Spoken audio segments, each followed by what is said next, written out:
Chapter 365 Ranked. Shifeng's conditions were quite harsh. Manager Zhao's brows pinched upon hearing them. His expression turned somewhat grim, and he was at a loss on what to do. If Shifeng had only wanted some of Big Dipper's shares, Manager Zhao could easily approve by himself. The chairman of Big Dipper would also happily agree with Manager Zhao's decision. However, it was a different story if Shifeng wanted to become a member of the board of directors. Manager Zhao did not have the authority to make that decision. The board of directors controlled every aspect of Big Dipper. In other words, the board of directors held absolute authority. Why would they allow an outsider to have access to such power? Moreover, Shifeng had also demanded permission to establish a training area that would be solely under his supervision. This request was equivalent to cutting off a portion of Big Dipper and giving it to Shifeng. It was more incredulous than his first request. If Shifeng were a famous martial arts master, the directors might even agree to his requests. However, no one knew of Shifeng. There was practically no chance that the company would accede to his demands. Sitting by the side, Zhao Ruoshi was similarly stunned by Shifeng's conditions, and she began to look at Shifeng in a different light. Is this really our classmate Shifeng? This question resounded in Zhao Ruoshi's heart. Shifeng's exorbitant demands surpassed even her greed. Head instructor was only a title. In reality, it was a very relaxing position, and normally, Shifeng would not have much to do. However, the head instructor of Big Dipper's status was extremely high, and countless people coveted the position. Even the famous fighters of Jinhai City yearned for this position. Unfortunately, Big Dipper had never found anyone worth consideration. On the other hand, despite being offered such a coveted position, Shifeng still demanded such a high price. Zhao Ruoshi could not understand what Shifeng was thinking. In Zhao Ruoshi's opinion, Shifeng's actions were somewhat excessive. However, Zhao Ruoshi felt they were justified. Shifeng was not an unreasonable person. Indeed, just as Zhao Ruoshi had guessed, Shifeng was completely reasonable with his demands. His price was actually quite low. If not for his consideration of Zhao Ruoshi, his demands would have been more exorbitant than a position on the board of directors and a training area under his supervision.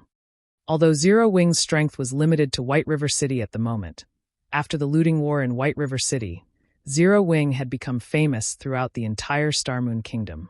Moreover, Zero Wing had long since established a strong and sturdy foundation.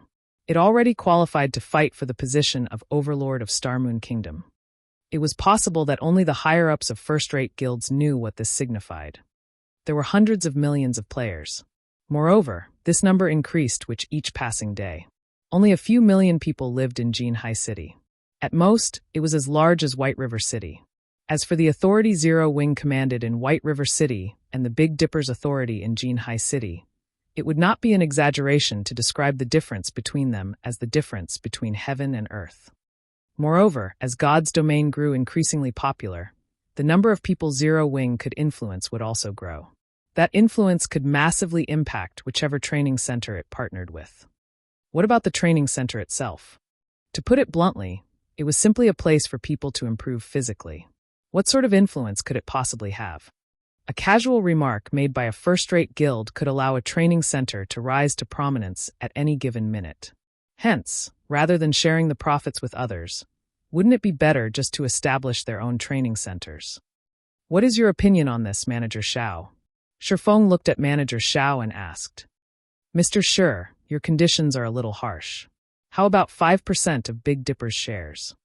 Manager Zhao could tell that Shifeng was not some random knowledgeable person, and Shifeng most definitely knew the value of an internal force expert. Hence, after giving it some thought, he offered the highest possible benefit that he could authorize by himself. Although 5% of the shares of a successful company like Big Dipper is generous, my conditions are firm. It would truly be a pity if you cannot agree to them. Shifeng shook his head. Mr. Shi, I do not have the authority to agree to the demands you've stated. Can you give me some time? I'll report this to my superiors. After they have reached a decision, I'll give Mr. Shi an answer. How about it? Shifeng's unwavering attitude frightened even Manager Zhao. Originally, he had thought that a young man like Shifeng would jump with joy when offered the position of head instructor and 5% of Big Dipper's shares. However, he had never expected anything like Shifeng. Manager Xiao refused to believe that Shifeng was only a university student. 5% of Big Dipper's shares was a lot of money, enough to grant one a lifetime of luxury. However, Shifeng had insisted on his original demands. If Shifeng were not insane, then he was absolutely confident. Certainly. I'm not in a hurry for this matter. I'll wait for your reply, Shifeng smiled. He had not expected to deal with Zero Wing's training issues in a short amount of time. He still had many things he needed to do in God's domain. Zero Wing's workshop had also just opened, and he needed time to allow all these changes to settle in. He had simply come here today to test his physical limits. However, Shifeng also had Zhao Ruoshi to thank. If not for her, establishing a dialogue with Big Dipper's upper management would have been a struggle and taken some time. His current progress had already surpassed his expectations. Following which, Manager Xiao had consulted with Shifeng on some matters relating to martial arts.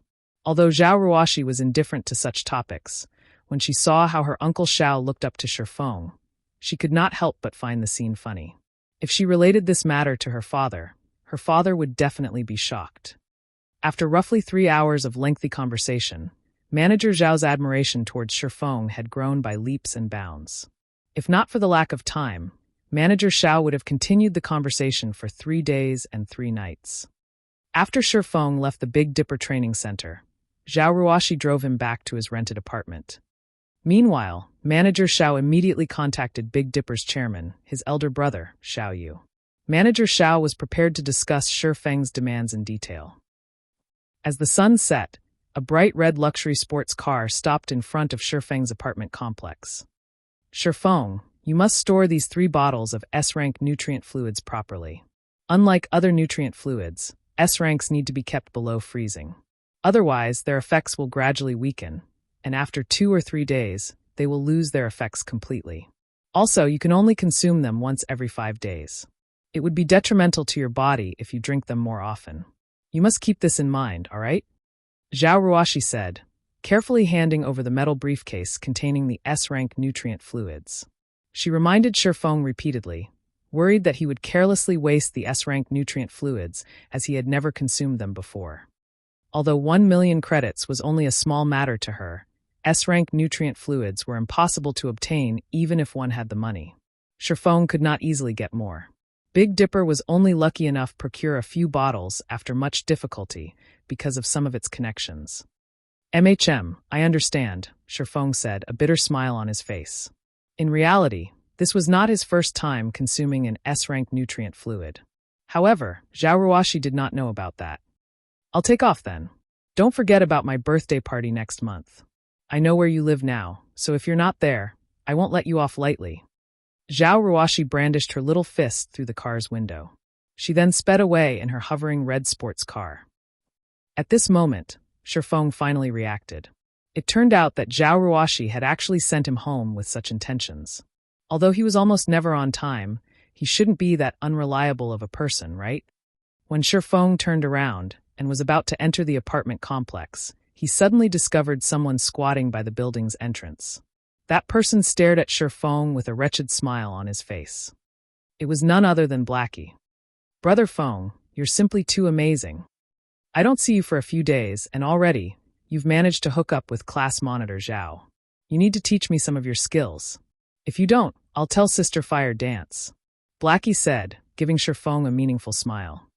Scram. Don't think that I don't know how frequently you hook up with some of the beauties in the guild. Shifeng rolled his eyes at Blackie.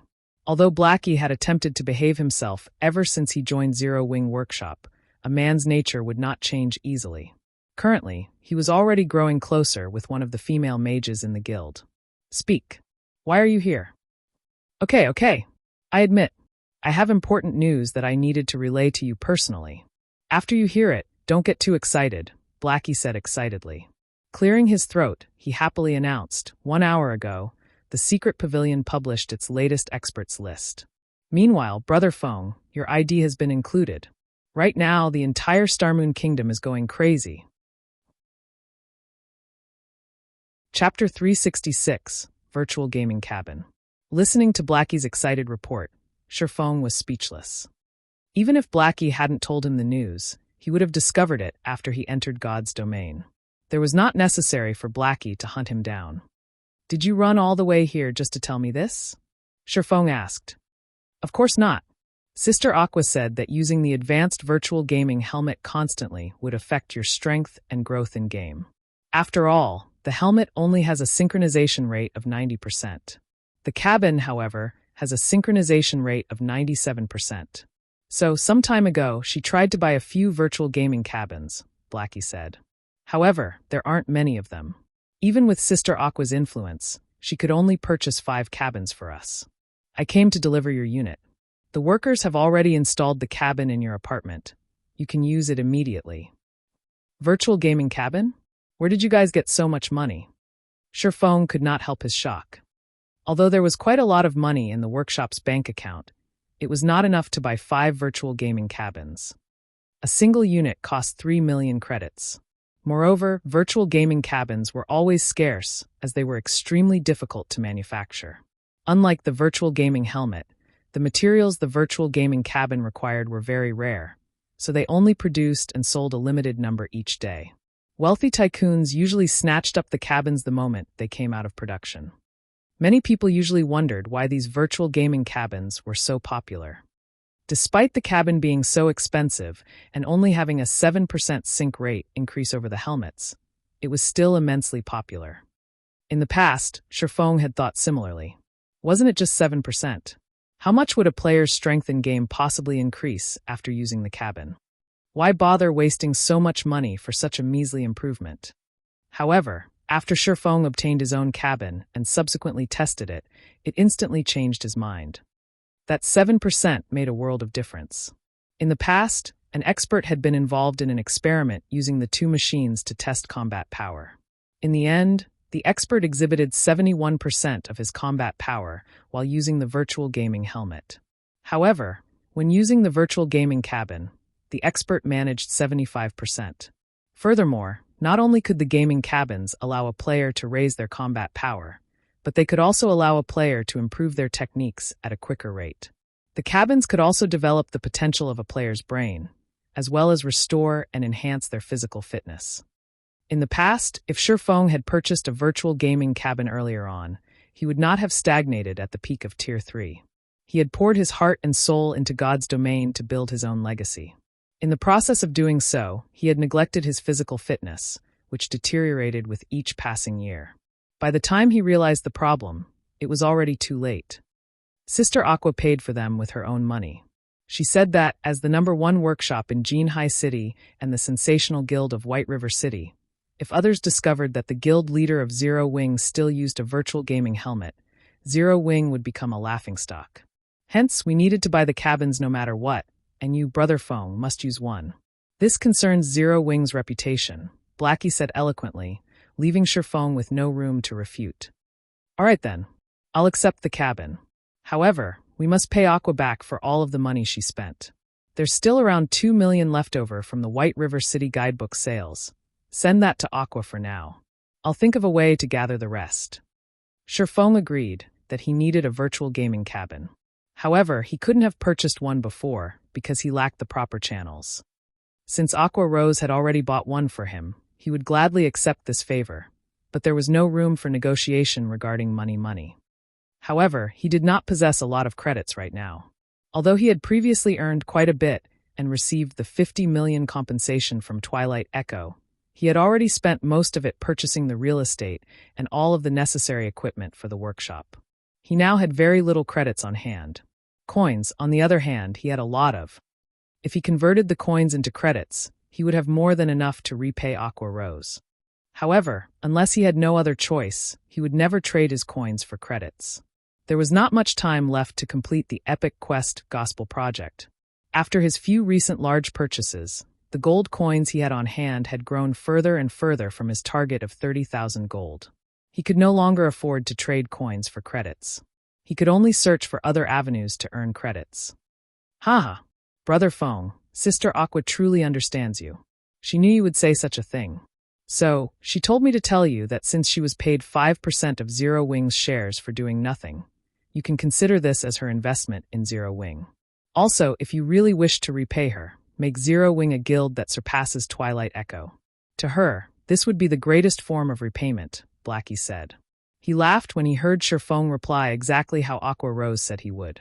The cabin has already been installed in your home. Since I've finished my report, I'll return to the workshop now. You have no idea how busy the guild is right now. Finished speaking, Blackie quickly departed from the apartment complex. Surpass Twilight Echo, huh? Shifeng muttered as he watched Blackie leave. His goal was not just to surpass Twilight Echo. However, there were still too many things he needed to deal with in White River City right now. It was especially true for Underworld. They had been too quiet during the looting war. This was out of character for them. After a short moment of silent contemplation, Shifeng turned and walked into the apartment complex, returning to his apartment. Inside his home, as expected, Shifeng discovered a white virtual gaming cabin that was 5 meters long, 8 meters wide, and 5 meters tall, quietly laying inside his bedroom. He would no longer have to rely on the virtual gaming helmet to play God's domain. There were nutrient fluids as well as various health monitoring devices implemented in the cabin. Players would not have to worry about hunger or physical discomfort for extended periods of time while inside. On the contrary, they would get plenty of rest and recovery. Moreover, with the 97% sync rate, players would find their 5 senses reaching new heights in the game. With the cabin, Shifeng could finally display his true strength in God's domain. Shifeng examined the cabin before shifting his gaze towards the furnishing around the room. His apartment suddenly felt empty.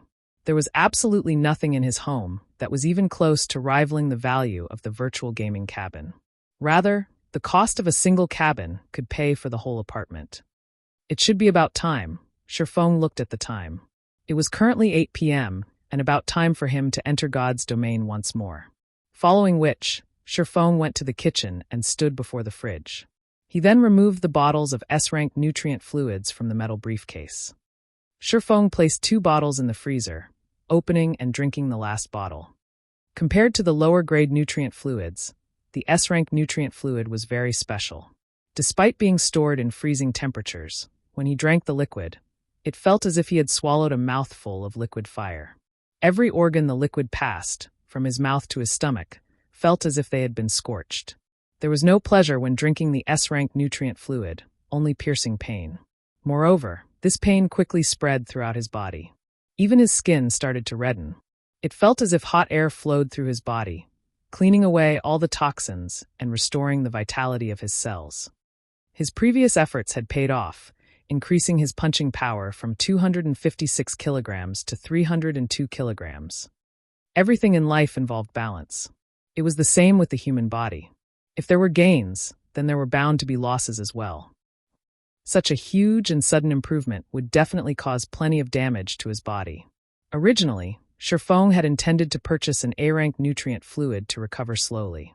However, that was no longer necessary. A single bottle of S-rank nutrient fluid could completely heal all the damage to his body. It's been so long since I've drunk this. I almost forgot about the burning sensation. Shifeng smiled faintly. Although he was in pain, his body had never felt better. As for the remaining 2 bottles, he planned to leave them for his parents. That way, it could also help strengthen his parents and relieve some of the exhaustion they had piled up from work. Following which, Shifeng lay down in the virtual gaming cabin and connected to God's domain.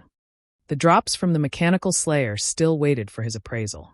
After all, aside from a 2-hour waiting period, there was also a 12-hour period before the drops of field bosses could be unsealed, appraised, or used. Fortunately, by the time Shifeng logged in, that 12-hour period should be almost over. The drops of a mutant. Just thinking about them excited Shifeng. In the past, the drops from a common mutant were enough for guilds to drool over. Meanwhile, the mechanical slayer was a High Lord mutant. Shifeng couldn't even begin to guess just how amazing its drops would be. Chapter 367, Asura. A series of notifications flooded Shifeng the moment he logged into the game. There sure are a lot of people trying to contact me. Shifeng slowly browsed through the notification list, discovering that a vast majority were friend requests or private messages. Among them, there were plenty of messages from high-ranking members of first-rate guilds. Most of them wanted to acquire Zero Wing. There were also a few first-rate guilds who had messaged Shifeng with different intentions. These first-rate guilds stated that, as long as Shifeng Willing joined their guilds, they promised to promote him into an elder position in their guild immediately and offered him a significant percentage of the guild's shares. Shifeng couldn't understand these offers. Since when had he become so valuable? Even Feng Xianyang sent me a message? Interesting. Shifeng read Feng Xuanyang's message, feeling slightly surprised. Although he had yet to discard all pretenses with Feng Xianyang, they were already mortal enemies. Neither would rest until one side was annihilated. Based on Feng Xuanyang's arrogance, it would be a miracle if he stopped trying to dispose of Shifeng. So, why would Feng Xianyang contact him? This wasn't his style at all. When Shifeng opened and read Feng Xuanyang's message, he could not but laugh. Feng Xianyang sure is quick to change his attitude. It's no wonder he was promoted to Underworld's management. In the message, Feng Xianyang had expressed his agreement to the conditions Shifeng had previously stated. He was willing to invest 1 billion credits in Zero Wing in return for 10% of Zero Wing's shares. As for the finer details, they could discuss that further once Shifeng contacted him. What the hell happened while I was away? Everything had happened too suddenly, and Shifeng was at a loss. The looting war in White River City should not have warranted such a change in Feng Xianyang. There must be some other reason. Although Zero Wing had become a major force, in the end, it was limited to White River City. There are over 100 cities in the kingdom. To first-rate guilds, the gain or loss of a single city was insignificant. As for Underworld, they surpassed even first-rate guilds. Moreover, among some of the messages Shifeng had received, a few of the major guilds from the other countries in God's domain had invited Shifeng to their guilds. They even offered very enticing salaries. No matter how Shifeng looked at it, there was definitely something wrong with this situation. However, even after a long moment of contemplation, he still couldn't figure it out. Hence, he logged onto the official forums to get a better understanding of the situation. The moment he logged in, however, he was stunned. Under the Starmoon Kingdom's forum section, posts about Black Flame and the God's Domain experts list flooded the page. Starmoon Kingdom's top player, Black Flame. Appearance of the experts list top 500 in Starmoon Kingdom. God amongst men. 1 against 10,000. Killing thousands and escaping alive. Experts analyze of the various guilds in Starmoon Kingdom. Zero Wing overall strength ranked first. However, among the numerous posts, the most popular was titled One Hit Asura with a view count of over 10 million. God's Domain experts list rank 481 Black Flame. Class Swordsman. Title Asura. Black Flame had undergone numerous great battles in White River City. He once successfully killed Lone Tyrant, the guild leader of Dark Star, while surrounded by over 1,000 Dark Star members. Afterward, he fought several hundred elite players in White River City, killing every player with a single hit. Nobody could stop his mighty sword as he effortlessly annihilated over 100 players. Shortly after, tens of thousands of players from multiple guilds hunted him down.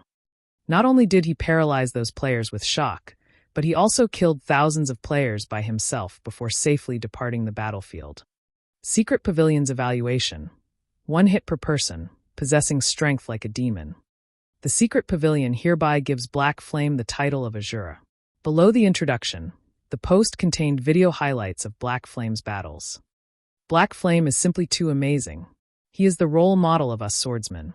I must take him as my teacher. I heard that the Secret Pavilion doesn't give out titles casually. It's a pity that Black Flame has been in so few battles. Otherwise, he would definitely get a higher ranking on the experts list. You don't say? 1 hit per person. Black Flame even killed a level 19 shield warrior with a single hit, and he only took a few seconds to kill over 100 players. With such godlike strength and techniques, no matter how you look at it, he should not rank at just 481. In my opinion, first place should be just about right. The Secret Pavilion is definitely pulling some strings, so they're using the title of Asura to divert people's attention. I had hesitated about joining Zero Wing before. Now, however, I've decided to head straight for White River City. I must join Zero Wing no matter what. I've long since arrived at White River City.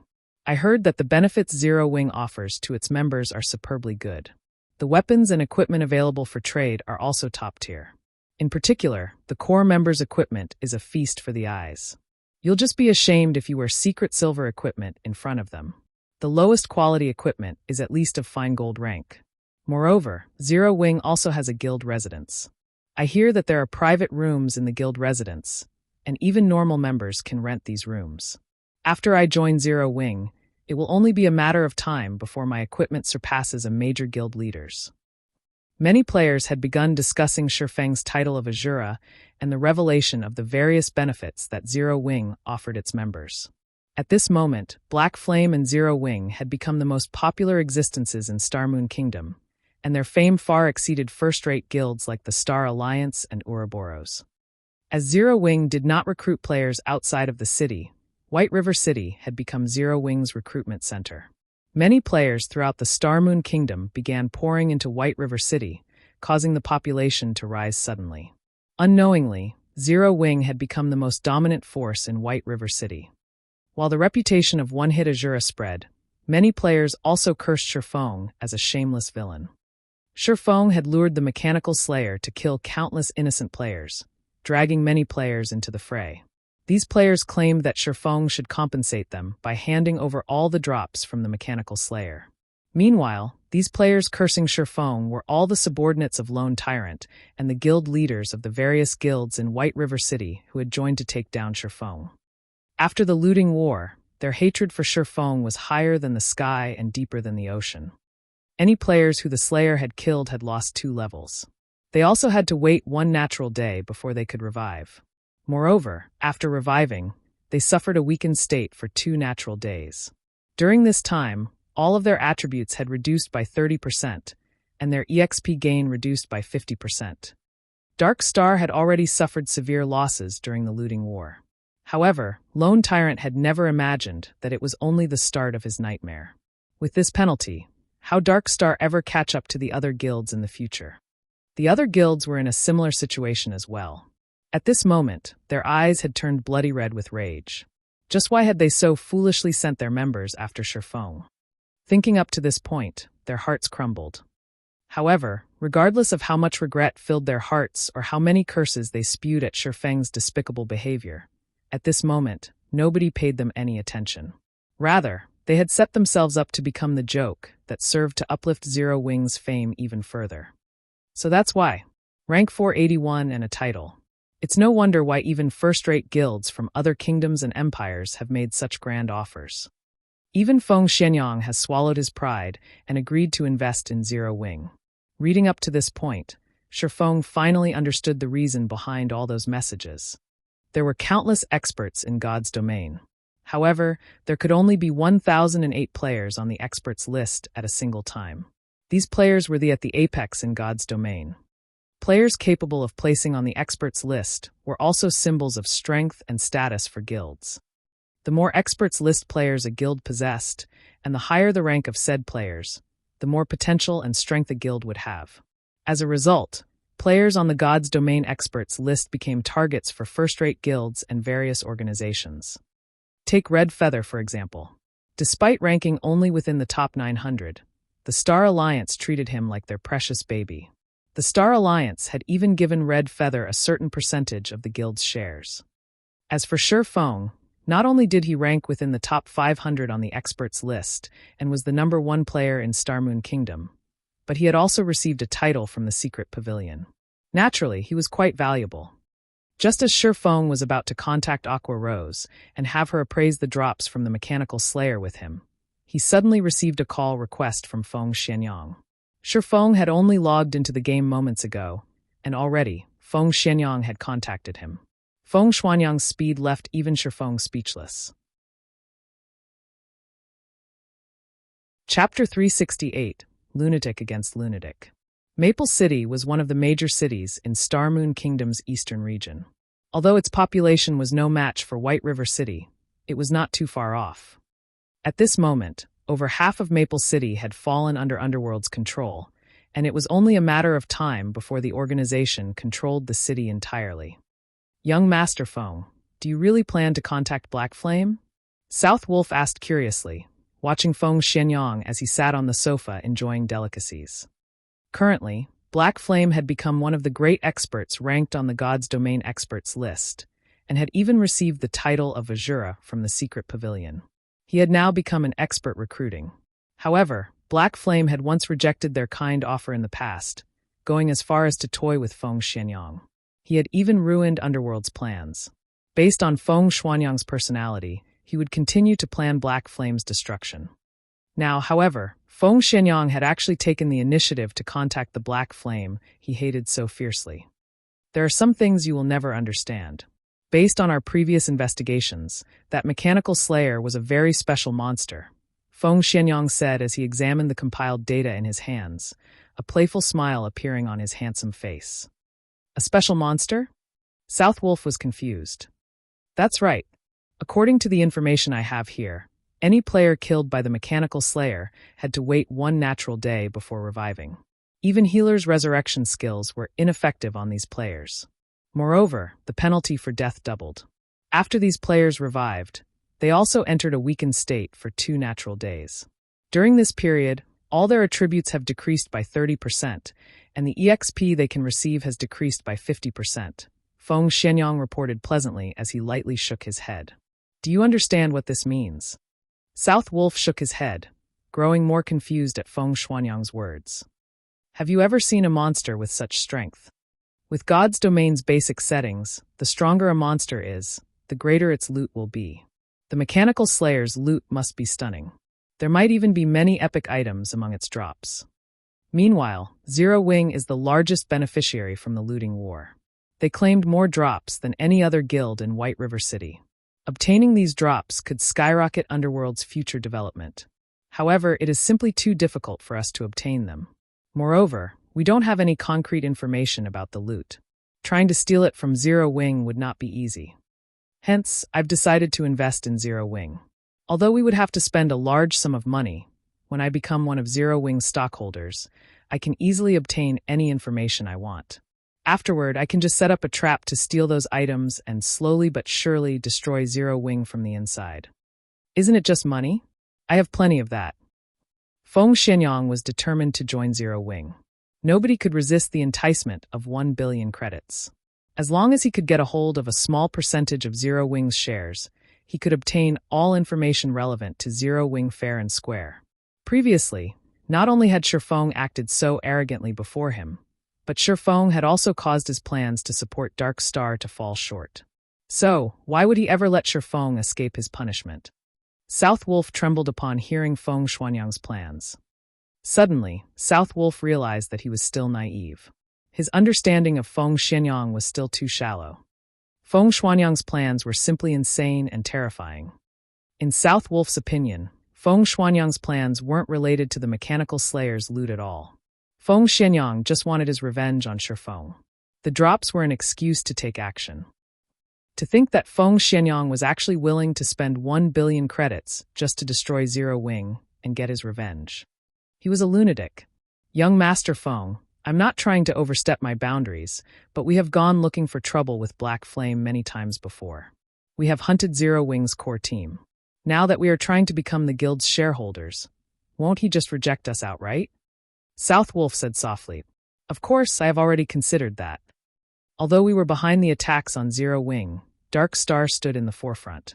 I have never personally made an appearance. Although Black Flame knows the truth, on the surface, we maintain our pretenses with each other.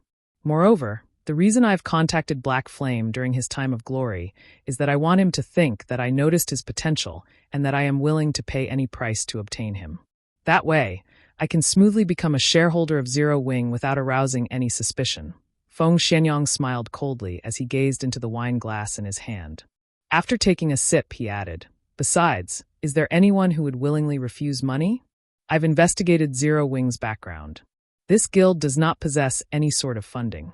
If Black Flame wishes to develop his guild further, he will inevitably need large sums of credits. To Zero Wing, 1 billion credits is like a heaven-sent fortune. If Black Flame is intelligent, he will set aside personal feelings and act logically. He has no reason not to accept my offer. South Wolf's heart suddenly pounded. He never expected that his guess would hit the mark. Feng Xianyang's true goal had never been to obtain the drops of the mechanical slayer. Instead, he only ever cared about Zero Wing's destruction. To put it another way, Feng Xianyang planned to incidentally obtain the drops after he destroyed Zero Wing. As fear began to grip South Wolf's heart, Feng Xianyang contacted Shifeng. "Oh, Vice Leader Feng, to what do I owe the pleasure of your call today?" Shifeng asked rhetorically the moment the call connected. "Guild Leader Black Flame, regarding the matters we discussed during our last meeting, I have thought them through. Regarding a guild with boundless prospects like Zero Wing, Underworld is willing to pay 1 billion credits to become one of its shareholders. At that time, with the support of Underworld, Zero Wing will certainly grow to become the overlord of Starmoon Kingdom's eastern region. Guild Leader Black Flame, when will you have time to sign the contract with us?" Feng Xianyang asked, smiling.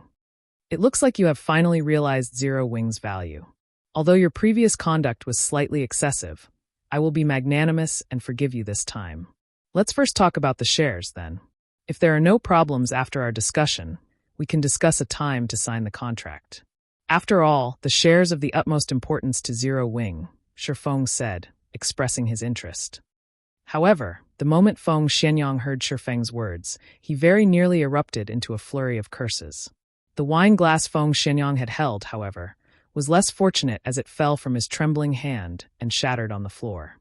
Shifeng spoke as if he thought Feng Xianyang was a child who had done something wrong, and that Feng Xianyang was currently pleading for Shifeng's forgiveness.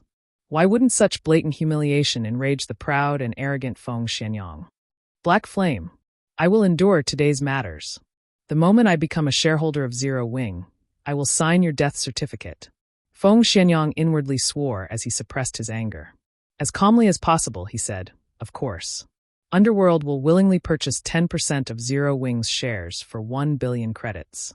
We will also supply Zero Wing with 100 gold coins every week, as well as send a large number of experts and talents from various fields, allowing the guild to become the overlord of White River City." 1 billion for 10% of the shares? Shifeng shook his head. Revealing a cold smile, he said, "I think we may have a misunderstanding. Vice Leader Feng, do you know what times have changed means? Is Guild Leader Black Flame planning to reject my well-intentioned investment because of our previous issues?" Feng Xianyang hurriedly said, "It was truly just a misunderstanding. I had no knowledge of the actions against Zero Wing. Lone Tyrant was responsible for those attacks. Despite my explicit command barring him from taking action against Zero Wing, Lone Tyrant insisted on doing so. Underworld never intended to strike Zero Wing." "Vice Leader Feng, you misunderstand me. I'm not saying that I don't agree to Underworld's investment. However, 1 billion for 10% of Zero Wing's shares? Vice Leader Feng, don't you think you're being a little too greedy?" Shifeng shook his head slightly. He said seriously, "Vice Leader Feng, greed can ruin one's life. However, seeing Vice Leader Feng's sincerity, I will sell you 1% of Zero Wing's shares in exchange for 1 billion credits. What do you think?" At this moment, Shifeng's tone implied that this was an incredibly generous offer. There was no sense of disharmony in Shifeng's words, and it sounded as if his every word was true. "Black Flame."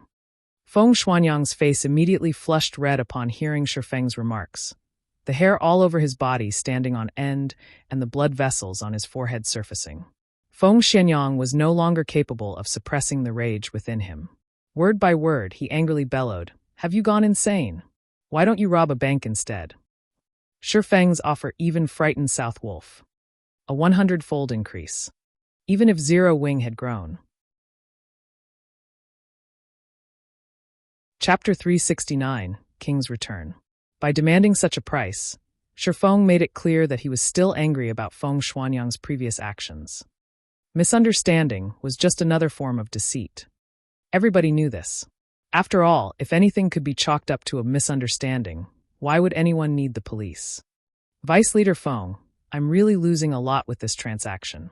If you aren't interested, there are many others who will jump at the offer." Shifeng chuckled. In fact, Shifeng wasn't lying. Many guilds and organizations outside of Starmoon Kingdom had expressed interest in collaborating with Zero Wing. In addition, there were also major corporations who had offered high prices to purchase the guild. At this moment, Feng Xianyang's complexion darkened, and his eyes flashed with a fierce chill. Even South Wolf, who stood by Feng Xianyang's side, silently lowered his head, his legs trembling. He was deeply afraid that Feng Xianyang would erupt with rage and take it out on him. Whenever Feng Xianyang was this angry, he would secure a painful ending for any who incurred his wrath. Meanwhile, Shifeng had toyed with Feng Xianyang many times now. No one knew what Feng Xianyang would do next. After a long moment, Guild Leader Black Flame, I am very sincere here. How about this? In exchange for 1 billion credits, I will ask for 5% of Zero Wings shares. Feng Xianyang suppressed his anger and expressed an extraordinary serenity. No negotiations. I will only do 1%. This is the very limit that I can offer. If Vice Leader Feng is not interested, then forget it. I won't demand your acceptance. Shifeng had only probed since he doubted Feng Xianyang's intentions. He had not expected that Feng Xianyang could actually endure his games so well. Feng Xianyang had always possessed a dominant approach. He would immediately take action against anyone who disagreed with him. Now, however, he actually controlled his anger to negotiate with Shifeng. Why wouldn't Shifeng be suspicious? There must be a reason for Feng Xianyang's attitude change. Feng Xianyang gnashed his teeth to the point of almost cracking them when he heard Shifeng's reply. 1 billion was not a small number. If he had to give away so much money, even his heart would ache. If it was in exchange for 10% of Zero Wings shares, he could barely accept it. However, he could never accept 1%. Black Flame, you dare treat me like a fool. Sooner or later, I will make you pay this debt 100-fold. Feng Xianyang inwardly bellowed. As long as he became one of Zero Wing's shareholders, he could investigate Zero Wing fair and square and insert his own men into Zero Wing's core. When that time came, he could crush everyone in Zero Wing. Hence, suppressing his anger right now, he said in a low tone, I understand. I hope that Guild Leader Black Flame will not disappoint me. Let's sign the contract as soon as possible, then. Feng Xianyang's agreement surprised and concerned Shifeng. Originally, he thought he could anger Feng Xianyang and send the young master flying into a rage. He had expected Feng Xianyang to break off their relationship completely, spouting a few curses and making some vengeful statements such as not resting until one of them was annihilated and the like. However, Shifeng had never expected this ending. Feng Xianyang had actually endured such an insult to his reputation. Feng Xianyang was actually willing to exchange 1 billion credits for 1% of Zero Wings shares. Unless Feng Xianyang had truly lost his mind, he was definitely plotting something. Considering the events up to this point, Shifeng revealed a faint smile and said, Vice Leader Feng, why are you in such a hurry? I still haven't finished. Aside from the 1 billion credits, I also want 50% of Underworld's shares. If you can promise that, I won't hesitate to sign. Black Flame, you're courting death. Feng Xianyang exploded. He was now fully aware that Shifeng was not deliberately raising the price out of anger. Instead, Shifeng was wholeheartedly toying with him right now. Not only did Shifeng want to sell 1% of Zero Wings shares for 1 billion credits, but he also wanted 50% of Underworld's shares. What was Underworld? It was a force that far surpassed a first-rate guild. Not to mention 50%. Feng Xianyang did not even possess 1% of the organization's shares. Yet, Shifeng wanted 50%. Vice Leader Feng, you're not going to keep up the act anymore? Shifeng faintly smiled. I wanted to play around with you for a little longer. Black Flame, don't think that just because you are invincible in White River City that I can't do anything to you. You underestimate Underworld too much. Zero Wing is merely the overlord of White River City. Meanwhile, the several cities surrounding White River City have already fallen under our control. It won't be long before I personally finish you off and eradicate your guild. Feng Xianyang could no longer control his anger. Like a berserk beast, he let out a lung-piercing roar, causing everyone who heard it to shiver with fear. Black Flame, originally, you could have had 1 billion credits as your retirement fund. Now, you no longer have that chance. I will force you into a corner, bit by bit, and make you regret all your actions today. At first, Shifeng was slightly surprised when he heard Feng Xianyang's fury. In the next moment, however, he smiled and said, I will be waiting. Afterward, Shifeng disconnected the call. Although he had only said 4 words, his statement contained utter confidence and determination. Even Feng Xianyang was slightly stunned, having no comeback. Feng Xianyang fully understood the meaning behind Shifeng's words. Zero Wing is not afraid to start a war. If you think you're strong enough, bring it on. However, Feng Xianyang was confused. Just how had Shifeng remained so calm, even when facing 1 billion credits? It seems that I need to speed up my plans, Shifeng thought after he disconnected the call. His surprise during the call had not been due to fear. Instead, it was because he had not expected Underworld's background to be so powerful. They had acted so quickly and had already conquered the cities surrounding White River City. If it were not for Feng Xianyang losing his cool for a moment and revealing this information, Shifeng would not have known how serious the situation was. However, Shifeng could now release a sigh of relief. Fortunately, he had not discovered this too late. He could still prepare if he started taking action right now. It wasn't Underworld's iron grip on those several cities. Rather, they were under the absolute control of the guilds beneath Underworld. Otherwise, Feng Xianyang would not have tried to spend 1 billion credits to bury Zero Wing. Currently, the average player's level was still low, so interaction between cities was limited. However, when players reached higher levels, they would have to head to higher-leveled areas. Meanwhile, these high-level areas were close to the common borders between cities. At that time, Underworld could trap Zero Wing. With enemies on all sides, Zero Wing's members would not be able to level up safely, as they would face the risk of an enemy ambush at any time. In the end, Zero Wing would slowly but surely be pushed into a corner. However, thanks to Feng Xianyang's temper tantrum, Shifeng could act early to prevent such a situation. Otherwise, by the time everyone had leveled up, Zero Wing would be declawed. Considering the situation, Shifeng hurried back to White River City. Upon his return, Shifeng discovered that the area outside the teleportation hall had already been fully repaired. Meanwhile, many players wandered the streets. A majority of these players were independent. Whenever these independent players saw someone wearing Zero Wing's emblem, they would watch that person enviously, letting the Zero Wing member feel very proud. As for the members of Dark Star and other guilds, whenever they saw a member of Zero Wing, they would consciously avoid contact. These guild players were no longer as arrogant as before. Moreover, Shifeng discovered that the independent players walking around on the streets possessed very high levels. These independent players were clearly above the standard of ordinary players. Currently, many of these independent players were trying to form parties to raid high-level dungeons or grind in high-level areas. Before Shifeng had even left the teleportation hall, the atmosphere on the street changed. Practically everyone turned to stare at him. Isn't he one-hit Asura, Black Flame? Guild leader Black Flame has returned. Where? Wah! It's real. It's the real deal. He's just too handsome. Crap.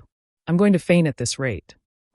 Shifeng was not currently wearing his black cloak, so he was easily and quickly recognized. Suddenly, everyone on the street grew excited. Some female players looked as if they would pounce on Shifeng as soon as he passed, and many of them squealed in excitement. However, before these female players even had the chance to pounce on Shifeng, a group of players wearing dazzling equipment quickly swarmed over from a distance. The poorest quality weapons and equipment these players had were secret silver rank, and every one of these players was above level 20. They all wore a 6-winged emblem on their chests, and the appearance of this group immediately attracted everyone's attention. This group of players was none other than Zero Wing's core team. In addition to these core members, there were also over 1,000 elite members behind them. These players moved in unison, and the extraordinary momentum they displayed caused the players to make way for them unconsciously. Meanwhile, all of these members of Zero Wing were here to receive Shifeng.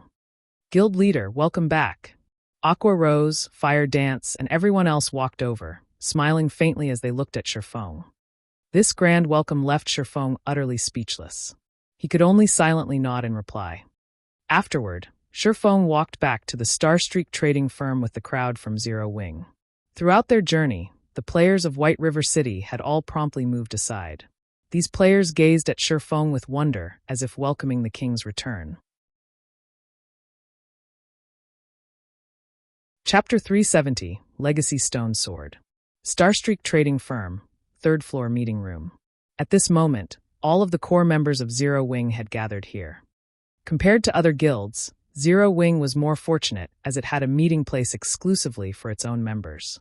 Normally, other guilds would have to use the temporary rooms available at the Adventurers Association. However, those temporary rooms could only hold a limited number of people at a time. Other than the Adventurers Association, Guilds could also pay a large sum to rent conference rooms at hotels or bars. However, only wealthy and powerful guilds could afford such rentals. Guild leader, we have completed all of the necessary preparations for tomorrow's recruitment. We can start as soon as the guild residence's construction has completed. In addition, here is the detailed list of tomorrow's tasks. Everyone can take a look at what they need to do tomorrow.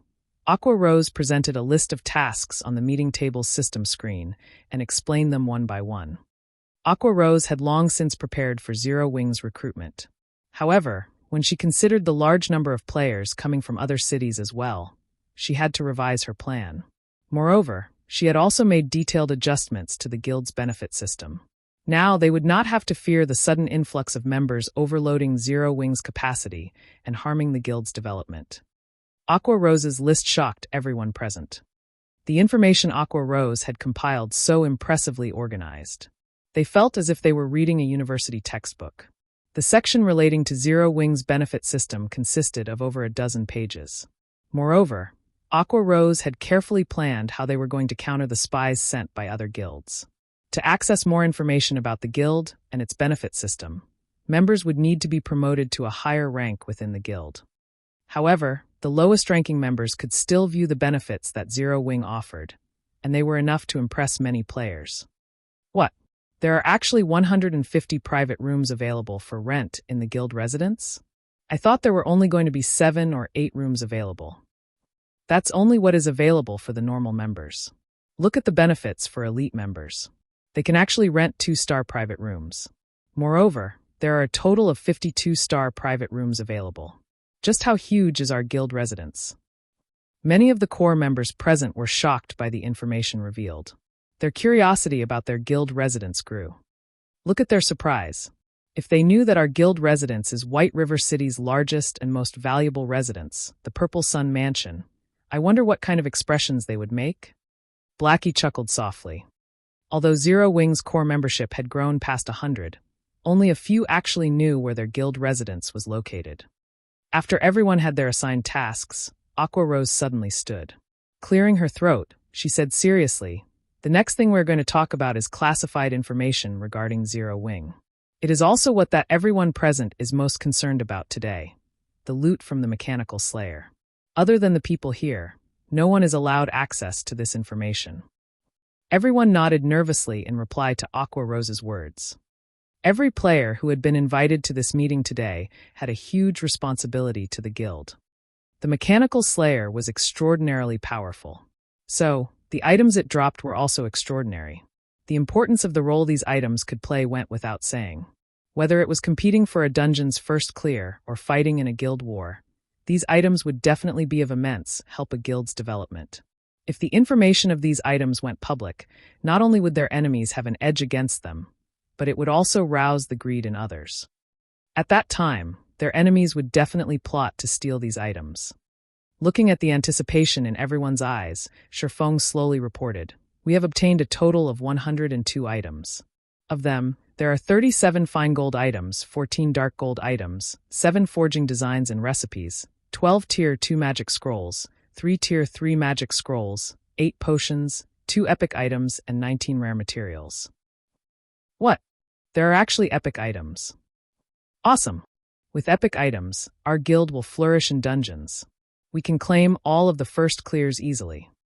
Everyone grew incomparably excited after listening to Shifeng's report. The large number of fine gold and dark gold items alone had greatly shocked the team. They could fully arm a 20-man team with so many items. Just the thought of having a 20-man team fully geared in fine gold and dark gold ranked weapons and equipment was enough to give them the shivers. Not even first-rate guilds could produce such a powerful team. Fully arming a team with secret silver equipment was already impressive. As for a 20-man team in fine gold equipment, that was simply impossible. Meanwhile, if Zero Wing could establish such a powerful team, they would be invincible in 20-man team dungeons. The dungeon bosses would become pushovers. At that time, they could continuously supply the guild with loads of precious equipment. Most importantly, there were even 2 epic items among the loot. Previously, epic items only existed in their thoughts and dreams. After all, since the launch of God's Domain, there had yet to be any mention of anyone obtaining an epic item. Now, their guild actually had 2 epic items. Everyone's breath began to grow heavy at this revelation. Don't get too excited. Although we obtained quite a few weapons and equipment, the lowest level requirement is 30. The same goes for the 2 epic items. Shifeng smiled in response to their enthusiasm. He could understand how his team felt at the moment. Epic items. In God's domain, they were symbols of extraordinary strength. In Shifeng's previous life, he too had been elated when he first saw an epic item. After all, it was an item every player dreamed of having. I know that all of you are eager to see how powerful the epic items are. So today, I'll let all of you have a look at them. While we're at it, I'll let all of you know that I do not plan to allocate these 2 epic items to anyone in particular. Instead, I'll place both of them in the guild warehouse. However, only core members can see them. Once you have accumulated sufficient contribution points, you can trade your points for any of these 2 epic items at any time, Shifeng explained. He then presented the information of the 2 items on the screen of the meeting table. Song of Beatrice, Staff, Epic Rank. Level 30, Level 90. Equipment requirement, Intelligence 200. Attributes will be adjusted according to user's level. Magic damage increased by 25%. Cooldown of all spells reduced by 20%. Casting speed increased by 20%. Spell critical rate increased by 15%. Cast range +3. All magic type skills +2 levels. Ignore levels +15. Durability 200/200. Additional passive skill, Song of Elements. All successful attacks have a chance to trigger this skill, increasing players' magic damage by 20% for 15 seconds. Does not stack. Cooldown 1 minute. Additional skill 1, Forest Sprites. Summons 3 forest sprites to battle for you. Forest sprites can also be sacrificed to recover players' mana. Each forest sprite sacrificed will recover 15% of players' maximum mana. Cooldown 20 seconds. Additional skill 2, Elemental Domain. All allies within a radius of 50 yards will have their magic damage increased by 15%, cast speed increased by 15%, and mana consumption decreased by 20% for 1 minute. Cooldown 30 minutes. Additional skill 3, Song of Sprites. Increases the effect of a specified spell by 300%. Cooldown 5 minutes. Shadowcraft Leather Armor, Epic Rank. Level 30, Level 90. Equipment requirement, Agility 200, Strength 150. Attributes will be adjusted according to user's level. Agility increased by 25%. Strength increased by 10%. Evasion +20. All magic resistance +20. Defend +4 levels. Ignore levels +10. Additional passive skill 1, Dark Shadow. Movement speed increased by 20%. In dark places, movement speed increased by 30% and agility increased by 10%. Additional passive skill 2, Rapid Movement. Agility increased after receiving damage. Agility increases by 5% with every 10% decrease in HP. Additional skill, Shadowless. Player can consecutively appear behind targets within a distance of 40 yards. Each use consumes 1 charge. Replenishes 1 charge per minute up to a maximum of 3 charges. Of the 2 epic items, the Song of Beatrice required 600,000 guild points, whereas Shadowcraft required 400,000 guild points. 1 guild point was the current equivalent to around 30 copper coins. Even Aqua Rose and Fire Dance would require a relatively long time before they could accumulate so many points. When everyone saw the attributes on the 2 epic items, they were all stupefied. The equipment they wore was simply too inferior compared to these 2 items. Meanwhile, when everyone thought about how they could trade guild points for these items, a passionate flame lit up in all of their eyes. The absurdly high demand of guild points didn't deter their passion at all. At this moment, they wanted to rush out of the room and start earning guild points immediately. You've seen the attributes on these items for yourselves. As to whether or not you can trade for them, that will depend on the effort you put in. In addition, I also have some good news to tell all of you. I will reward guild points to the first 100 members in the guild to get promoted into a Tier 1 class. First place will receive a reward of 50,000 points, so all of you work hard. Seeing the high morale of the crowd, Shifeng added more fuel to the fire. Currently, not a single player had become a Tier 1 class in the entire Starmoon Kingdom. The various guilds around the kingdom were all focused on raiding the 50-man team dungeons in their respective cities. None of them knew the importance of Tier 1 players. Presently, only Shifeng knew that Tier 1 players were the key requirement to raid a level 20, 100-man team dungeon. In addition, Tier 1 players also played an important role in the competition between guilds. The sooner a guild possessed Tier 1 players, the more beneficial it would be to the guild's future development. This was the reason why Shifeng had ordered his guild members to level up quickly rather than waste time competing over the first clear for the level 10, 50-man team dungeons. Everyone's fighting spirit soared once more when they heard Shifeng's announcement. At this moment, they all viewed their decision to join Zero Wing as the best decision they had ever made. No other guild would offer fine gold and dark gold items to its members, much less epic items. On the other hand, not only had Shifeng made the items available for trade, but he also spent a large sum of money to encourage everyone to raise their strengths. Players would never find these opportunities in any other guild. If they could earn the reward of 50,000 guild points, even if they didn't want the epic items, they could still gain several fine gold or dark gold items, greatly increasing their prowess. After the meeting ended, the core members headed towards the class association to receive their class change quest, afraid that the others would beat them to the top prize. It should be about time for me to upgrade my class as well. Shifeng smiled faintly. Shifeng had wanted to take on his class change quest for a while now. However, he celebrated the fact that he had not already done so. He would have regretted that decision. Before the meeting started, Shifeng had already appraised the drops from the Mechanical Slayer. In the looting war, Zero Wing had actually managed to obtain 103 items, not 102. There was one item Shifeng had not revealed. The item Shifeng hid was none other than the crystal-encased ancient sword. Shifeng had kept it hidden because that item was simply too frightening. Even if he added together the value of the other 102 items, it would not reach even 100th of the sword in the stone. If others learned about this item, it would definitely cause a sensation to sweep throughout God's domain, which was why Shifeng had decided to keep silent about it. The sword in the stone was neither a weapon nor armor. It was a legacy item. Moreover, the legacy it contained was no ordinary legacy. It was a legacy item even more powerful than the magic weapon star's reminiscence. Chapter 371, Peak Legacy. A legacy hinted at a hidden class. This was also one of the reasons why legacy items were extremely rare in God's domain. Previously, the fact that they had obtained the Astromancer's legacy from the Blood Hand Association's stronghold had already blown Shifeng's mind. Now, however, he had an even more powerful legacy.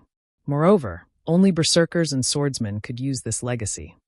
Shifeng knew that the legacy contained within the sword in the stone was more powerful than the Astromancer's legacy was because of its unsealing conditions.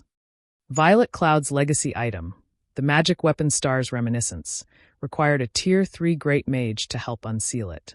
Based on these stringent requirements, the Astromancer's legacy should be superior among the many legacies that existed in God's domain. However, Shifeng's sword in the stone was far more amazing than the star's reminiscence. Sword in the stone.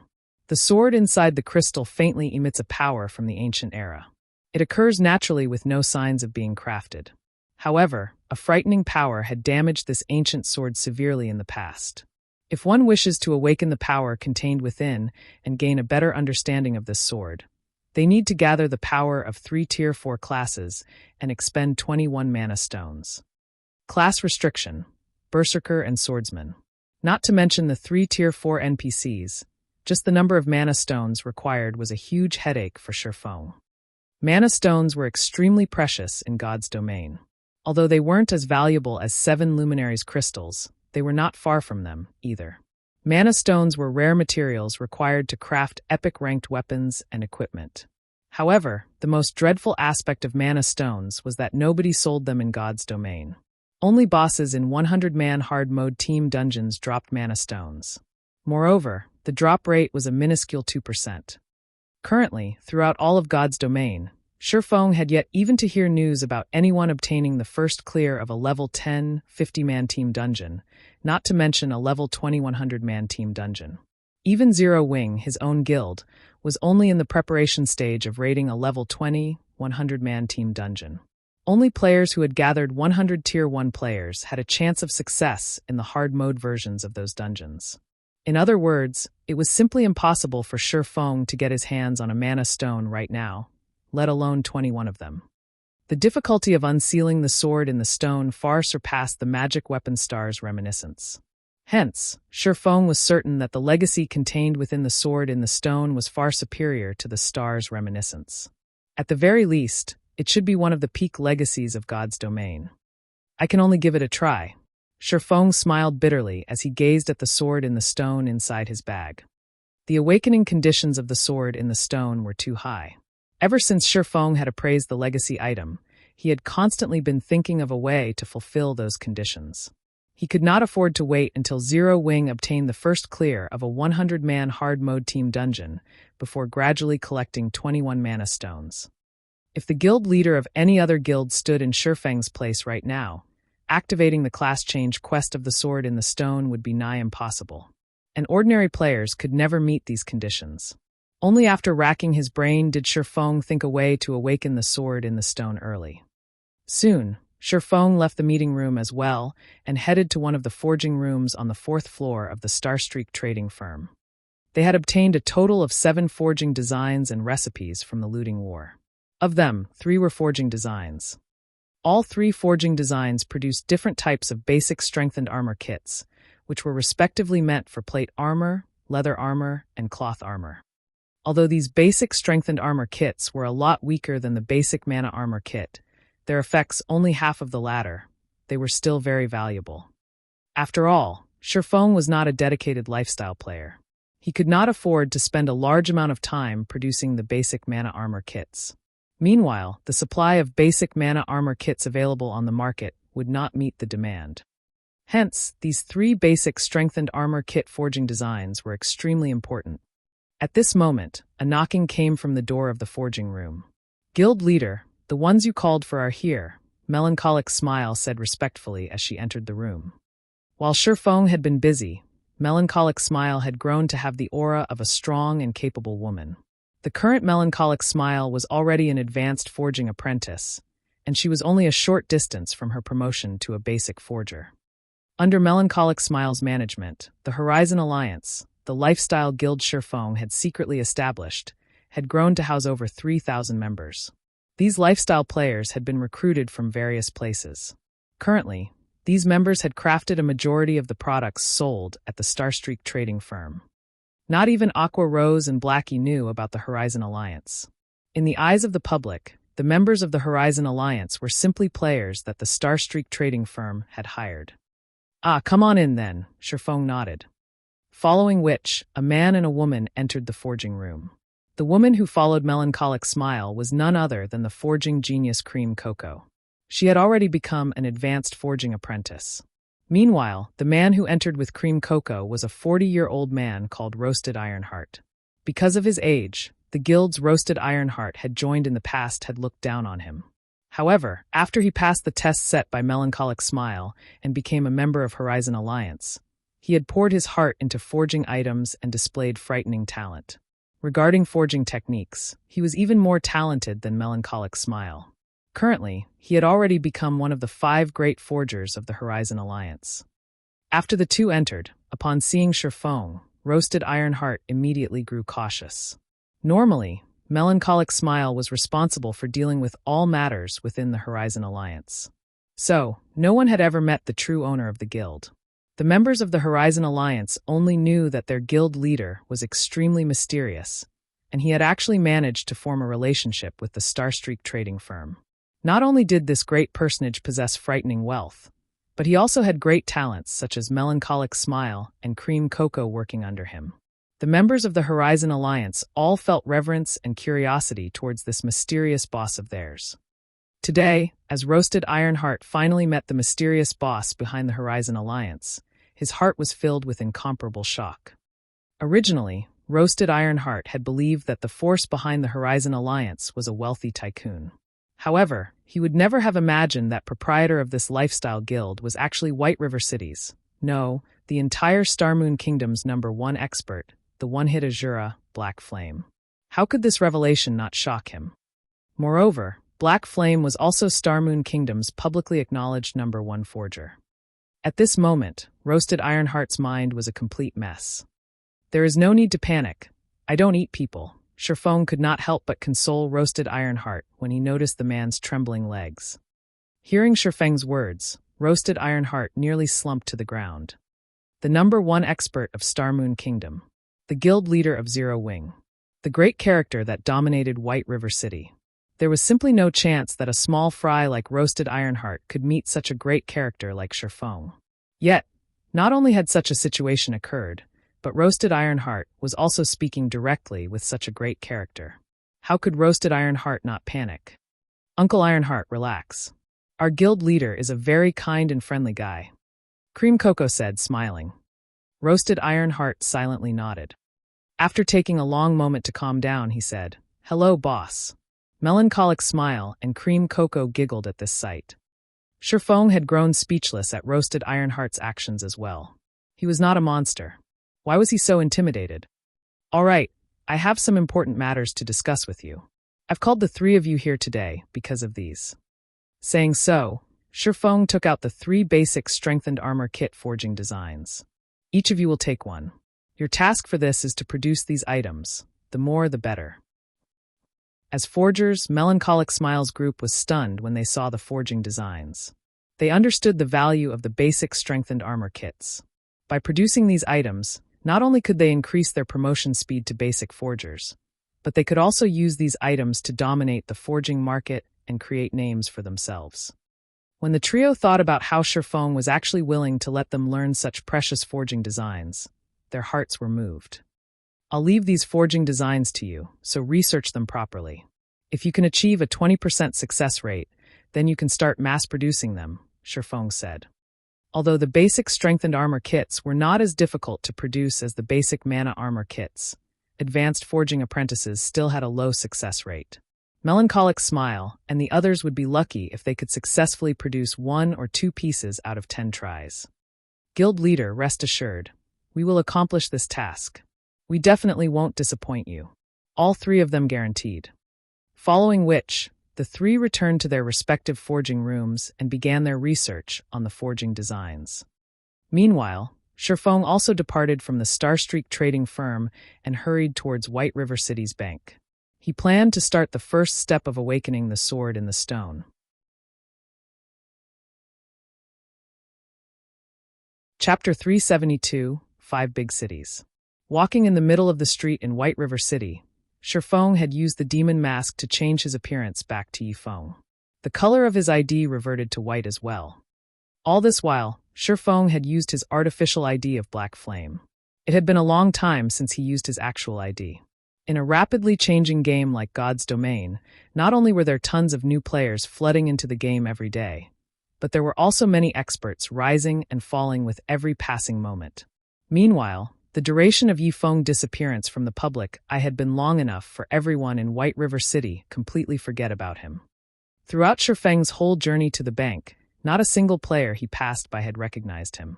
Although some players had glanced his way, they had not done so because of Shifeng's identity. Instead, it was because of the equipment he wore. The magic weapon Abyssal Blade and the dark gold ranked Purgatory's shadow hung from his waist. Even if Shifeng had removed the 2 weapons' glow effect, when one saw the intricate patterns carved onto the swords as well as the flowing lights flashing on the blades, no one believed they were ordinary weapons. White River City sure has changed. Even the average level of ordinary players is almost the same as Star Moon City. Making a casual observation, Shifeng discovered that a majority of the independent players wandering the streets were level 15 or 16 and armed with a few pieces of bronze equipment. Shifeng occasionally saw some independent players who were level 17 or 18 and fully geared in bronze equipment with a few pieces of mysterious iron equipment. In the past, this sight could not have been found in White River City. Suddenly, Shifeng thought of an idea. What if he transformed White River City into the heart of Star Moon Kingdom? Originally, Shifeng had intended to develop a branch guild in Star Moon City once Zero Wing was sufficiently powerful to compete for the resources available there. After all, Star Moon City was the heart of Star Moon Kingdom. It was a gem that incited fierce competition among the many first-rate guilds. Starmoon City was also the hub for elites. The player population there was simply immense, with no other city within Starmoon Kingdom capable of being its rival. Meanwhile, controlling Starmoon City meant obtaining the large number of elite players and resources there. A guild's development in Starmoon City would be much faster than in any other city in Starmoon Kingdom.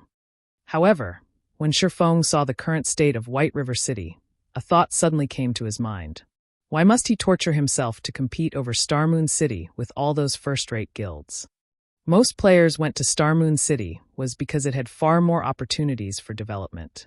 The city also contained many advantages that no other city possessed. But what about now? Due to Zero Wing's existence in White River City and the fact that the guild did not recruit members in any other city, many players had now migrated to White River City. As for the reason behind this migration, wasn't it because Zero Wing offered advantages that no other guild possessed? As long as Zero Wing offered its members more benefits than other guilds, players would continue to flood into White River City. Moreover, as players' levels increased, their income would increase as well. Soon, the teleportation fee between cities would no longer be a problem. At that time, it was not entirely impossible for White River City to surpass even Starmoon City. Is it about Underworld's inside information? Shifeng suddenly heard the arrival of a message. Absolute Heaven had contacted him. Meanwhile, the assassin's message was perfectly timed. Underworld had already become the dominant force in the several cities surrounding White River City. As for how much control they possessed over those cities and exactly which cities they controlled, Shifeng had no clue. Without that information, he could not take appropriate measures against Underworld. Shifeng did not want to waste too much time searching for Underworld and subsequently ruining the organization's plans. If he could find access to detailed information about Underworld, he would have a much easier time preparing for the future. There sure is a lot of information here. Shifeng was inwardly surprised when he opened up the file attached to Absolute Heaven's message. The file was dozens of pages long, and its level of detail was above and beyond what Shifeng had expected. An outer member like Absolute Heaven should not have had access to the kind of information contained in the file. Most likely, only those at Feng Xuanyang's level would possess the authority to know such information. Did Absolute Heaven kidnap and interrogate Feng Xuanyang? I'm impressed that he could obtain such detailed information. Now that he had such detailed information about Underworld, without wasting any time, Shifeng quickly found a quiet spot inside the bank and sat down. He then started carefully reading through the file Absolute Heaven had sent him. 2 hours later, Shifeng finished reading the final page. He could not help but exhale deeply. Although I already expected as much, I did not realize that Underworld is actually so terrifying. They control a total of 316 guilds in Starmoon Kingdom's eastern region. It is no wonder even Gentle Snow is wary of Underworld. Making a rough estimate, Shifeng guessed that Underworld controlled over 1 million players in Starmoon Kingdom's eastern region alone. Zero Wing's current member count was just over 5,000. To Underworld, Zero Wing was no more intimidating than an ant. Furthermore, there were also the Underworld Guards, a group of elites that the organization secretly nurtured. Although the Underworld Guards only had around 400 members, each one was an expert. If they formed a 100-man team, they could effortlessly annihilate hundreds of elite players out in the fields. In addition, Blue Frost City, Maple City, Gale City, Twin Lion City, and Cold Star City, the 5 big cities neighboring White River City, had all been dominated by the guilds under Underworld's control. Moreover, these guilds were not inferior to Underworld in the slightest. Without any powerful enemies, these guilds had grown rapidly. Of these guilds, Overwhelming Smile, the guild holding dominance over Gale City, was currently even more powerful than Dark Star had been during its peak. Without any obstructions, it was a matter of time before these powerful guilds became the overlords of their respective cities. Underworld really is a headache. This situation is much worse than what I had imagined. Shifeng wrinkled his brows and scratched his head, considering the situation carefully. Based on Zero Wing's current strength, moving out and dealing with just one of the 5 cities under Underworld's control would be a massive undertaking. As for dealing with all 5, it was simply impossible. Setting aside the disadvantages of fighting in enemy territory, Zero Wing would first need sufficient strength. With the current number of members Zero Wing possessed, it wouldn't even be a threat for any of these guilds. For such an endeavor, not only would Zero Wing need to pay a large number of teleportation fees, but it also had to waste a lot of manpower and material resources. As for Shi Feng himself, although he was strong as an individual, he wasn't strong enough to threaten an entire guild with tens of thousands of members. I need to hurry and get my class change done. Shi Feng looked at the sword in the stone inside his bag, a sense of urgency overwhelming his thoughts of upgrading his class. No matter how Shi Feng racked his mind, he could not think up of a proper solution. The only thing he could do now was to increase his own strength. There was a large gap in combat power between a Tier 1 player and a Tier 0 player, not to mention a hidden class. If Shi Feng could successfully upgrade his class and become a Tier 1 player, he could cause some trouble for the guilds controlled by Underworld and buy Zero Wing more time to grow. Following which, Shi Feng walked towards the bank's counter, retrieving the larger of the 2 Philosopher's Stones from inside his personal warehouse. He then retrieved a large number of magic crystals from the guild warehouse. Guild members had come across these magic crystals while they had raided dungeons. Originally, these magic crystals were intended for equipment crafting, but as of yet, nobody within the guild could produce equipment that required magic crystals. Hence, a large stockpile had accumulated inside the guild warehouse. Now, however, Shi Feng emptied their stock. Following which, Shi Feng returned to his forging room inside the Starstreak trading firm.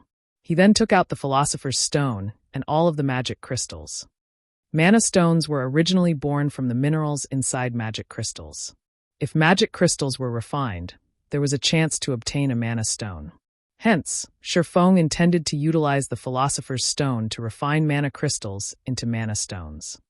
However, mana stones were extremely rare and precious. The chances of obtaining a mana stone from refining a magic crystal were extremely low, and even Shi Feng himself wasn't very confident in success. Hopefully this works. Shi Feng then grabbed a transparent magic crystal with one hand and the Philosopher's Stone in the other. Praying silently, he refined the magic crystal.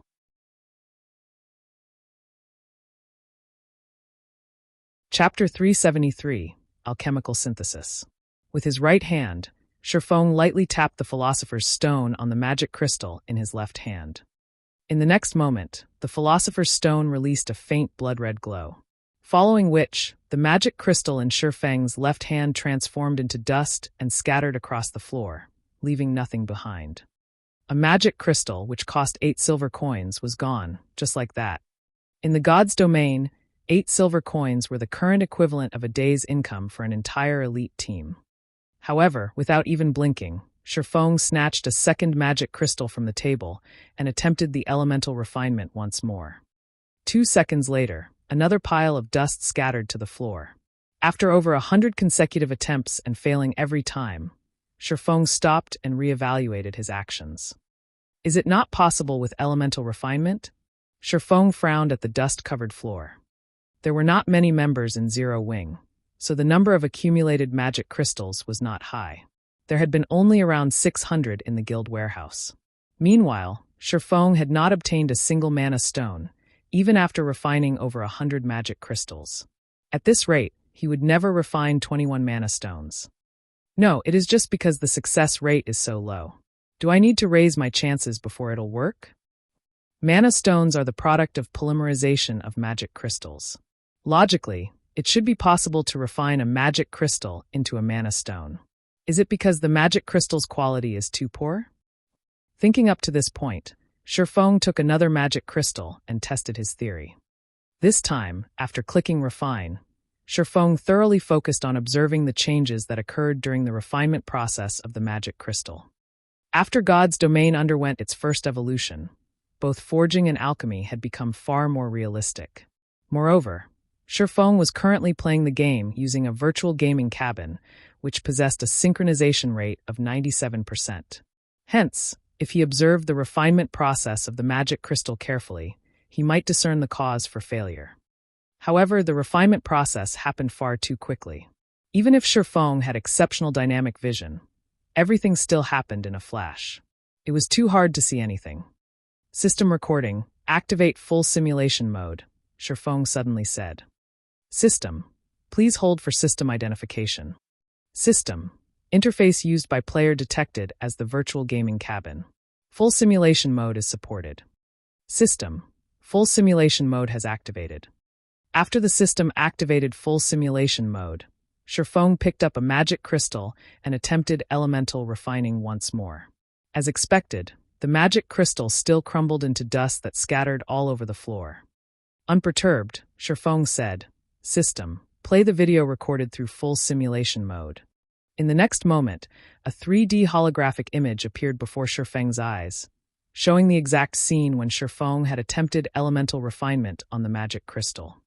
Aside from allowing players to experience a synchronization rate of 97%, the virtual gaming cabin also allowed players to activate full simulation mode in the game. With this function, the videos players recorded in-game could be viewed as a holographic projection rather than on a flat surface. This function was unavailable to those who used both the ordinary and advanced helmets. In the God's domain of the past, if one were a master lifestyle player, they would have definitely purchased a virtual gaming cabin for themselves. They did so for the sole purpose of this holographic recording function. Through this function, players could realistically reproduce the videos they recorded. Players could experience what they normally couldn't through a flat-screen video, and this included the refinement process of the magic crystal. However, the main purpose of the full simulation mode lay in the analysis of enemies. Players could record their battles with enemies to study their enemies' fighting habits, defenses, attacks, dodges, and other detailed actions. After analyzing their enemies' habits and weaknesses, even if they were weaker than their opponents, players could take advantage of said habits and weaknesses to triumph against their enemies. In the past, this often happened in God's domain. It was especially true for fights between experts.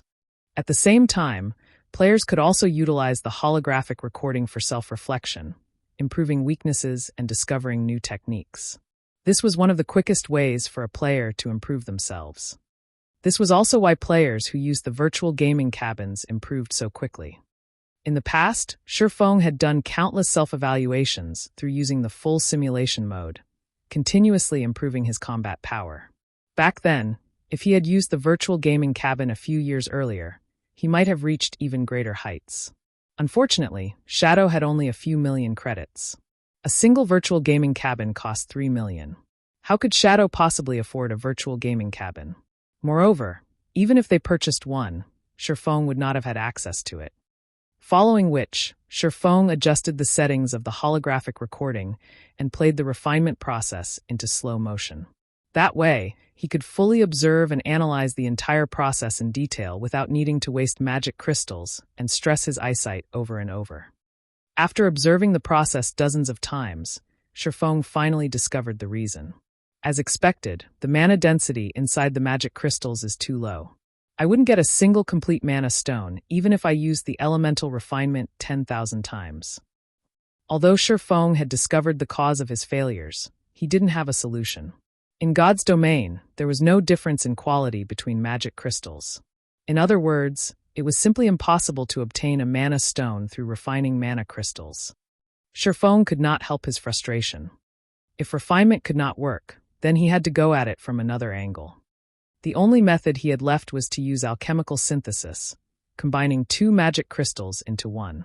Once the accumulated mana inside the magic crystals reached a sufficient level, it would become a mana stone naturally. However, how could alchemical synthesis be easy? Even a grandmaster alchemist would struggle with alchemical synthesis. The price they had to pay would also exceed the value of the final product. Normally, nobody would willingly take on such a risk.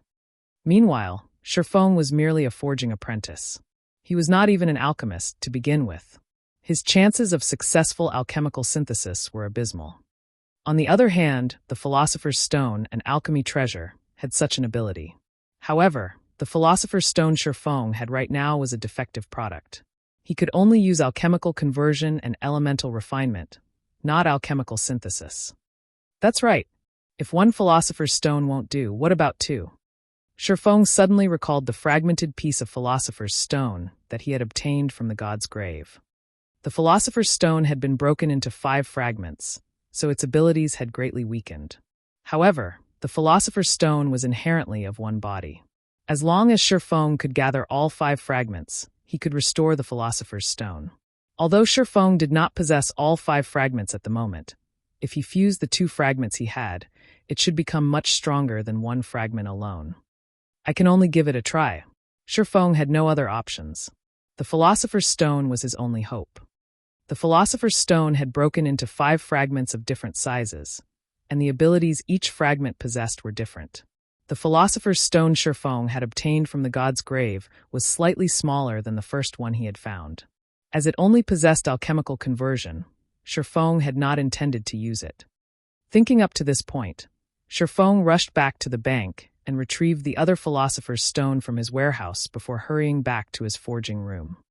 Inside the forging room, Shifeng carefully combined the 2 Philosopher's Stones.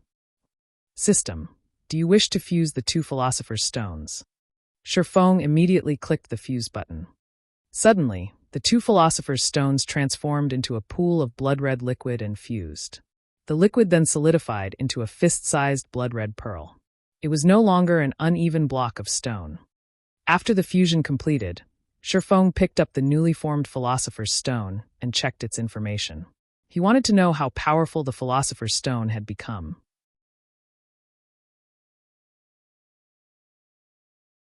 Chapter 374, Results Beyond Imagination. Good. Shifeng sighed in relief when he read the information displayed. Philosopher's Stone, 36% completed. Epic rank special item, dropped upon death. A sacred item for alchemy, the Philosopher's Stone can be used to turn stone into gold, revive the dead, and more. However, the Sword Emperor, Knight, shattered the Philosopher's Stone into 5 pieces. However, the Philosopher's Stone possesses immense strength. As long as one gathers the 5 pieces, it will recover to its full strength. Active effect. Due to being damaged, the Philosopher's Stone possesses less than 1/7 of its original strength. It can only be used for alchemical conversion, elemental refinement, alchemical synthesis, and elemental strengthening. Now that the Philosopher's Stone was capable of alchemical synthesis, Shifeng should be able to obtain mana stones easily. Just as he was about to begin the alchemical synthesis, a system notification alerted Shifeng. Moreover, it repeated 3 times. Starmoon Kingdom Region System Announcement. Congratulations to Overwhelming Smile for becoming the first team to conquer the hard mode Bone Ruin. Rewarding 10,000 guild reputation and 10,000 guild popularity. All players within the team will be rewarded 100 reputation points in White River City and 10 reputation points in Starmoon Kingdom. Starmoon Kingdom Region System Announcement. Congratulations to Overwhelming Smile for becoming the first team to conquer the hard mode Bone Ruin. Rewarding 10,000 guild reputation and 10,000 guild popularity. All players within the team will be rewarded 100 reputation points in White River City and 10 reputation points in Starmoon Kingdom. Starmoon Kingdom Region System Announcement. Congratulations to Overwhelming Smile for becoming the first team to conquer the hard mode Bone Ruin. Rewarding 10,000 guild reputation and 10,000 guild popularity. All players within the team will be rewarded 100 reputation points in White River City and 10 reputation points in Starmoon Kingdom. What? The Bone Ruin is a 50-man team dungeon. A guild has already defeated it? Thinking that he had heard wrong, Shifeng quickly opened the system message log to take a look. However, they had indeed cleared the Bone Ruin. Overwhelming Smile? Isn't that one of the guilds controlled by Underworld, a second-rate guild dominant in Maple City? Shifeng could not help his surprise.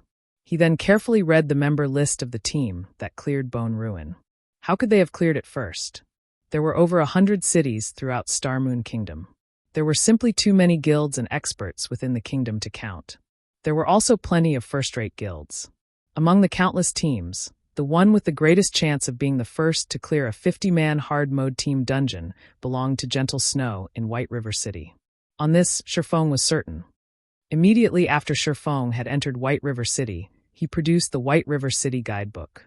Gentle Snow had even spent a large sum to purchase the most detailed version, gaining a huge advantage over the other guilds right off the bat. Moreover, to secure the first clear of the 3 great dungeons, Gentle Snow had assembled many of Ouroboros' experts in White River City. She even purchased multiple fine gold-ranked arclight shields and a large stock of basic mana armor kits from Shifeng. Not even the core team of the most powerful first-rate guilds in Starmoon Kingdom could compete with Gentle Snow's team in terms of personnel or equipment. Yet, Gentle Snow's team had actually lost to a second-rate guild like Overwhelming Smile. Although Overwhelming Smile received plenty of support from Underworld in the form of money and experts, the first clear of 50-man hard-mode team dungeons was not easy to claim. If that were the case, Gentle Snow would have long since claimed the first clear of the Land of Death. Moreover, in Shifeng's memories, Overwhelming Smile had always been a very ordinary guild. In the end, Assassin's Alliance took them out, and they were swept away by the torrents of God's domain. Just what sort of secrets is Overwhelming Smile hiding? In the information Shifeng received from Absolute Heaven, there was nothing special about Overwhelming Smile. Despite Underworld going all out with its support, even sending 50 Underworld guards to help the guild, Shifeng did not believe for a second that Overwhelming Smile could take the lead in claiming the first clear of a 50-man team dungeon. Yet, Overwhelming Smile had done exactly that. This showed that Overwhelming Smile's team had an advantage that not even Gentle Snow's could compete with. If Overwhelming Smile continued to develop without rival guilds, in addition to Underworld's hidden support, even Shifeng could not guess how powerful the guild would become. The appearance of the 3 system notifications had immediately caused a sensation throughout Starmoon Kingdom. Previously, everyone had their guesses as to which first-rate guild would be the first to claim the first clear of a 50-man team dungeon. However, no one expected this result. A second-rate guild had actually accomplished what first-rate guilds couldn't. For a time, Overwhelming Smile had become the focus in Starmoon Kingdom. I need to hurry as well. Shifeng clutched the Philosopher's Stone and started the alchemical synthesis. No matter how powerful an enemy was, one's personal strength still mattered the most. Shifeng stored one magic crystal after another in the Philosopher's Stone. In the next moment, the synthesis bar began to slowly increase. The synthesis bar only reached 100% after Shifeng stored 50 magic crystals. Although Shifeng could now synthesize mana stones using magic crystals, the Philosopher's Stone in his possession was still incomplete. Hence, the synthesis rate was only 50%. This item really is an alchemical treasure. The power of this stone awed Shifeng. If Grandmaster alchemists could see the synthesis rate and the number of required base materials, it would leave them speechless with shock. Grandmaster alchemist's synthesis rate only hovered around 20%, which was already quite high. Meanwhile, normally over 200 base materials were required. Hence, nobody would willingly sacrifice high-tiered materials through alchemical synthesis. However, Grandmaster alchemists paled in comparison to the Philosopher's Stone. It was as expected of a treasure of alchemy. Meanwhile, alchemical combination was only a small part of the Philosopher's Stone's abilities. It was no wonder so many kingdoms and empires had gone to war over the Philosopher's Stone. Let's start, then. Shifeng clicked the synthesize button. 3 seconds later, an additional fist-sized gray stone appeared in Shifeng's hand. This was none other than the mana stone. Awesome! After successfully synthesizing a mana stone, Shifeng quickly added more magic crystals into the Philosopher's Stone, starting the second round of alchemical synthesis. At the same time, Shifeng had also contacted Melancholic Smile and instructed her to purchase a large stock of magic crystals immediately. With the stockpile Zero Wing possessed, he wouldn't have enough to synthesize 21 mana stones. Even if the synthesis rate was 100%, he would need 1,050 magic crystals for 21 mana stones. With only a 50% rate, he would need at least 2,100 magic crystals. Shifeng had previously used quite a lot of magic crystals, and he only had 508 remaining. By Shifeng's estimation, he would need at least 2,000 more magic crystals. Guild leader, please tell me you're joking. You want to purchase 2,000 magic crystals? The current market value for them is 8 silver coins each, 160 gold for 2,000 pieces. Moreover, this is the best and lowest cost. If we buy them in bulk, the prices in White River City will soar. When that happens, we'll need to pay at least double or triple the current price. Making a rough estimate, we'll need to spend at least 300 gold to get 2,000 magic crystals. Although Melancholic Smile had always dealt with the purchasing of materials for the Horizon Alliance, this was her first time handling a transaction that involved over 300 gold. She struggled against her sudden anxiety. If converted to credits, 300 gold coins would be over 4 million credits. All her life, she had never even seen so much money. It doesn't matter. Just get it done quickly. Shifeng couldn't care less about the potential consequences. His class change quest took priority. Even if he had to spend 1,000 gold to purchase the 2,000 magic crystals, he would not hesitate. By the time Melancholic Smile's group of 3 could mass-produce the basic strengthened armor kits, it would only be a short time before he earned the money back. After half an hour passed, Melancholic Smile delivered 2,000 magic crystals to Shifeng. She had experienced the pleasure of being a wealthy tycoon. Meanwhile, during this period, Shifeng had also kept himself busy. After using 500 magic crystals, he had an additional 6 mana stones. In addition, he had also produced some basic mana armor kits for his guild, as well as slightly raising his own forging proficiency. Hopefully my luck won't be too bad. Shifeng took the 2,000 magic crystals and started the alchemical synthesis once more. He used 100 pieces, 200 pieces.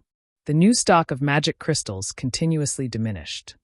After using 1,650 magic crystals, Shifeng had finally managed to collect 21 mana stones.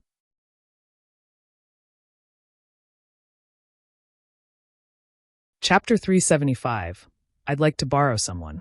Now that I've got 21 mana stones, I only need the 3 Tier 4 NPCs. Shifeng thought about where he could find these NPCs as he collected the 21 mana stones and Philosopher's Stone from the table.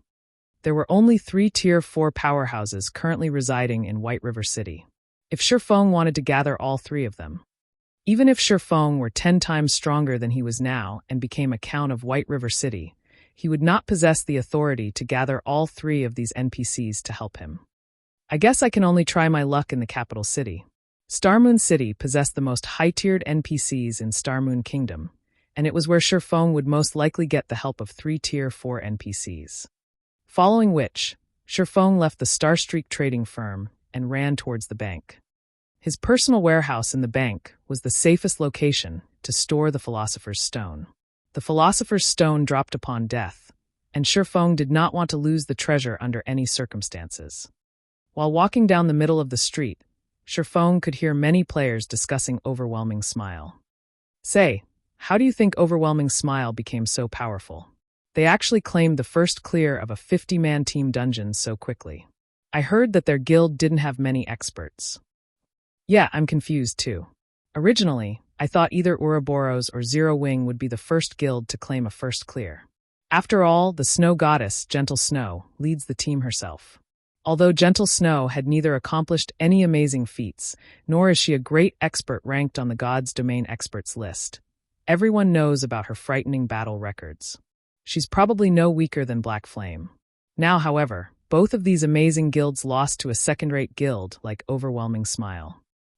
I heard that the equipment dropped in a 50-man hard mode team dungeon is amazing.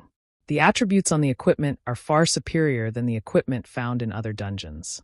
Now that Overwhelming Smile has equipment from Bone Ruin, they will have a much easier time raiding level 20 large-scale team dungeons. I heard that Overwhelming Smile has already become the overlord of Maple City. Moreover, they are currently mass recruiting players, and the benefits they offer are insanely good. There is also proof posted online showing that someone recently invested 1 billion credits for the guild's development. Just thinking about that much money makes me drool.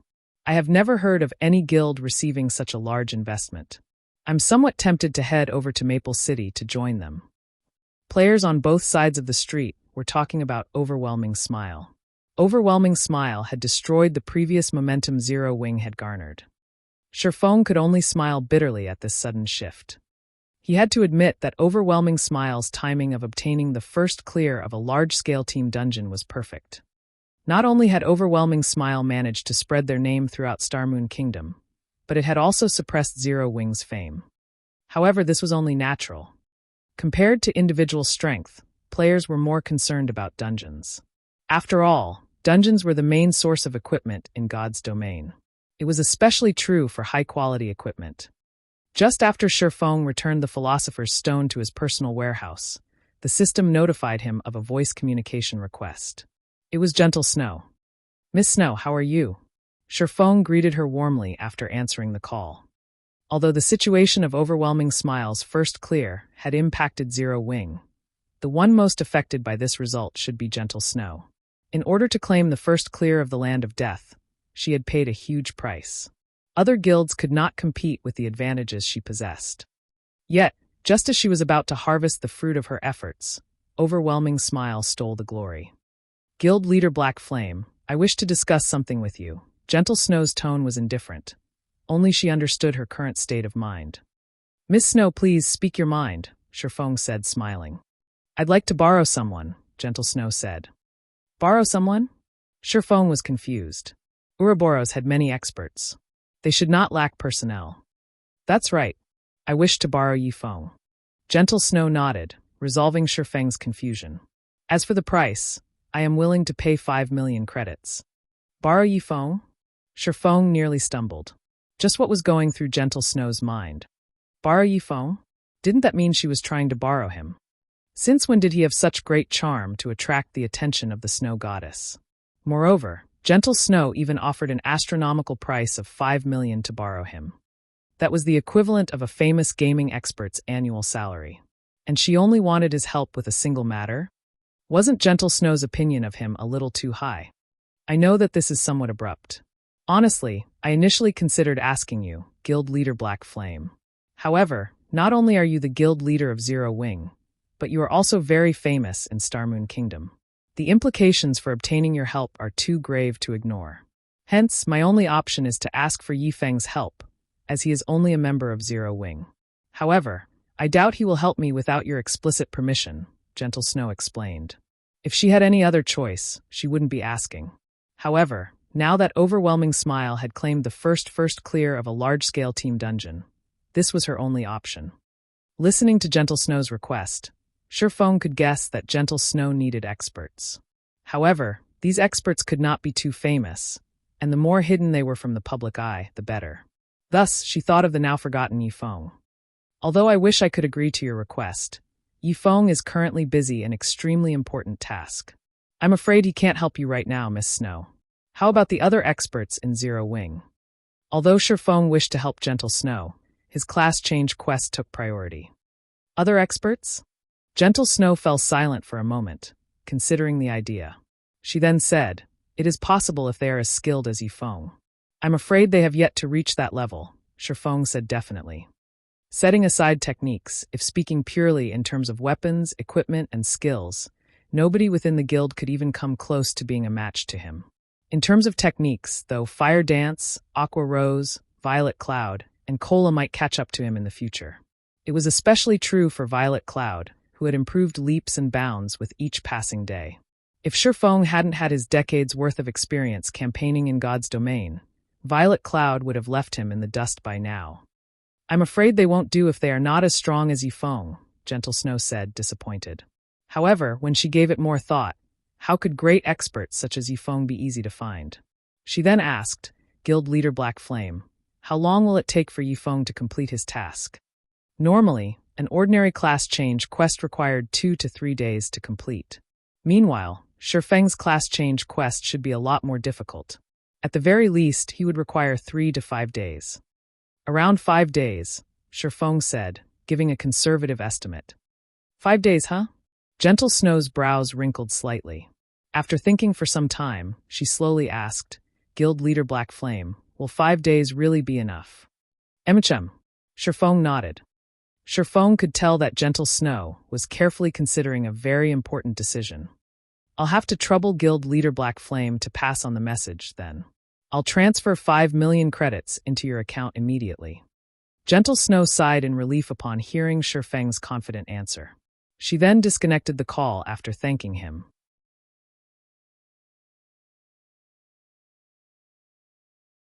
Chapter 376, Great Divine Official.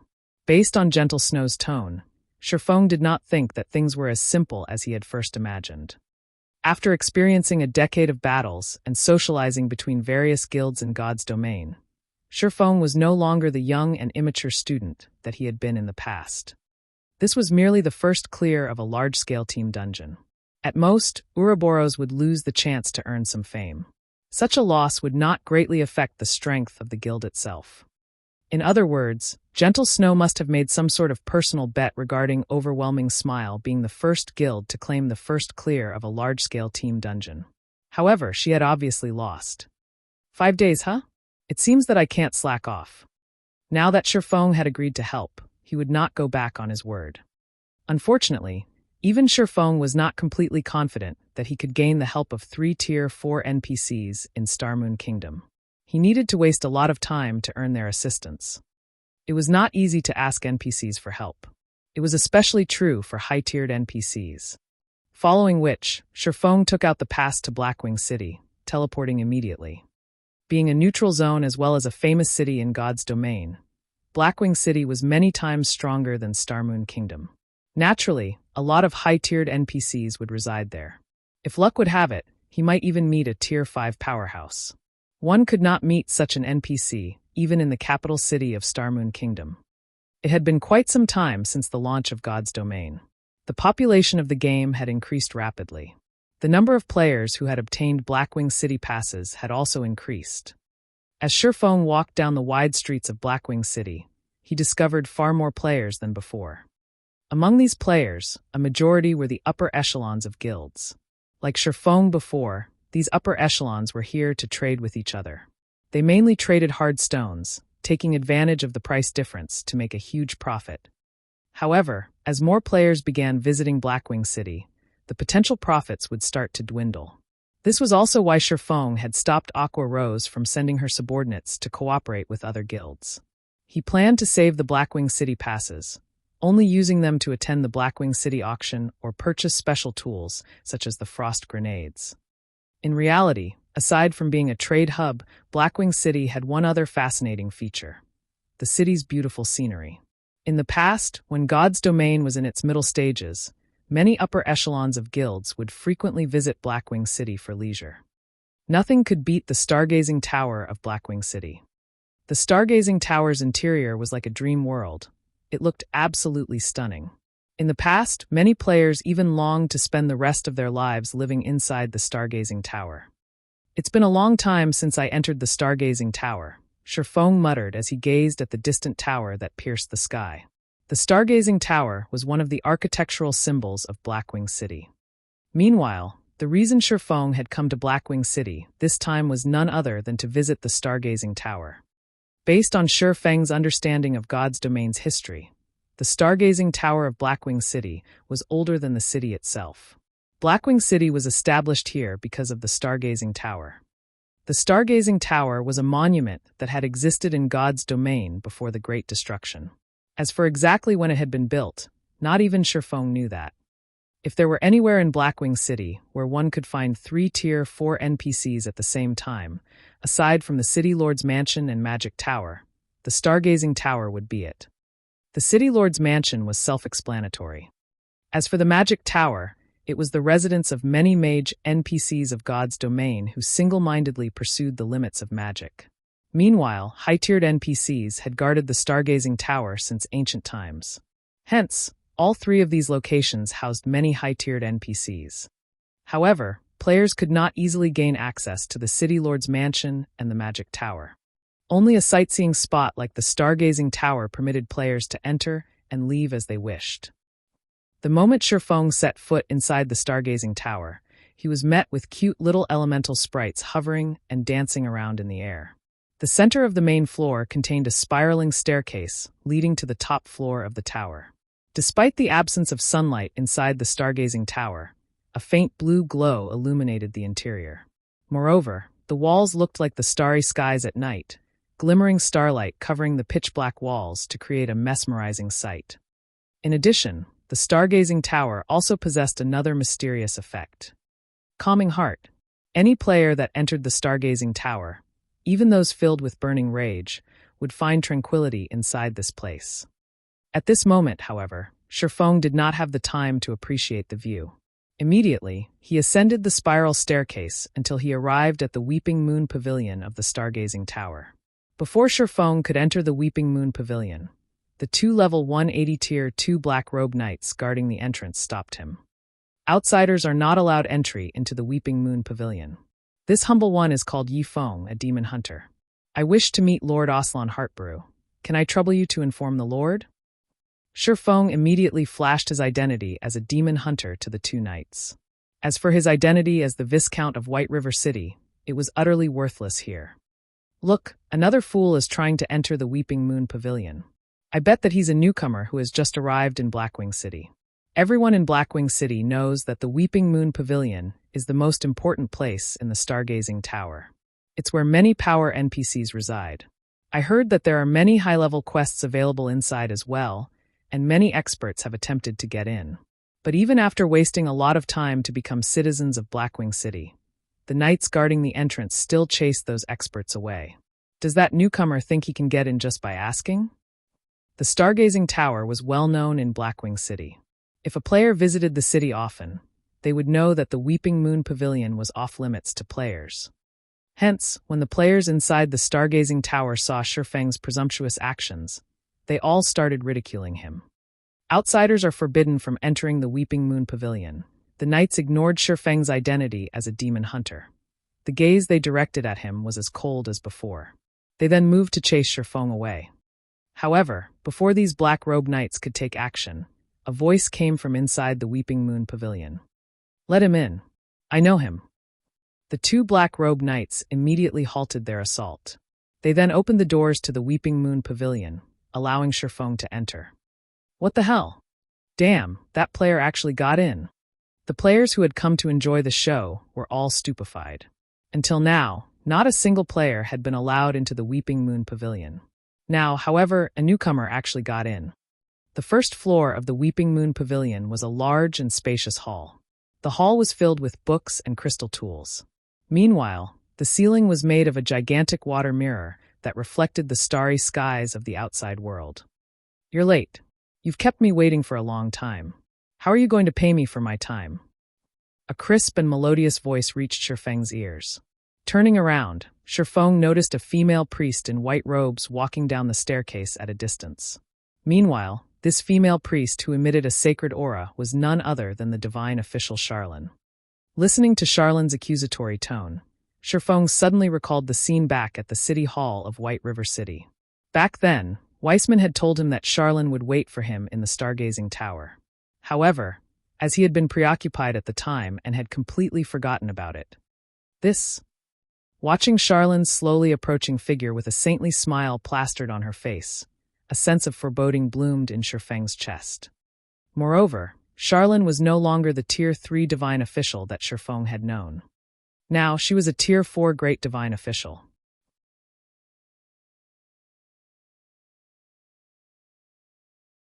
Chapter 377, Unknown. Shifeng stared at Charlene's information, dumbfounded by what he saw. From a level 8 NPC in Redleaf Town, Charlene had first jumped to become a level 20 Tier 3 divine official. Then she grew from a level 20 Tier 3 divine official to a level 180 Tier 3 divine official. Now she had grown even further, becoming a level 200 Tier 4 great divine official. She was now on the same level as the Tier 4 wizard, Weissman. Lady Charlene, I heard that you have been looking for me. May I know how I may be of service to you? Shifeng reluctantly asked after calming down. Whenever Shifeng encountered Charlene, he feared for his wallet. It was especially true when Charlene revealed that saintly smile of hers. Shifeng suddenly felt that he had come to the wrong place. If he had known that he would meet Charlene here, he would have definitely gone to Starmoon City instead. I do have something I need you to help me with, but this matter can only be addressed inside the Weeping Moon Pavilion. Unfortunately, the Weeping Moon Pavilion does not permit entry to outsiders. You should know that I am taking a big risk by allowing you in. Seeing as we are acquaintances, I can help you pay half of the 1,000 gold security deposit, but you will have to pay the remaining 500 gold yourself. Otherwise, these black-robed knights will escort you out. Even I am helpless about this rule, Charlene sighed and shrugged, a helpless look on her face. Shifeng immediately cast a scornful glare at Charlene. Again, she was trying to take his money again. This was the first time he had heard about a security deposit for entering the Weeping Moon Pavilion. He had only brought around 700 gold with him this time. Yet, in just a moment, Charlene had relieved him of 500 gold. However, even though Shifeng's heart ached, he had no choice but to pay. Before Charlene, Shifeng was like a helpless little boy. Charlone's senses were simply too sharp, and she would sniff out his weaknesses every time they met. This time as well, in order to find 3 Tier 4 NPCs to help him, he had to enter the Weeping Moon Pavilion no matter what. Although he had other plans he could use to try to enter the Weeping Moon Pavilion, there was no guarantee that those plans would succeed. Moreover, those plans would demand a lot of his time. Reluctantly, Shifeng took 500 gold coins from his bag and handed them over to Charlene. "Why are you looking at me like that? This is only a security deposit. It's not like you won't get it back," Charlene said. At this moment, her eyes were completely glued to the glittering gold coins in Shifeng's hands. With a slight wave of her delicate finger, the gold coins flew into her pocket. Inwardly, Shifeng flipped her off. "Since this is a security deposit, why are you pocketing the money instead of the administrator of the Stargazing Tower?" As if having read Shifeng's thoughts, Charlene smiled faintly as she took out a silver moon emblem and pinned it to her chest. The words carved onto this silver moon emblem were Stargazing Tower Administrator. Damn! Just how many jobs does she have? When Shifeng saw the silver moon emblem on Charlene's chest, Shifeng understood one thing. He would never see that 500 gold again. There was not even a trace of hope of getting his money back. In which case, he had not just paid a security deposit, but an entrance fee. Moreover, it was an entrance fee of 500 gold. "Humph, little dummy, did you really think that I'd lie to you?" Charlene tapped the silver moon emblem on her chest, chuckling. "All right, let's go then." Sighing helplessly, Shifeng followed Charlene up the pavilion. As for the sword in the stone, it would not be too late to ask for Charlene's help after accepting her quest. The second floor of the Weeping Moon Pavilion consisted of a single wide corridor with many tightly locked rooms. It looked like an apartment complex. Massive stone doors loomed at the end of the corridor. Numerous images were carved onto the stone doors, and each image carried its own meaning and story. Charlene pointed towards the distant stone doors, smiling as she said, "Beyond those doors lie the deepest secret of the Stargazing Tower. Do you want to go in and have a look?" "Can I?" Shifeng had always been curious about the Stargazing Tower. In God's domain, any monument that survived the ancient era was a massive treasure, not to mention a monument that had survived the Great Destruction. If a player could explore the secrets hidden beyond those stone doors, their path towards godhood would definitely become much easier. Unfortunately, Shifeng had not been strong enough in the past, and he simply had not qualified to explore the secrets beyond those doors. Of course not. I should remind you that, without sufficient strength, you are better off not knowing certain things. Just like how you open the entrance to the endless abyss. Now, not only do you carry a stigmata on your body, but you also plan to gather the 7 treasures. You are looking to get yourself killed. Do you know how many years the War God's Temple has spent trying to gather those treasures? Meanwhile, you haven't even obtained your Tier 1 class. Do you think it is even possible for you to accomplish something the War God's Temple cannot? They are only trying to. Forget it. There are some things you are better off not knowing. Charlene sighed as she looked at Shifeng, emotions such as pity and anger filling her eyes. Suddenly, Shifeng realized that Charlene was a unique NPC. It was no longer a matter just high intelligence. Charlene was almost human. Following which, Charlene led Shifeng to her own room. Charlene's room was very simple. Other than a place to rest, bookshelves covered the remainder of her room. Rare, ancient books crowded the shelves, all of which would normally be impossible to find anywhere else. "Sit." Charlene made a wave with her finger.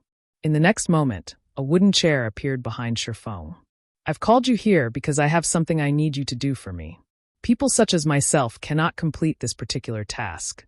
Only heaven-blessed individuals like you can accomplish it. However, this task is extremely dangerous. Will you accept it? Of course, if you do, I can give you a chance to obtain an advanced legacy. This would help your growth immensely in the future. If you can complete this task, I can even make you the lord of a city. You will possess your very own fiefdom." Charlene's words stunned Shifeng into a silence. He could obtain an advanced legacy just by accepting the quest? Moreover, if he could complete the quest, he could even become the lord of a city. Just what rank was this quest? System. Do you wish to accept Charlene's unknown quest? It seems that I won't know anything about the quest if I don't accept it. Shifeng felt uncertain when he saw Charlene's grave expression and the unknown quest. Shifeng was very clear about the iron law of God's domain. Equivalent exchange. The greater the risk, the greater the reward would be. The advanced legacy alone was no trivial matter, let alone the reward of becoming the lord of a city. Although he could afford to ignore the advanced legacy, the reward was something he could not ignore. Opportunity seldom knocks twice. It was now or never. The term becoming the lord of a city did not mean that players would be allowed to take control of a city controlled by NPCs, such as White River City. To begin with, these NPC cities would never accept the rule of players. When Charlene spoke of becoming the lord of a city, it meant that she would reward Shifeng with his own fiefdom, qualifying him to establish his own city. Normally, when a guild wished to establish their own city, it would first need to capture a town not governed by any kingdom or empire. The second option was starting it from scratch and establishing a town from nothing. However, that was much more difficult, and the resources needed would also be several times higher than if the guild just captured a town. On the bright side, the guild could determine the location and geographic advantages of the town. Meanwhile, once they obtained a town, a guild would have to develop the town over a long period before it could become a city. Moreover, the conditions for a town's promotion to become a city were numerous and very demanding. However, Charlene's reward would allow Shifeng to establish a city directly, eliminating many of the challenges one would normally face.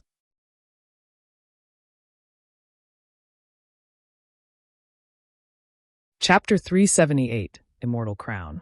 A city completely under his control. This was a dream for Zero Wing. Shifeng had once led Shadow, a guild that owned 10 city-states, so he knew how valuable and how great the advantages were for owning his own city. Although Zero Wing was developing well at the moment, its lack of a stable source of income for credits was a major flaw. Other first-rate and second-rate guilds had support from wealthy corporations. These corporations would provide funding to their partnered guilds, allowing these guilds to develop steadily without worrying about a shortage of credits. Although Shifeng had many ways to earn coins in God's domain, it was not easy to support a guild with coins alone. Moreover, along with the guild's development and the influx of new members, its demand for coins would increase as well. Converting large sums of coins into credits was not a suitable long-term plan to develop a guild. However, it would be a different story if Shifeng possessed a city of his own. Why were large corporations willing to invest so many credits into a guild? Wasn't it to earn money? However, how were they going to earn money? The answer was a player-established autonomous city. If a guild possessed an autonomous city, it could start seeking investors to rent out shops and such in its city. Through these investors, the guild could then earn a large amount of credits and coins, thereby solving the problems of the guild's future development. Thus, Shifeng was determined to obtain the rights to establish his own city. Even if he had to pay a huge price in the process, he would. After a moment of silence, Shifeng answered, "Lady Charlene, I accept your conditions." "Good. I really did not choose the wrong person. Since you've agreed, the contract between us will be established from this moment onward." Charlene nodded and drew a silver rune in midair. She then imprinted the rune on the back of Shifeng's hand and said, "This is a spirit seal, and it can be used to absorb immortal souls. What I want you to do is to collect 10,000 immortal souls." "Collect immortal souls?" Shifeng said, unable to suppress his shock. "You want me to kill 10,000 heaven-blessed individuals?" When NPCs spoke of heaven-blessed individuals, they were referring to players. Players were immortal existences in God's domain, and they could resurrect infinitely at the cost of some levels and EXP. This was all due to the souls of players being immortal. Meanwhile, Shifeng could only obtain the immortal soul from the corpse of a player. Moreover, Shifeng needed to meet a few requirements before he could absorb the immortal soul of another player. First, he could not be 5 levels higher or lower than the target player. Second, he needed to kill the target player personally. Lastly, upon the target player's death, the distance between Shifeng and the player could not exceed 10 yards. If he failed to meet any of these conditions, he would not absorb the player's immortal soul. For the NPCs of God's domain, absorbing the immortal souls of heaven-blessed individuals was taboo. If Shifeng were discovered doing so, no one, NPCs or players, would hold back from killing him.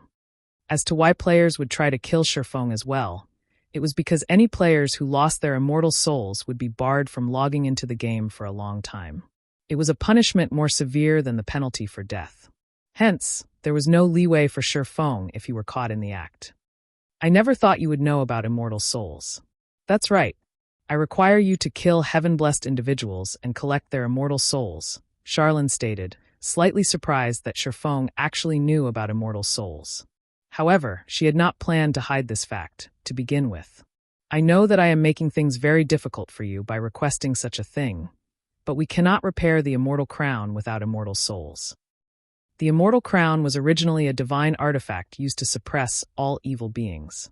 However, the crown was damaged the last time it was used to suppress the endless abyss.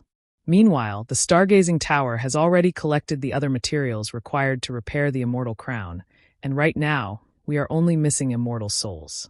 Initially, I called you here to help me collect immortal souls gradually.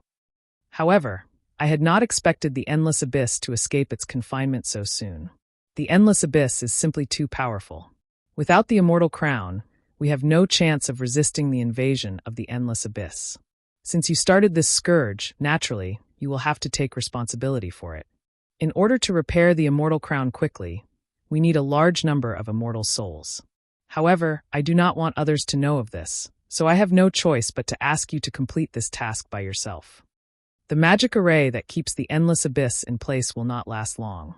By my estimation, it will hold out for another 3 months. In 3 months, we will have no choice but to face the endless abyss directly.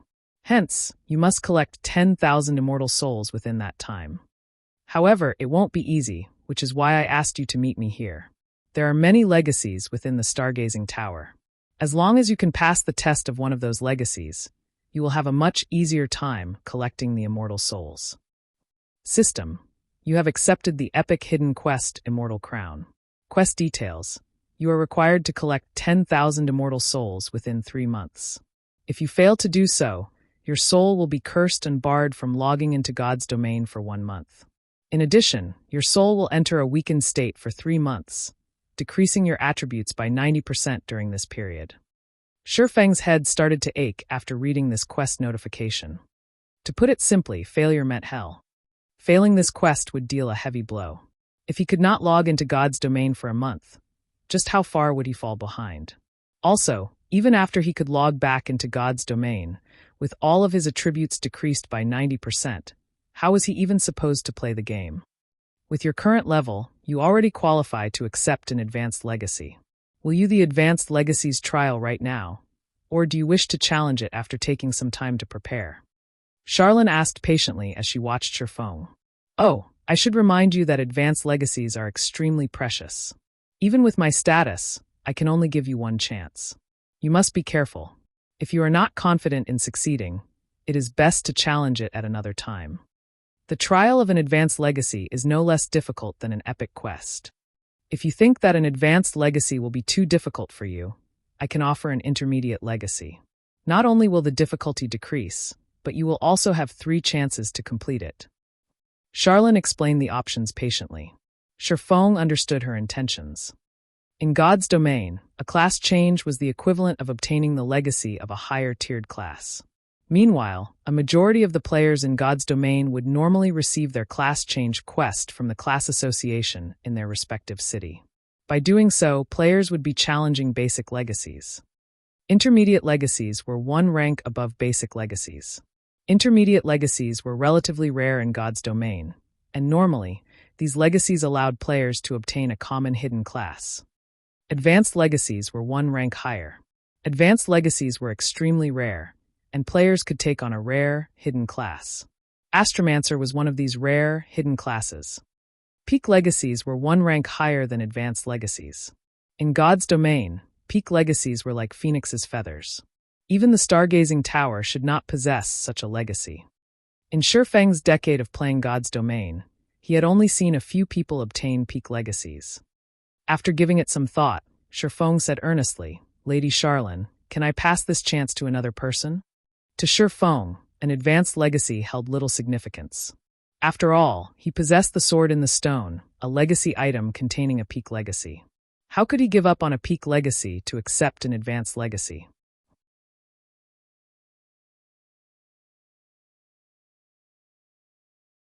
Chapter 379 Awaken. Shifeng's question stunned Charlene. She looked at Shifeng, surprise flashing in her beautiful eyes. What were advanced legacies? A heaven-blessed individual could only come across an opportunity like this if they were lucky. They'd never find an advanced legacy by searching alone. Even if one tried to trade 10 epic items, they could never afford it. Even she, the manager of the Stargazing Tower, had paid a massive price to obtain this one chance to challenge an advanced legacy. Yet, Shifeng wanted to give this precious chance to someone else. The legacies of the Stargazing Tower cannot be passed to others. If you do not wish to accept the legacy, I can give you an epic item as compensation instead, Charlene said, shaking her head. The words epic item were tempting. However, Shifeng was not satisfied. Lady Charlene, may I exchange the advanced legacy for a favor from you? Shifeng asked once more. A favor? Charlene grinned. Chuckling, she said, Little dummy, do you know how valuable an advanced legacy is? And you want to trade it for a favor? Don't tell me you want Big Sister too. Looking at Charlene's blushing cheeks, sweat streamed down Shifeng's forehead. Hurriedly he said, Don't get the wrong idea. You mustn't misunderstand me. I only want you to awaken an item for me. Only Tier 4 classes can awaken it. Awaken an item? Charlene was suddenly interested. She then focused on Shifeng, thoroughly scanning his body from top to bottom. Her eyes widened in surprise when her gaze landed on the bag hanging from Shifeng's waist. With a teasing laugh, she said, I don't see anything on your body that needs to be awakened, though. You can't be asking me to wake that withered dragon hanging from your waist, right? Based on Charlene's comment, Shifeng had finally confirmed something. Charlene could see the contents of his bag. This was how Charlene could always squeeze him dry every time they met. She hasn't discovered it? Shifeng felt that something amiss when he saw Charlene's ridiculing smile. Since she could see the contents of his bag, why didn't she discover the extraordinary power within the sword in the stone? If a Tier 0 player like himself could see it, how could a Tier 4 great divine official not? Thus, Shifeng removed the sword in the stone from his bag. Charlene, who had still been chuckling, immediately became serious upon the appearance of the sword in the stone. She was no longer laughing. Indescribable emotions flashed in her eyes as she fixed her gaze on the crystal-encased sword in Shifeng's hands. Charlene reacted as if the sword in Shifeng's hands had suddenly appeared out of thin air. Just what is this? It actually escaped the detection of my eyes of God. Charlene was momentarily surprised. Even as she looked directly at the sword, her eyes of God could not discern any information. It was as if the sword before her did not exist. Eyes of God was a Tier 3 advanced detection spell, and even legendary items could not escape its detection. Yet, the sword in the stone had actually. Can I have a closer look at it? Charlene asked, her curiosity reaching its peak. Shifeng did not reject Charlene's request, handing the sword in the stone over to her. The moment Charlene received the sword, she immediately cast over a dozen spells in quick succession. Every time one of her spells faded, Charlene's expression would grow slightly more serious. Amazing. It seems that I'll have to use my true abilities. Charlene smiled. Suddenly, a terrifying amount of mana burst forth from her body, and in the next instant, Charlene's holy light domain had devoured the room. Simultaneously, 2 golden magic arrays appeared on both the ceiling and the floor. Shifeng immediately felt his body grow heavy, the mana in the room rendering him immobile. Charlene's holy light domain was much stronger than the Tier 4 Sky Piercer Weissman had used against the Mechanical Slayer. At this moment, Shifeng had finally realized just how powerful Charlene was. It was no wonder why she could casually offer him the qualifications to establish his own city. However, Charlene was not done after summoning the twofold magic array, as her hands continuously drew line after line of divine runes in the air.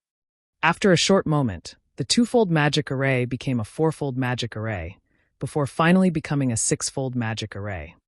At this moment, magic arrays covered all 6 sides of Charlene's room. The Tier 4 Sky Piercer Weissman had used only required a fourfold magic array to channel it. Yet, the spell Charlene channeled now required a 6-fold magic array. At the very least, Charlene's spell should be a peak Tier 4 spell. Although Shifeng did not know what Charlene was trying to do, he felt incredibly fortunate. It seemed that asking Charlene to help him was the right choice after all. If Charlene could summon such a powerful magic array, her position in the stargazing tower should be relatively high. She might even be able to invite 3 Tier 4 NPCs to help him awaken the sword in the stone. At this moment, the runes Charlene drew seeped into the stone in the sword, which floated in midair. After another few minutes had passed, the golden divine runes separated from the stone in the sword and flew into Charlene's palm, forming a golden ball. Following which, the magic arrays disappeared from the room, and the stone in the sword landed in Charlene's hand once more. However, Charlene paid no attention to the sword in the stone. Instead, she focused the ball of divine runes, seemingly studying it. How could this be? Charlene muttered in utter disbelief. Not even divine appraisal, a peak tier 4 spell, can analyze this sword. To think that you have such an item, I have really underestimated you. Even after exhausting every option I have, I still can't uncover a single thing about this item. How did you learn that this thing requires tier 4 classes to awaken it? Charlene asked. By this time, she had completely given up on analyzing the stone in the sword. Charlene wondered the same thing. I have simply used omniscient eyes. Charlene couldn't uncover even basic information about the sword in the stone. Just what kind of item was this? Omniscient eyes? Impossible. I couldn't analyze the sword even when I tried using the eyes of God. Charlene shook her head, slightly surprised by Shifeng's answer. However, she suddenly thought of a possibility. Don't tell me you have a golden stigmata. Shifeng nodded. No wonder. Charlene revealed a faint smile. Why didn't you tell me earlier, little dummy? Throughout God's domain, the omniscient eyes of the golden stigmata is only inferior to the eyes of truth. I really did not expect the war god's temple to be so generous as to give you a golden stigmata. Tell me then, what are the conditions to awaken this item? Charlene inquired as she pointed at the sword in the stone. 21 mana stones and 3 tier 4 classes are needed to awaken the power slumbering within this sword. Shifeng recited the information he could see using the omniscient eyes. Little dummy, don't tell me you have 21 mana stones inside that bag of yours. Even Big Sister here doesn't have that many of them. Charlene's eyes glowed as she looked at Shifeng. Stretching out her jade-like hand, she said, Out with them, then. I only have 21 pieces. Shifeng instantly panicked. What kind of person do you take me for? Charlene rolled her eyes at the sight of Shifeng's caution. She then said, Relax, I won't rob you. I just want to awaken the power inside this sword. It needs 3 tier 4 classes to awaken this sword, Shifeng reminded, unwilling to hand over the mana stones. I know. However, do you think tier 4 powerhouses have the time and energy to help you? Charlene said, disgruntled. This sword is no trivial matter. Fortunately, you met me. Otherwise, even if you found 3 tier 4 powerhouses, they wouldn't help you. Their answers wouldn't change even if you offer each of them a fragmented legendary item.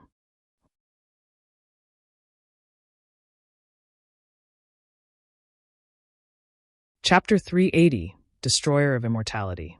They won't help me even if I offer each of them a fragmented legendary item? Shifeng was taken aback. He did not think Charlene was lying. He had personally witnessed how extraordinary the sword in the stone was. Even Charlene, a tier 4 great divine official, could not uncover its secrets. Meanwhile, he had only obtained the golden stigmata due to luck. Otherwise, he would have never known that the sword in the stone was a legacy item. Fortunately, I made the trip here. Otherwise, I would have missed my chance. Shifeng inwardly celebrated his luck as he looked at the sword in the stone. Originally, Shifeng had thought he only needed to hire 3 tier 4 NPCs to help him. Now, it would seem that even if he found 3 tier 4 NPC powerhouses, there was no price he could pay to gain their help. Based on Charlene had said, however, even if he could afford the price, he still couldn't awaken the power within the sword in the stone. All right, let's begin. I too want to see just what sort of item this is. Little dummy, stand back. Charlene was greatly interested in the sword in the stone right now. After saying so, Charlene tossed the 21 mana stones into the air and started chanting an incantation. The 21 mana stones suddenly split up and flew in all directions. Fortunately, Charlene's room was sufficiently large. After the mana stones flew 20 yards, they immediately stopped, hovering in the air. The mana stones then started to spin slowly. In the next moment, silvery white light shone from under their feet. Shifeng immediately distanced himself from the magic array that appeared, watching silently from afar. As the 21 floating mana stones rotated, the sword in the stone hovered in the center of the magic array. Charlene then shouted. Suffocatingly dense mana filled the room, buzzing. As if unable to withstand this immense pressure, the 21 mana stones immediately shattered into dust, forming clouds of gray smoke that flowed into the sword in the stone. When the sword in the stone completely absorbed one of the mana stones, the legacy item emitted a thumping sound that resembled a heartbeat. Shifeng even wondered if his ears were playing tricks on him at first. However, as more mana stones fused with the sword, the thumping became much louder and more powerful.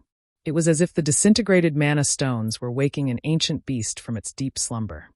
However, as mana stones continued to drift into the sword, Charlene, who currently stood inside the magic array, grew weaker.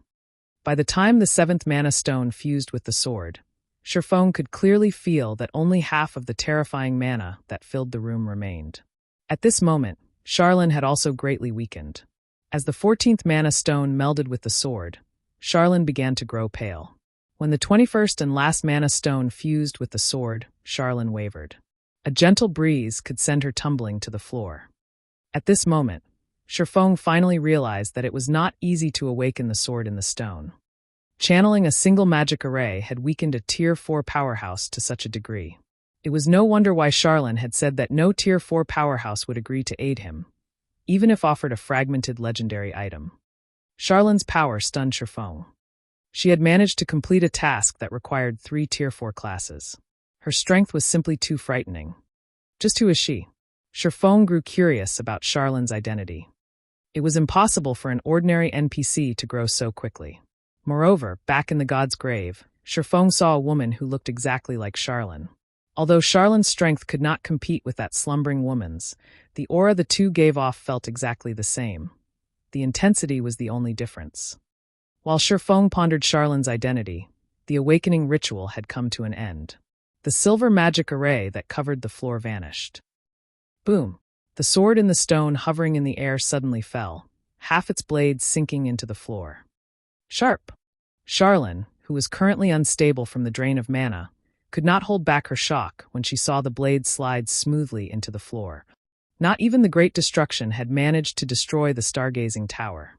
The strongest and highest quality materials had gone into this monument's construction. Magic arrays reinforced the building further. A full-powered blow from a Tier 4 sword emperor armed with a legendary ranked sword could not even scratch the floor. Yet, the hovering sword in the stone sunk effortlessly into the wood. By now, the transparent crystal encasing the sword had completely disappeared. Only a sword with a golden hilt and guard remained, with a blade that was as pure and clear as a diamond. Impossible! This is actually the destroyer of immortality. Charlene was tongue-tied when she read the sword in the stone's information, which was now fully visible. Destroyer of immortality. A creation born of nature, containing unrivaled power. Although it was greatly damaged during the war between the ancient gods, it had absorbed some of their powers. If one can master this blade, they will obtain a trace of the ancient gods' powers. Class restriction: Berserker and Swordsman. Destroyer of immortality? Shifeng was puzzled. He had never heard this name before. Reading the item's introduction, apparently, its origin was quite amazing. The ancient gods had actually used this weapon. Shifeng knew a little about the ancient gods. The ancient gods were born from nature, and they had the power to decimate the heaven and earth. Even the Tier 6 god-ranked classes of God's domain were no more than ants before an ancient god. They were practically invincible. However, all of these ancient gods had perished in the Great Ancient War. You must have heaven-defying luck.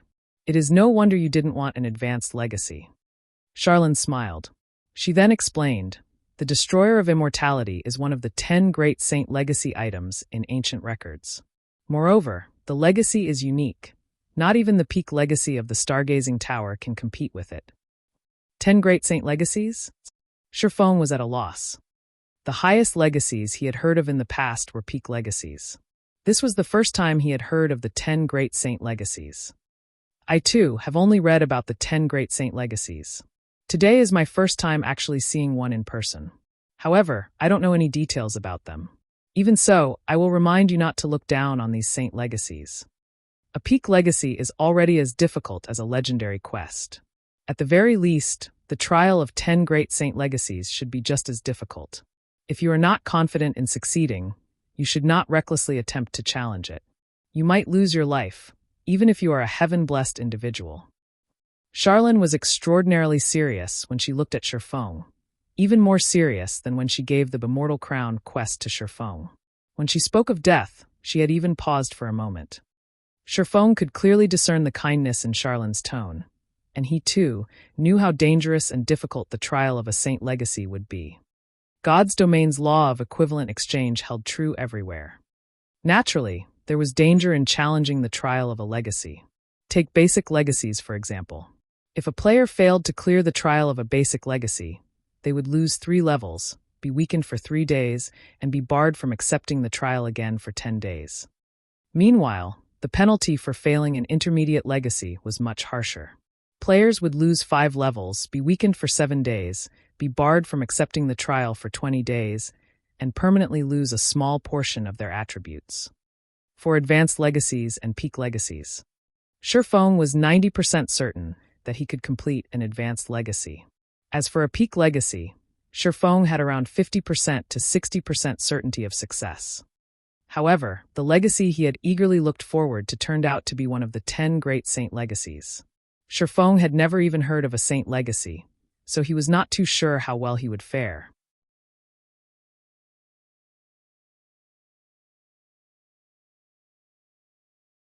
Chapter 381 Attacks from Above and Below. Charlene was a Tier 4 Great Divine Official. The information she had access to would definitely surpass a player like Shifeng. The fact that she knew about the Destroyer of Immortality proved this point. Should I wait a little longer? Shifeng pondered in silence as he looked at the translucent sword that penetrated the ground. Now that the Destroyer of Immortality had awakened, he could take on the legacy trial anytime he wanted to. He could slowly build his strength before challenging the trial. That way, he would have a higher chance of successfully clearing it. After all, as one of the 10 great saint legacies, the consequences of failure would be severe. It might turn out just as Charlene had guessed. Death. Heaven-blessed individuals were immortal existences, being able to resurrect infinitely.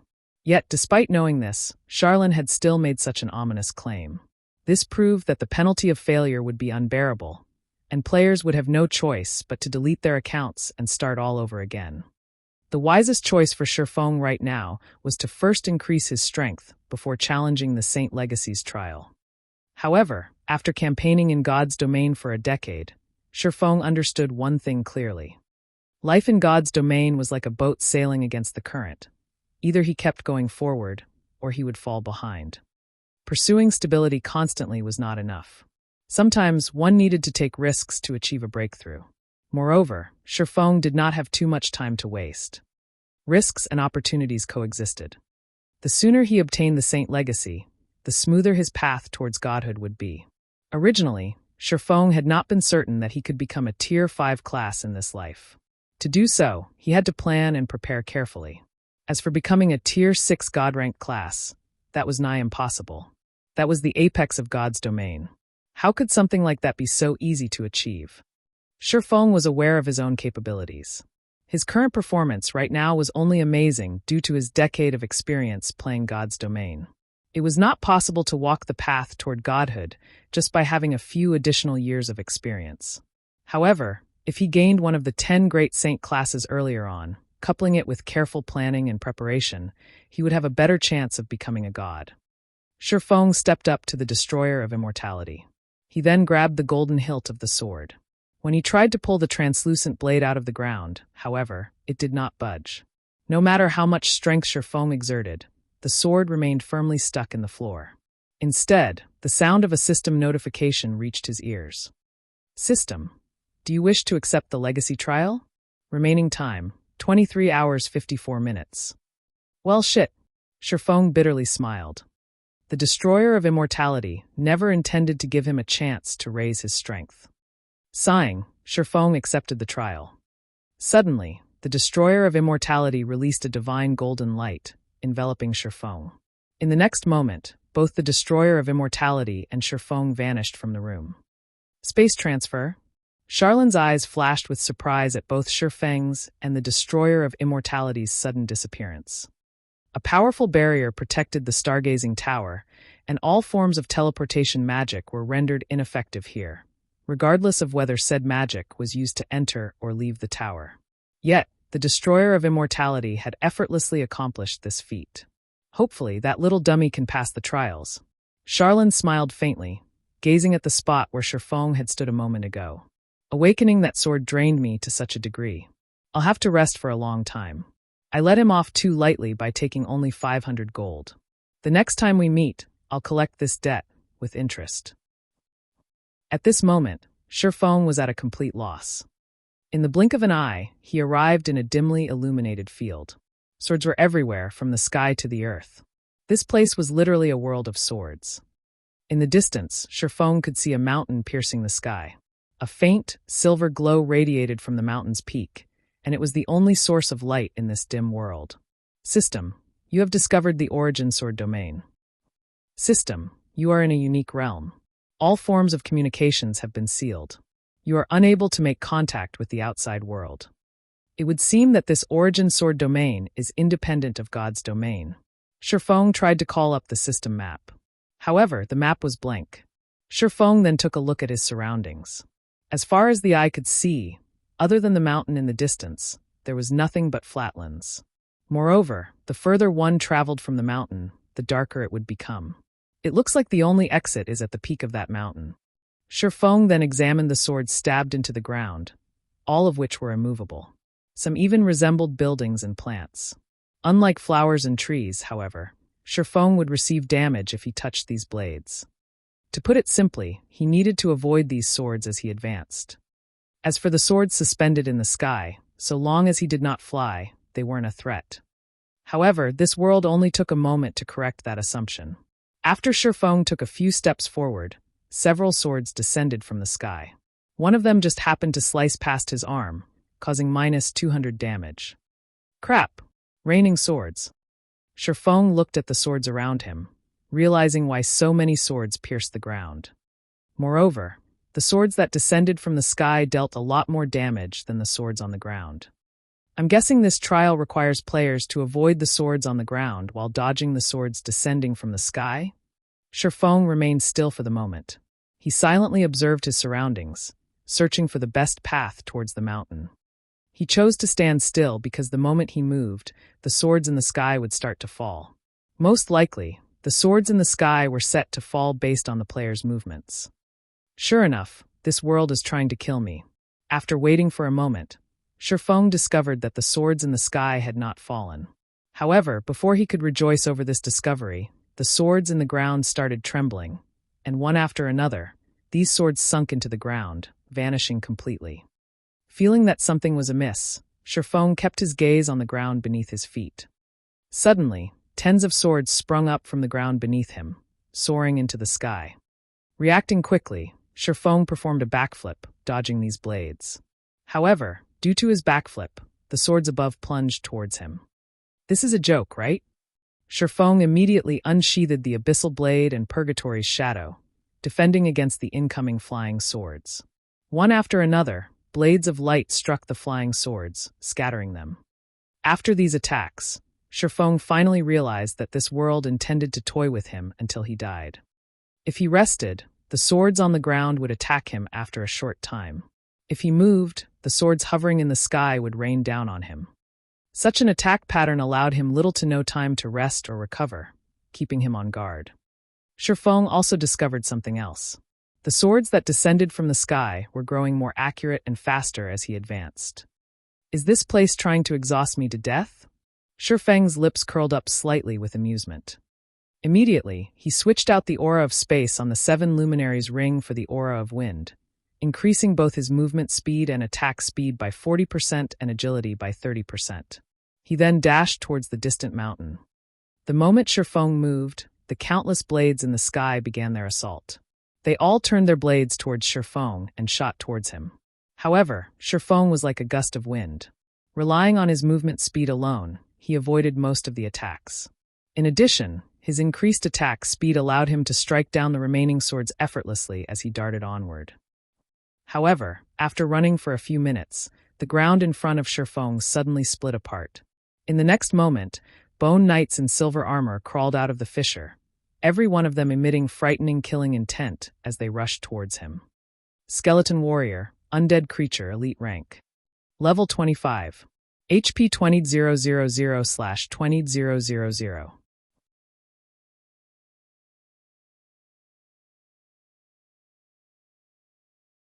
Chapter 382, Legacy Chapter. The silver suits of armor shone brilliantly under the dimly lit sky, creating an exceptionally conspicuous sight. The assault from all directions forced Shifeng to an abrupt halt. Facing such intense attacks, Shifeng had no choice but to stop. Even he was not confident of defending against so many attacks on the run. This won't do. I won't last long at this rate. I need to move faster. Looking at the swords decorating the sky, an idea, inspired by his years of experience, struck Shifeng. Purgatory Power. Shifeng's attack speed rose by 100%. He then brandished the Abyssal Blade and the Purgatory's Shadow, sending blades of light at the incoming swords and striking them down. After continuing this process for 3 seconds, Shifeng successfully deflected all of the swords that attacked him, scattering them around him. Undead Creature? Shifeng activated Omniscient Eyes and examined the distant skeleton warriors. Shifeng could not learn anything about these undead monsters. If he faced them one-on-one, Shifeng was confident that he could defeat such a monster with ease. If he had to face a group of them, however, even he was not certain that he would win. Moreover, the swords in the sky still posed a huge threat. When the two combined, Shifeng's very life was at risk. However, Shifeng did not know if death meant failing the legacy trial. If it did, then he would truly be finished. As a precaution, Shifeng did not immediately move after fending off the flying swords. Instead, he stopped to think of an appropriate countermeasure. Changing my path isn't possible. For now, let's put these skeleton warriors to the test. The only exit was at the mountain's peak. Naturally, Shifeng could not retreat. However, charging forward rashly and accidentally losing his life was unwise. Hence, Shifeng activated Phantom Kill, sending his doppelganger charging towards the skeleton warriors to test their strength. By doing so, not only could he buy himself time to come up with a defense against these undead monsters, but he could also avoid falling into any traps. After all, this was the trial of one of the 10 great saint legacies. He could not afford to be careless. The doppelganger possessed 70% of Shifeng's attributes. It was more than enough to deal with a single skeleton warrior. The doppelganger dodged the swords from above while approaching the skeleton warriors. However, when only a distance of 40 yards remained between them, the skeleton warriors still showed no signs of taking action. Instead, the monsters only focused on the doppelganger's every movement, killing intent oozing from their entire bodies. It looked as if they would explode at any moment. Disregarding the skeleton warrior's lack of a reaction, the doppelganger threw the blazing meteor at the closest undead creature. The weapon struck the monster's thigh, causing -816 damage. It would seem that the skeleton warriors only possessed mediocre defense. However, the instant the skeleton warrior was struck, it started moving and charged at Shifeng's doppelganger. The skeleton warrior that had been hit was not the only one to move. The surrounding dozen or so undead creatures charged at the doppelganger as well. Although the skeleton warriors wore full sets of silver armor, their movement speed was extremely fast. It took them less than 5 seconds to close the 40-yard gap. However, Shifeng's doppelganger did not stay idle as these undead creatures charged. Instead, it attacked with the blazing meteor again as it retreated swiftly. In terms of speed, the doppelganger clearly held the advantage. Despite needing to dodge the constant stream of attacks from the sky, it was still a thread faster than the skeleton warriors. As this game of cat and mouse continued, the HP of the skeleton warrior leading the charge gradually decreased. Everything proceeded smoothly, and Shifeng, who stood in the distance, did not discover any other traps hidden in this field. Moreover, the skeleton warriors possessed low intelligence. Aside from carrying out some basic defensive maneuvers, the group of undead creatures single-mindedly chased the doppelganger. After a short moment, the doppelganger killed its first monster. Although a skeleton warrior had died, other than a tiny amount of skill proficiency, Shifeng received nothing at all. He did not receive even a tiny amount of EXP.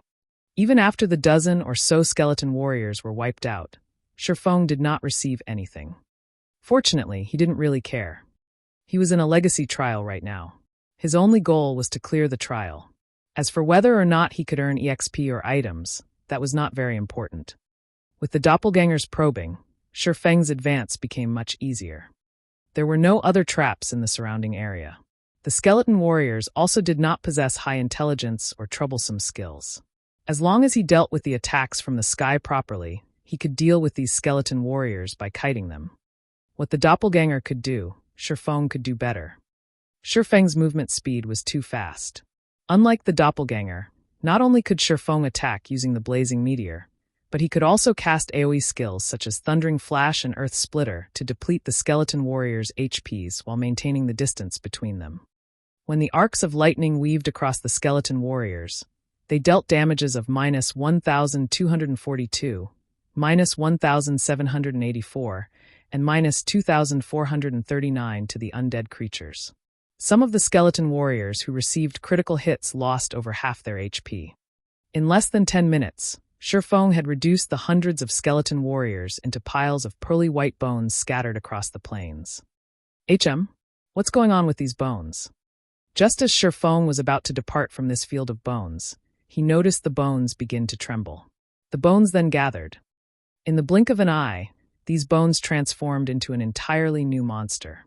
This monster was 3 times the size of the skeleton warriors from before. It wielded a skeletal giant axe in one hand and a thick black chain in the other. Dark green flames burned in its empty eye sockets. Emitting an angry roar, it charged at Shifeng with massive, thudding steps. With every step this monster took, the land beneath its feet would crack and shatter. One could see just how powerful this monster was. Skeleton Giant, Undead Creature, Chieftain Rank. Level 30. HP 250,000/250,000. Why is it a level 30 chieftain? Shifeng was stunned. He instantly activated Windwalk and escaped. There was no way he could face a level 30 chieftain head-on while dealing with the incoming attacks from the countless swords in the sky. Moreover, with the skeleton giant's strength, a direct hit with its axe was all it needed to end Shifeng's life. Even if Shifeng dodged the monster's attack, the descending swords were no laughing matter. Each sword could deal minus 200 damage. Currently, Shifeng's HP was only slightly over 3,000. If 16 swords to hit him, he would lose his life all the same. Although the skeleton giant was colossal, it was frighteningly quick. Despite having activated Windwalk, Shifeng still could not shake off the skeleton giant, the distance between them never increasing. However, Shifeng also had to endure the rain of swords as he escaped. To avoid the blades, he was oftentimes forced to take action and strike back, affecting his speed as a result. Sometimes, in order to dodge a more densely packed attack, Shifeng had no choice but to dodge sideways, making a 90-degree turn. However, after Shifeng turned, the skeleton giant behind him would stumble. Its speed greatly fell when it changed directions, allowing Shifeng to widen the gap between them. Moreover, due to the skeleton giant's large frame, the sudden turn helped Shifeng block a few of the flying swords. When the swords struck the skeleton giant's body, the monster also received minus 200 damage from each attack. How could I forget? Due to their joints, skeletal monsters have difficulty dodging and turning. Shifeng smiled faintly upon seeing the skeleton giant's situation. Not only was the skeleton giant slow to react, but it would also receive damage from the swords above. Moreover, the skeleton giant's huge frame made the perfect shield. Considering the situation, a plan formed in Shifeng's mind, following which he made a 180-degree turn and charged directly at the skeleton giant's back. To deal with Shifeng, the skeleton giant had no choice but to turn around as well. Although its body spun relatively quickly, its feet could not keep up with its body. By the time the skeleton giant had stabilized itself and started swinging its giant axe, Shifeng had arrived beside its feet. As the swords in the sky cascaded down toward Shifeng, due to the skeleton giant being in the way, the monster suffered the full brunt of the rain of swords. Now, not only did the swords in the sky no longer pose a threat to Shifeng, but they also benefited him. Seeing as his plan's success, Shifeng began to attack the skeleton giant. Meanwhile, No matter how many times the skeleton giant turned its body, Shifeng would always appear behind it. Faced with the continuous assault from Shifeng and the swords, the skeleton giant's HP fell rapidly. Half an hour later, the skeleton giant crumbled. Even until its death, it had not landed a hit on Shifeng. On the contrary, it had become his shield, blocking the falling blades. This fellow dropped an item. Shifeng noticed a golden piece of paper with divine runes laying beside the skeleton giant's remains. When Shifeng picked it up and tried to check its information, he only received an unknown in reply. Hence, Shifeng used the omniscient eyes. Legacy Chapter, 7th page, a scattered page that has fallen out of a legacy book written by the ancient gods. This legacy book holds records for one of the 10 great saint legacies. It has a total of 50 pages. After gathering all of the pages, the saint legacy contained within the legacy book will become available. Class requirements: Berserker, Swordsman.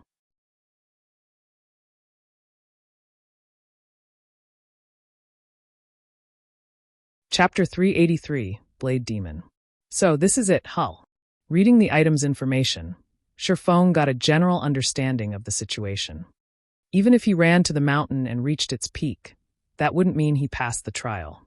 He needed to collect all 50 legacy chapters to pass. However, now that he knew what he needed to do, this trial would be much easier to defeat. He just had to search for skeleton warriors and kill skeleton giants to obtain legacy chapters. So, Shifeng began hunting around the fields for skeleton warriors. Although the swords in the sky were a nuisance, Shifeng gradually understood their attack patterns and could dodge them more efficiently. Soon, they were no longer much of an issue. Even when dealing with a large group of skeleton warriors, these swords would nick him a few times at most, dealing negligible damage.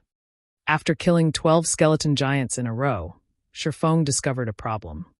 Not every skeleton giant would drop a legacy chapter. In fact, the drop rate was very low.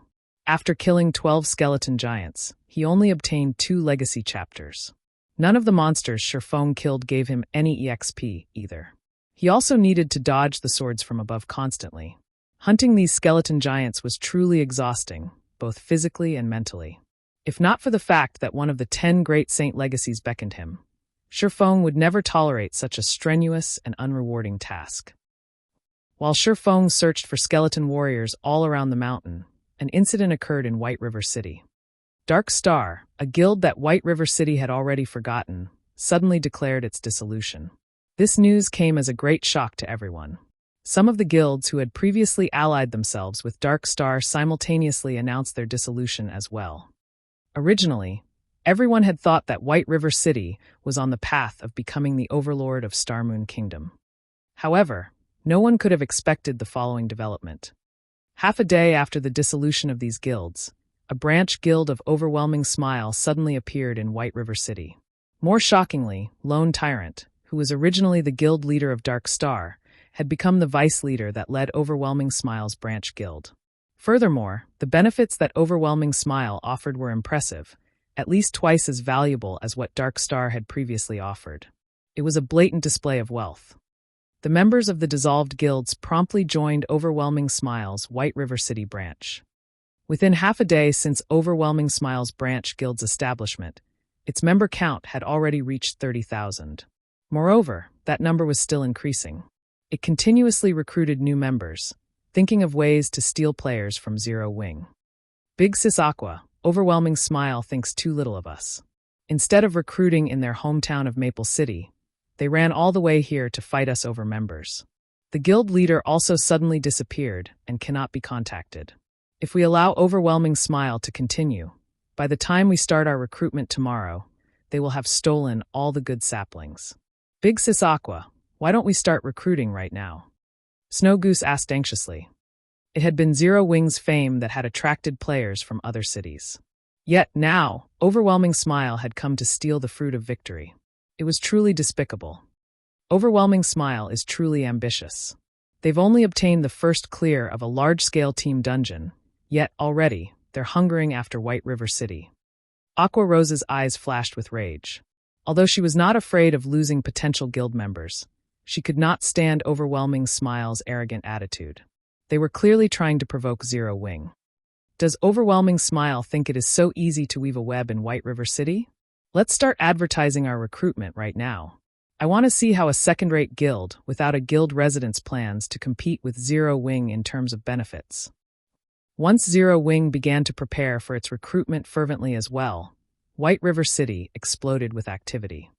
On one side, there was Overwhelming Smile, a guild that had claimed the first clear of a large-scale team dungeon and annexed Dark Star, one of the top 6 guilds of White River City. On the other side stood Zero Wing, a guild that possessed a guild residence and was led by Starmoon Kingdom's #1 expert. Many players on the forums were also discussing which guild they should join. Big Brother Shadow Sword, White River City is truly interesting. Despite only being the 5th-ranking city of Starmoon Kingdom, it is now contested over by the 2 most popular guilds in the kingdom. Which guild do you think these independent players will join? The female guardian knight, Turtledove, asked the berserker beside her, Shadow Sword, with an amused smile on her face. I don't know what others will choose, but my goal from the very beginning has been to join Zero Wing. Shadow Sword wasn't interested in the competition between the 2 guilds. His only thoughts right now were of passing Zero Wing's assessment and polishing his strength by learning from the experts in Zero Wing. He also hoped to learn from Zero Wing's guild leader, Black Flame. He had no interest in anything beyond that. Meanwhile, after spending an entire day at the Origin Sword domain, Shifeng had collected 21 legacy chapters. Oh, what's that monster? At this moment, Shifeng, who stood at the foot of Sword Peak Mountain, discovered a monster of steel slowly descended the mountain. This steel monster seemed to be patrolling its territory. Although this monster was not large, only twice as tall as Shifeng, all 4 of its limbs were blades. The rest of its body was made of pitch-black steel, decorated with spikes.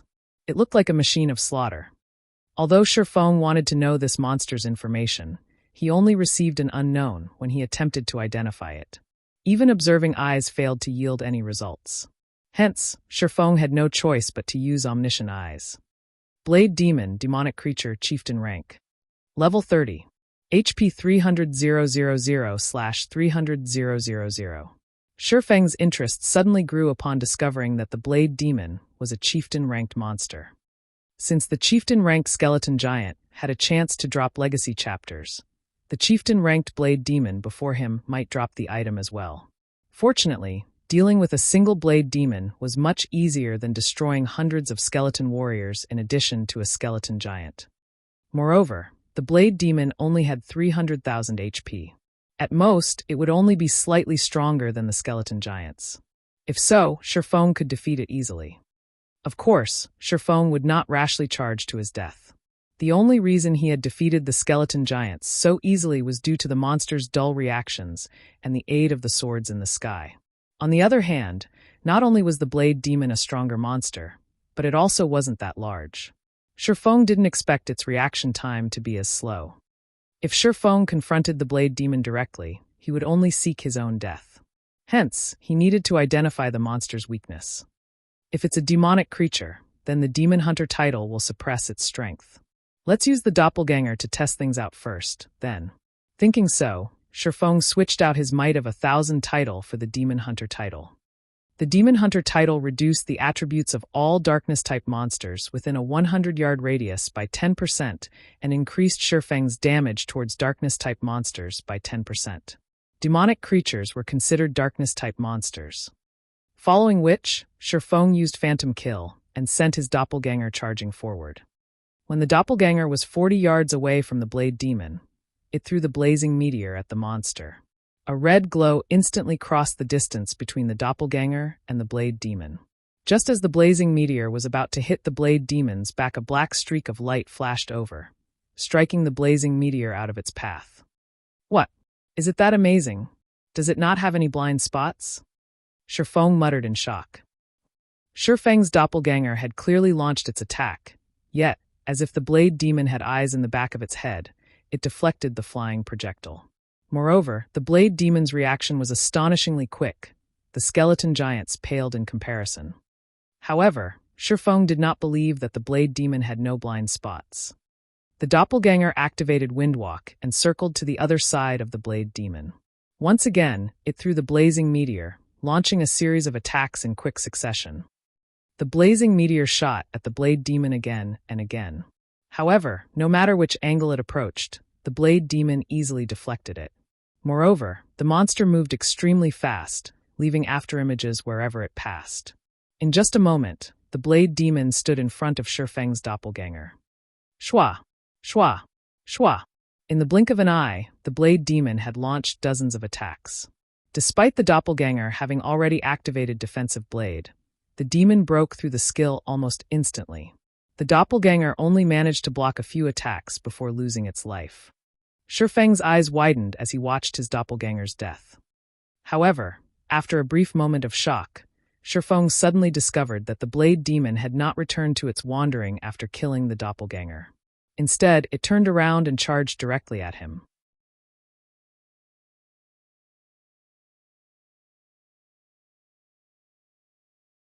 Chapter 384, Unique Set Equipment. Despite also being a level 30 chieftain, the blade demon was far more powerful than the skeleton giant.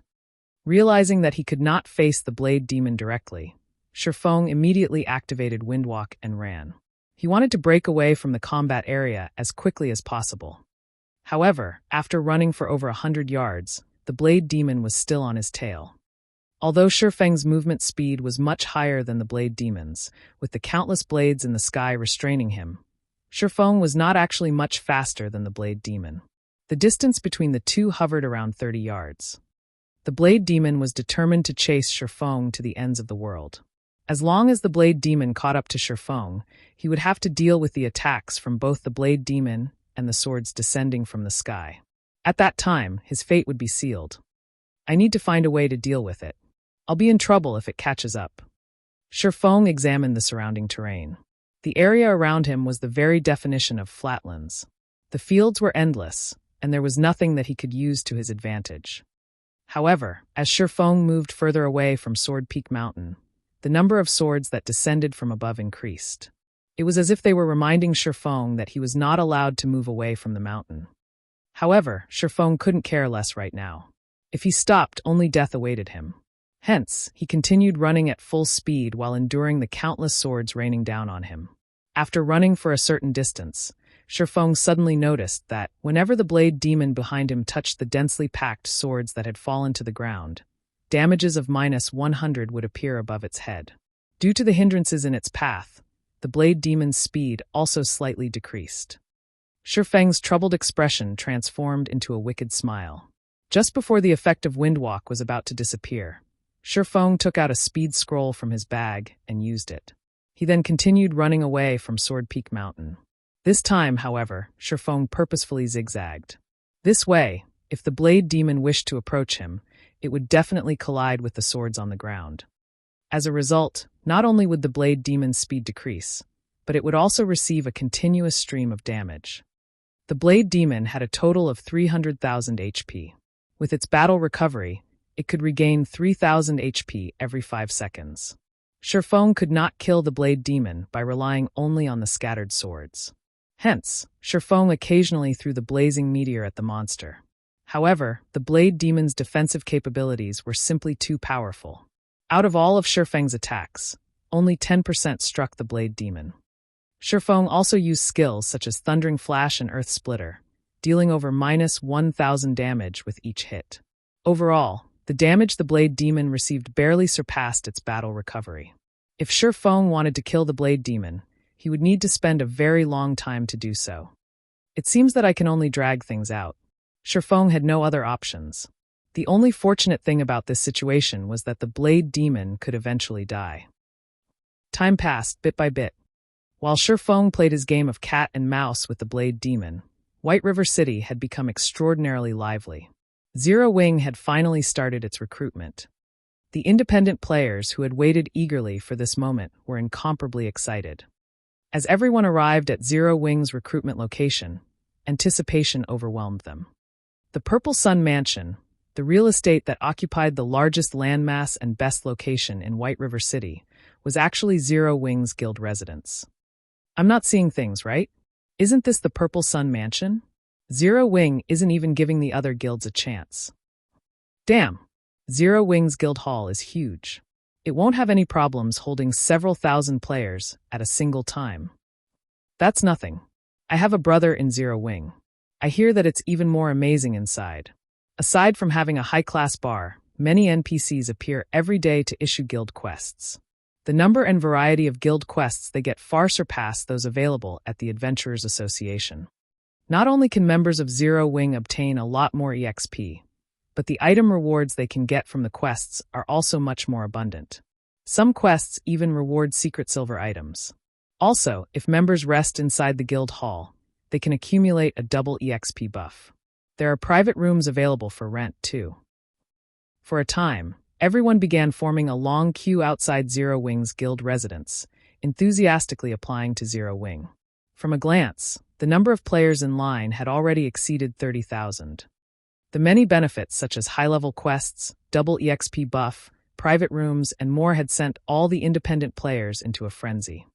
Meanwhile, when news of Zero Wing's guild residence spread, the various guilds throughout Starmoon Kingdom tumbling into a turmoil. Originally, these guilds didn't think much of a guild residence. However, they never expected a guild residence to provide such significant benefits. All this time, they regarded a guild residence as only a symbol of a guild's establishment, a place where guild members could gather and chat. Now that they realized what a guild residence could do, the upper echelons of these guilds felt a chill crawl down their spines. A guild residence was simply too terrifying. Not only could it increase the leveling speed of guild members, but it could also provide a source of coins for the guild. Now that Zero Wing possessed its own guild residence, the guild would no longer have to purchase coins using credits or form teams to specifically farm coins. The guild residence also had other aspects that could allow a guild to develop quickly. How could guilds like theirs that did not possess a guild residence compete with Zero Wing now? At this time, the first-rate guilds who were not originally concerned with Zero Wing had to re-evaluate their opinions. Young Master Feng, now that Zero Wing has revealed their guild residence, everyone in Starmoon Kingdom has shifted their attention back to them. Overwhelming Smile's achievement can no longer hamper Zero Wing's recruitment. Should we focus on solidifying the branch guild in White River City? I have really underestimated Black Flame. However, don't think that I am out of options, Feng Xianyang sneered. Since you dare challenge me, you will only have one ending. Tell Overwhelming Smile this. Don't worry about spending money. Just steal as many players from Zero Wing as possible. I want to see just how a guild without many members can develop. Shortly after Feng Xianyang gave his command, Overwhelming Smile took action. Overwhelming Smile shocked the various guilds in White River City. Overwhelming Smile has gone insane, Snow Goose shouted when she read the latest information on Overwhelming Smile. In order to attract independent players, Overwhelming Smile had increased the benefits it offered once again. At this moment, it offered 4 times what Dark Star had in the past. Normal members alone would be treated far better than even elite players of other guilds. The benefits offered to Overwhelming Smile's elite members was beyond comparison. Overwhelming Smile even began to publicly poach Zero Wing's normal members, promising them threefold what the other guild members received if they joined the guild. Originally, Overwhelming Smile's increase in the benefits was already shocking. Now that they took it a step further and offered another threefold raise, how could the members of Zero Wing not be tempted? In fact, some members already considered withdrawing from Zero Wing and defecting to Overwhelming Smile. Is Overwhelming Smile planning to destroy us with money? Aqua Rose smiled bitterly, her expression turning grim. This move was truly vicious. Zero Wing had only established recently. Its funding had never been abundant. They had no chance against the large funding Overwhelming Smile possessed. While Overwhelming Smile was in the midst of waging a poaching war against Zero Wing, Shifeng had finally reduced the Blade Demon's HP to its last vestiges. Die! Abruptly spinning around, Shifeng dashed towards the low HP Blade Demon. Abyssal Bind. Flame burst. Abyssal Bind immediately tethered the Blade Demon in place. Following which, the scorching abyssal blade slashed at the demonic creature's body 12 times in a row. Every slash dealt over -2,000 damage to the Blade Demon, devouring the monster's remaining 20,000 HP. As the Blade Demon died, Shifeng noticed a piece of paper falling beside the monster's body. He originally thought that it was a legacy chapter. However, upon picking it up, Shifeng froze. At that moment, He even thought he might be hallucinating. Broken steel forging design fragment. Epic rank unique set equipment. Set consists of a total of 6 pieces. Current fragment count, 1/18.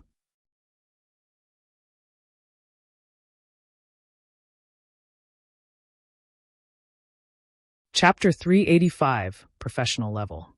No way. Shifeng struggled to calm himself even after staring at the forging design in his hand for a long time. Previously, when he obtained the fine gold rank dragon scale set equipment back in the god's grave, he had believed it to be the top set equipment currently available, second to none. However, with Shifeng's current forging standards, he could not forge the dragon scale set equipment. He needed to become an advanced forger before he could attempt it. However, a lot of time was required to advance to an advanced forger, time that Shifeng did not have. Yet, now the forging design for an epic set equipment had fallen into his hands. If he could equip an epic set equipment, killing players would be as easy as slicing vegetables. He would truly be invincible among fellow players. Originally, Shifeng's head had ached thinking about ways to deal with the 5 cities controlled by Underworld. Now, however, this fragment swept those concerns away. As long as he could don the complete broken steel set equipment, he alone could become enough of a nuisance to disturb those guilds. Now that Shifeng knew the blade demons dropped the forging design for the broken steel set equipment, even if he had to exhaust himself for a few days, he would obtain all the forging design fragments. Shifeng was suddenly brimming with enthusiasm. Turning around, he charged towards Sword Peak Mountain in search of another blade demon. Unknowingly, another day had passed in God's domain. Before Shifeng logged out of the game, he had killed several dozens more skeleton giants and blade demons. In the 2 days he had spent in the Origin Sword domain, Shifeng had obtained a total of 33 legacy chapters and 8 broken steel forging design fragments. He was not far from completing both the legacy book and the broken steel set equipment forging design. Shifeng had lingered in God's domain for 2 natural days without logging out to rest. As his body had been in the virtual gaming cabin all this time, the moment he stepped out of the cabin, his stomach growled a hungry complaint. However, his body did not feel any discomfort after laying motionless for 2 days. On the contrary, he felt extremely relaxed. It's as expected of a virtual gaming cabin. It even assisted my body's absorption of the S-rank nutrient fluids. Shifeng clenched his fists and stretched. Revealing a faint smile, he thought, my punching power should be around 320 kilograms now. Originally, Shifeng had needed 5 days to absorb a bottle of S-rank nutrient fluids, allowing the liquid to restore his body's vitality and repair broken cells. Now, however, only 2 days had passed, and Shifeng had already absorbed the S-rank nutrient fluids. Shifeng judged that, based on his body's current condition, he should barely meet the standard of a professional fighter. His current body had already far surpassed his body in his previous life. At the very least, his physical fitness was no longer inferior to the apex experts of God's domain. Being young really is great. If I started training my body only after I turned 25, it wouldn't really make a difference. Shifeng was satisfied with his current physical fitness. As long as he continued his training, his physical fitness would continue to improve. At that time, he could exert more of his brain's potential, allowing him to break through the boundaries he had never been able to cross. Although Shifeng was hungry, he did not immediately look for something to eat. Instead, after leaving the virtual gaming cabin, he walked towards his fridge and retrieved a bottle of A-rank nutrient fluids. He then filled his empty stomach with the cold liquid. After having not eaten for 48 hours, although he had the protection of the virtual gaming cabin during this period, filling his stomach with solid food would negatively impact his body. It was best to drink nutrient fluids first and let his stomach gradually adapt. After a few hours, he could have a proper meal. Looking at the bottle of A-rank nutrient fluids in his hand, Shifeng felt like he was dreaming. Over 10 days ago, he had lamented spending 10 credits on a meal. Now, however, despite drinking a bottle of nutrient fluids that cost 10,000 credits, he felt nothing at all. Although his reincarnation was part of the reason, it was more due to his change in mentality brought about by strength. Suddenly, his doorbell rang. Accessing the doorway monitor through his quantum watch, Shifeng discovered Blackie standing outside his door. For some reason, Blackie looked panicked. It looked like he had some very urgent news. Feng promptly disabled the lock to his front door using his quantum watch. Brother Feng, where have you been these past 2 days? I haven't been able to contact you all this time. I even wondered if you were in some kind of accident. As Blackie burst into the apartment and saw that Feng drinking a bottle of nutrient fluids, he unconsciously heaved a sigh of relief. What could possibly happen to me? Feng chuckled. Did something happen while I was gone? Of course, something happened. Overwhelming Smile had been poaching our members. Although our guild's member count has increased steadily, the benefits Overwhelming Smile is offering are too enticing, and many have started considering defecting to Overwhelming Smile. I initially thought of increasing the benefits Zero Wing provides as well. However, Sister Aqua said no. Although Sister Fire Dance only focuses on the guild's core team, she agreed with Aqua Rose's opinion. However, at this rate, more members will leave the guild. If we allow this situation to continue, it will negatively impact Zero Wing as a whole. We need to think of a solution for this quickly. I have been trying to contact you all this time, but you haven't answered any of my calls or messages. I had no choice but to visit you personally. Blackie then explained the general situation to Feng. Overwhelming Smile sure is intent on destroying us with money. Feng smiled bitterly. Brother Feng, you too? Sister Aqua said something similar. Blackie was somewhat astonished. I understand the situation. However, I am still tied up with my quest. Go back and tell Aqua to continue recruiting members. The benefits we offer will stay the same, but loosen the entry requirements a little. Feng also showed his support for Aqua Rose's decision. Let's see just how many players you can steal from us. How much money do you plan to burn? Taking Blackie's advice and increasing the benefits that Zero Wing offered was not a long-term solution. Moreover, Overwhelming Smile could simply counter by increasing the benefits it offered again. If this trend continued, the situation would soon snowball out of control and grow into an all-out economic war. At that time, the side with the most funds would be the final victor. Meanwhile, Feng Xianyang, who quietly supported Overwhelming Smile, aimed for just that. If he had to increase the benefits Overwhelming Smile offered dozens of times, he would. He was confident he could destroy Zero Wing this way. Meanwhile, although Zero Wing could cause Overwhelming Smile to suffer greater losses by raising the benefits it offered, they would still lose. Zero Wing did not have the support of a large corporation. It also did not have the funds to contend with Overwhelming Smile. If Zero Wing increased its offer, it would dig its own grave. Feng had seen many of such situations in his past life, and he had considered his options long ago. The best thing was to bide their time and stay on course. However invincible the opponents might seem, he would forever remain true to himself. Moreover, when Feng had established Zero Wing, he had intended to establish a guild that was pure, rather than one where its members would leave because of a little enticement. Zero Wing did not need such shallow people. At this moment, instead of cursing, Feng wanted to thank Overwhelming Smile for ridding the scum from his guild. Feng's reply left Blackie speechless. However, since Feng had already decided, he would fully support his guild leader. In truth, Blackie knew that increasing the benefits the guild provided would only increase the burden of Zero Wing. However, he still could not help his panic. Now that he had obtained Feng's reply, his anxiety began to fade.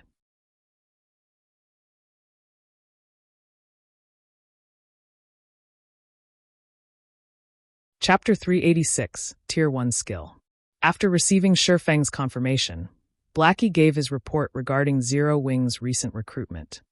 Despite their plans, Overwhelming Smile's appearance did not negatively affect Zero Wing's recruitment.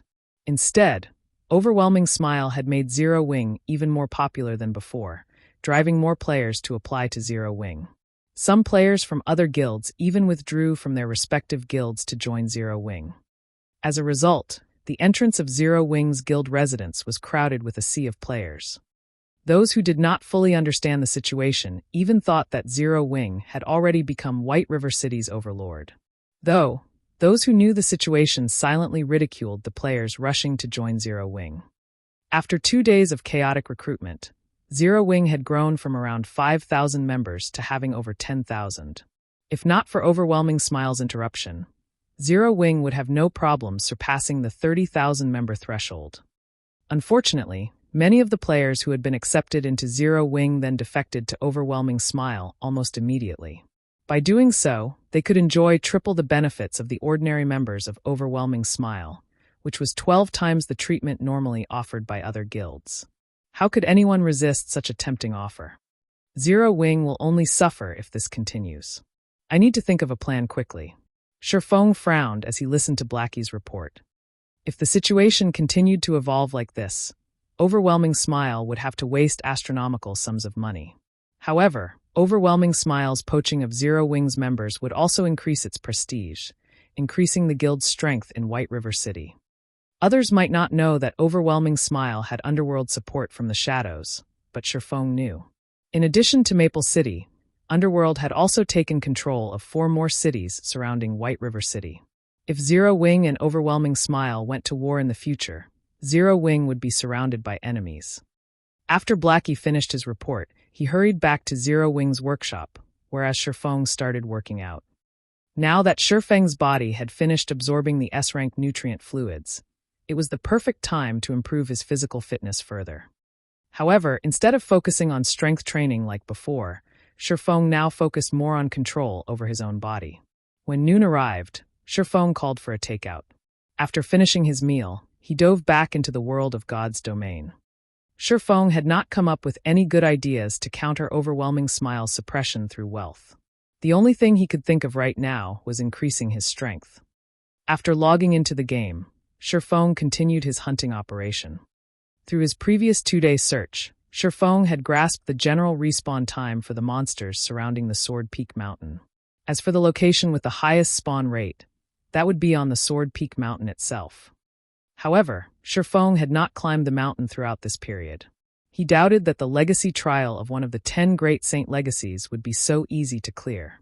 Although the skeleton giants and blade demons were indeed challenging, a legacy trial that was supposed to be as difficult as a legendary quest should not be so simple.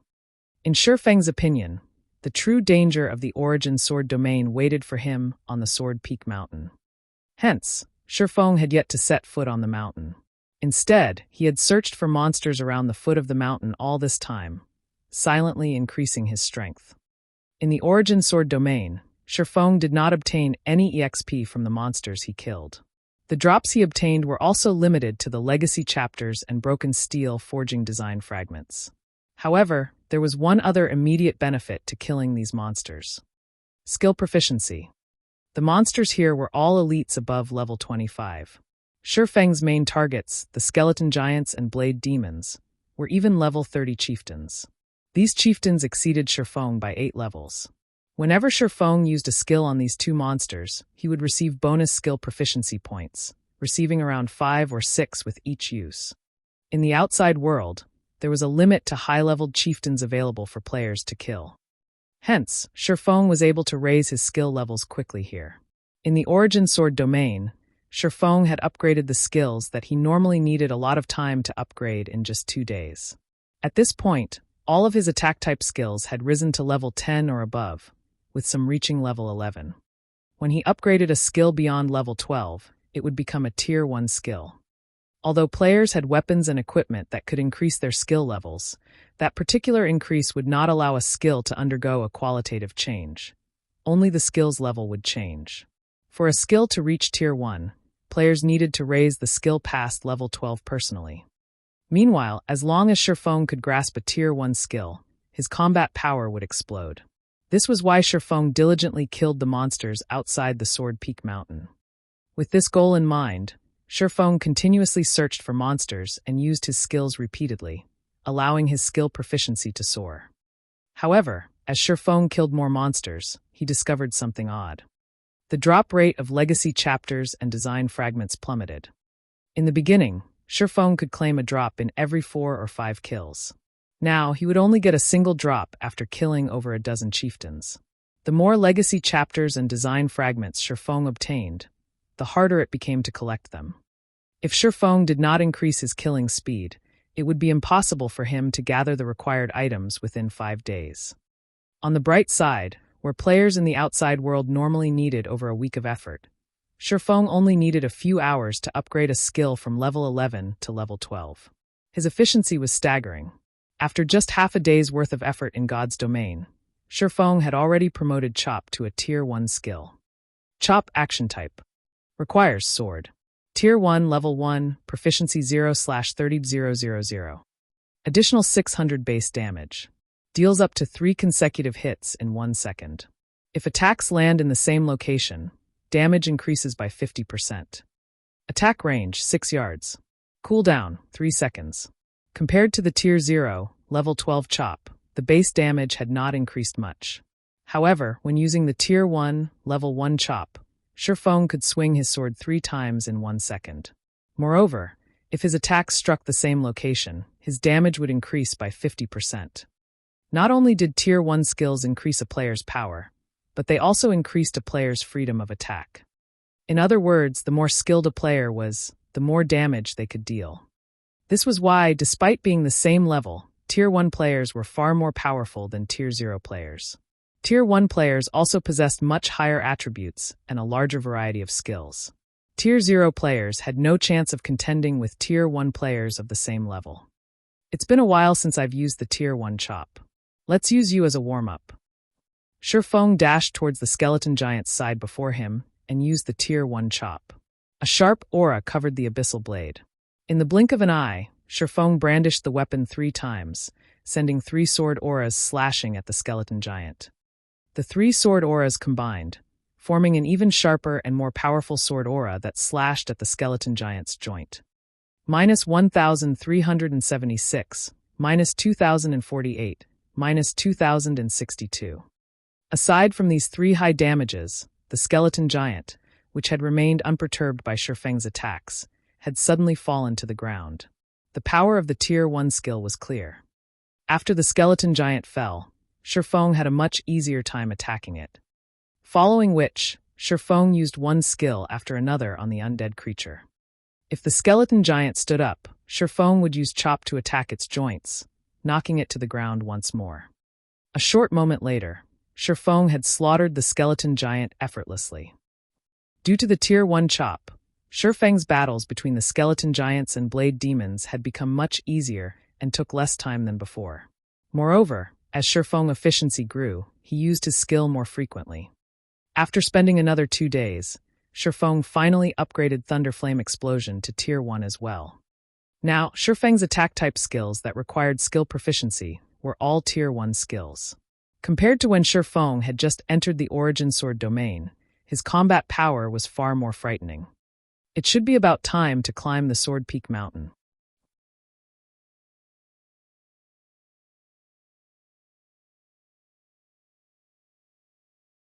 Chapter 387, Magic Night.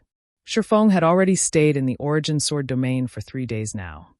After killing a large number of chieftain-ranked skeleton giants and blade demons, the number of legacy chapters and broken steel forging design fragments he could obtain from these 2 monsters had also reached its limit.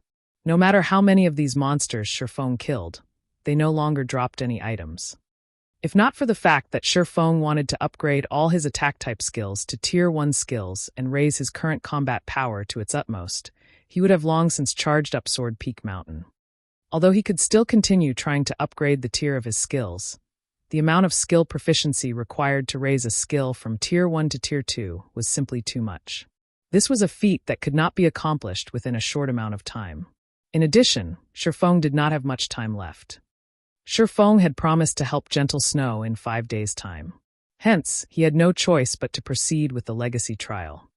Moreover, during this period of time, another major incident had occurred in White River City.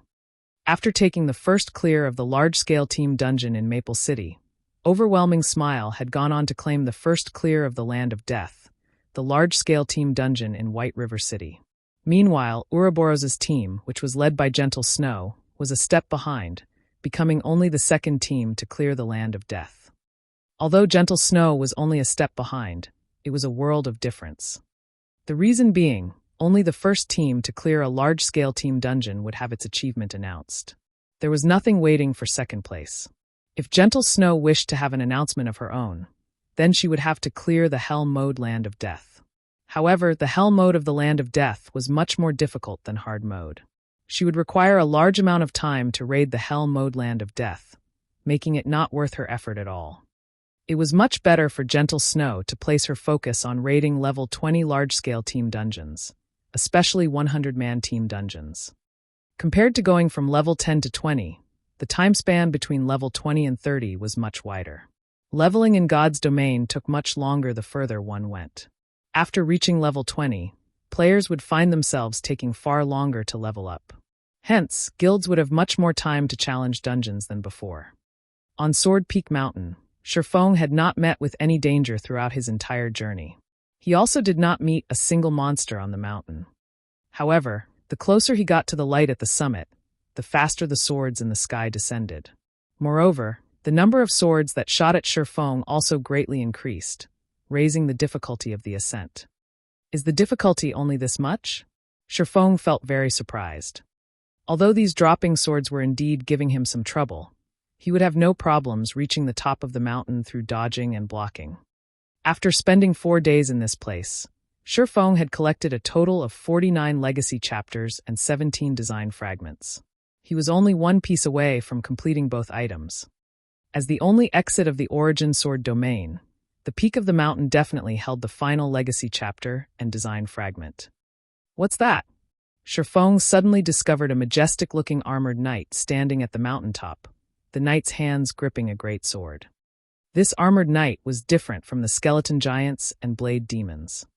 The reason being, this greatsword-wielding knight was not a monster but an NPC instead. Doran Paley, Tier 1 Magic Knight. Level 30. HP 300,000/300,000. Level 30 Tier 1 NPCs were much harder to deal with compared to level 30 chieftains. Meanwhile, the Tier 1 NPC in front of Shifeng was clearly not an ordinary existence. Although Doran Paley only possessed 300,000 HP, the same amount as the level 30 chieftain-ranked Blade Demon, the skills and intelligence he possessed would definitely be far stronger and higher than the Blade Demons. To players, Doran Paley was a nightmare. However, Shifeng no longer had a path of retreat right now. He could only advance. After making his preparations to confront the Magic Knight, Shifeng charged forward while dealing with the swords raining down on him. Yet, the moment Shifeng stepped onto the stone platform Doran Paley stood on, the swords in the sky also stopped attacking him, as if declaring that Shifeng had completed the game of cat and mouse. Challenger, since you have managed to arrive at this place, it shows that you indeed possess some strength and are qualified to fight me. As long as you can defeat me, you will be allowed to continue advancing. When Doran Paley noticed Shifeng, instead of entering battle immediately, he revealed an excited expression and explained, "Starting now, you have 5 minutes to prepare. 5 minutes later, I will start attacking. Of course, you are also allowed to initiate an attack ahead of time. I hope that you do not disappoint me." A one-on-one duel?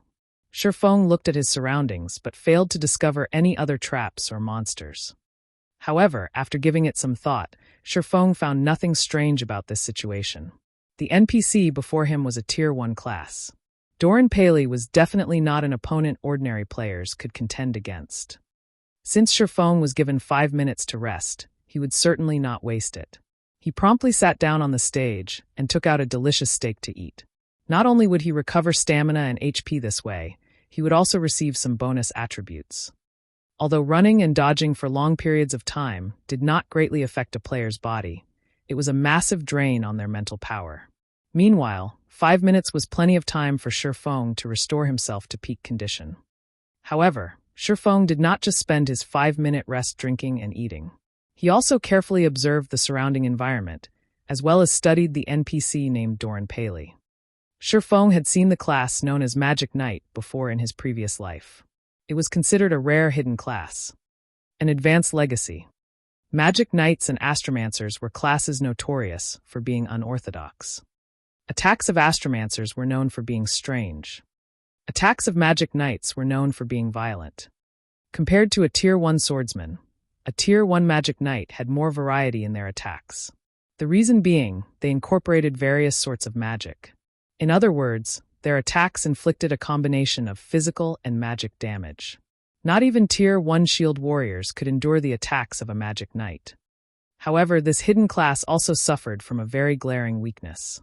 In order to increase their attack power, Magic Knights had discarded their life-saving skills. Hence, they were very poor in terms of survivability. The seconds and minutes quickly passed by. Of course, Shifeng would not wait until the 5 minutes were up to attack Doran Paley. In this kind of battle, the first person to strike held the greatest advantage. Hence, Shifeng took the initiative to start the battle.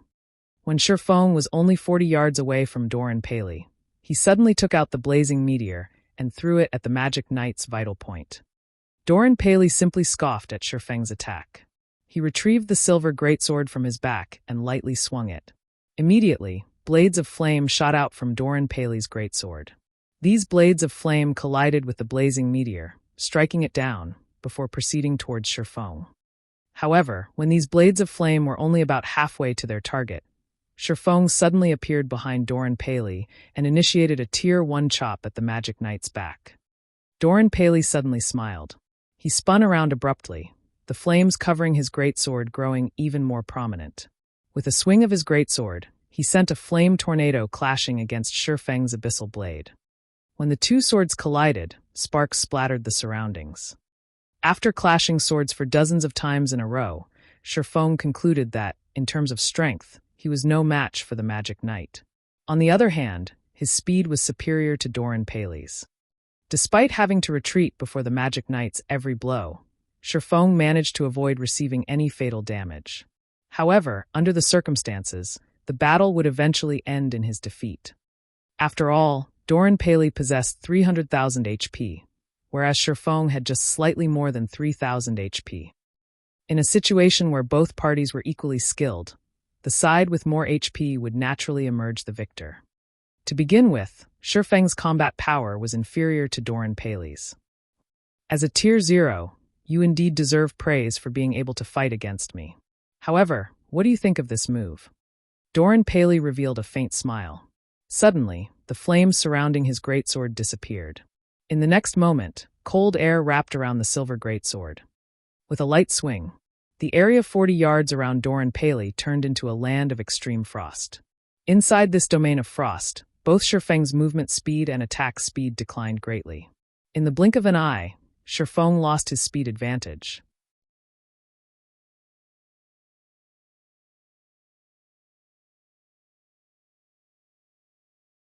Chapter 388, Flame Dragon's Dance. Shifeng hurriedly retreated upon seeing this scene, wanting to escape Doran Paley's frost domain. He had not expected Doran Paley's intelligence to be high enough to actually grasp a player's weakness. This sort of NPC was an extremely rare sight in the current God's domain. Only in the later stages of God's domain would players be able to frequently see such NPCs. Moreover, these NPCs were usually Tier 3 NPCs and above. Meanwhile, Doran Paley was only a Tier 1 NPC. Higher intelligence. I won't stand a chance with the status quo. Shifeng's expression turned solemn when he saw Doran Paley's figure charging at him. If Doran Paley were only an ordinary Tier 1 NPC, even if he had 300,000 HP, Shifeng would have been confident of defeating him. Before leaving White River City, Shifeng had armed himself with over 100 Tier 2 magic scrolls from the guild warehouse. Meanwhile, most of these Tier 2 magic scrolls came from the Blood Hand Association's stronghold, with the rest from the dungeon raids carried out by guild members. The Origin Sword domain was different from the 12 trials Shifeng had previously undergone. In the 12 trials, Shifeng had not been allowed to use any tools to assist him. However, the Origin Sword domain did not impose such a restriction. He could use as many magic scrolls as he liked here. If he had over 100 Tier 2 magic scrolls, it would be an easy task to deal with an ordinary level 30 Tier 1 NPC. Even if Doran Paley had 300,000 HP, he would still die under the might of so many Tier 2 magic scrolls. However, the situation was different now. In the past, Shifeng had crossed swords with many high-tiered NPCs, so he knew very clearly that NPCs who possessed higher intelligence were extremely sensitive towards magic scrolls. Players required some casting time, however short, when using magic scrolls. Meanwhile, when higher intelligence NPCs noticed this, they would either hurriedly withdraw to escape the effective range of the magic scroll, or they would decisively charge up to interrupt the casting process, not giving the player any chance to attack using the magic scroll. Seeing Doran Paley charging at him, Shifeng immediately brandished the abyssal blade and cast abyssal bind at the magic knight. 9 pitch-black chains suddenly emerged from the stone floor. In response, Doran Paley simply snorted and stabbed his greatsword into the platform. In the next moment, a golden magic array rose up from underfoot and quickly enveloped his entire body. The magic array released a faint golden glow, and when the pitch-black chains touched this golden glow, they instantly turned into smoke and vanished. Shifeng immediately recognized the golden glow covering Doran Paley's body. This skill was called Free Will. Upon activation, the skill made the user immune to all control effects, rendering a control skill like Abyssal Bind completely useless. Shifeng gritted his teeth and activated Wind Rider, increasing his movement speed by 150%, as well as gaining the ability to fly temporarily. He escaped out of Doran Paley's frost domain right after. However, when the battle began, a magic barrier had formed around the combat platform, enclosing it completely. Hence, although Shifeng could fly now, he could not get too far. When the 20-second duration of Wind Rider ended, Doran Paley would still catch up to him. At this rate, Shifeng would still die sooner or later. The seconds passed by quickly, and from beginning to end, Doran Paley fervently chased Shifeng. As a magic knight, Doran Paley might possess great destructive power and an absolute advantage in a direct confrontation, but he was sorely lacking in life-saving skills and control skills. Hence, Doran Paley was utterly helpless against Shifeng's extreme speed, and he grew furious at this situation. Within his frost domain, Doran Paley could clearly finish Shifeng off with just a few hits. Yet, as if Shifeng was a lively rabbit, not only was he very agile, his ability to escape was also first-rate. I want to see just how long you can stay in the air. The moment you descend will be the moment I end your life. Doran Paley lightly snorted, glaring at Shifeng, who was hovering in the sky. Meanwhile, Shifeng was also silently observing Doran Paley from midair. When in a desperate situation, the most important thing to do was to remain calm. That was one of the basics of surviving in God's domain. No matter how one looked at the situation, a Tier 0 player simply had no chance to defeat a level 30 Tier 1 higher intelligence NPC. Not to mention, said NPC was even a magic knight that possessed 300,000 HP. If it were anyone else standing in Shifeng's place right now, they would have long since lost their lives. Despite his dire situation, Shifeng remained very calm. The reason being, he knew very clearly that legacy trials would not mercilessly toy around with players. Shifeng firmly believed that the trial should have given him a lifeline. However, where was this lifeline? The entire stone platform was currently enveloped by a magic barrier. Moreover, the platform was completely flat, with a range of activity of only 100 by 100 yards available. The entire platform was paved with black stone slabs with strange patterns engraved all over them. Meanwhile, the patterns on these dozens of stone slabs came together to form magic patterns that Shifeng had never seen before. Other than those, there was nothing else on the stone platform.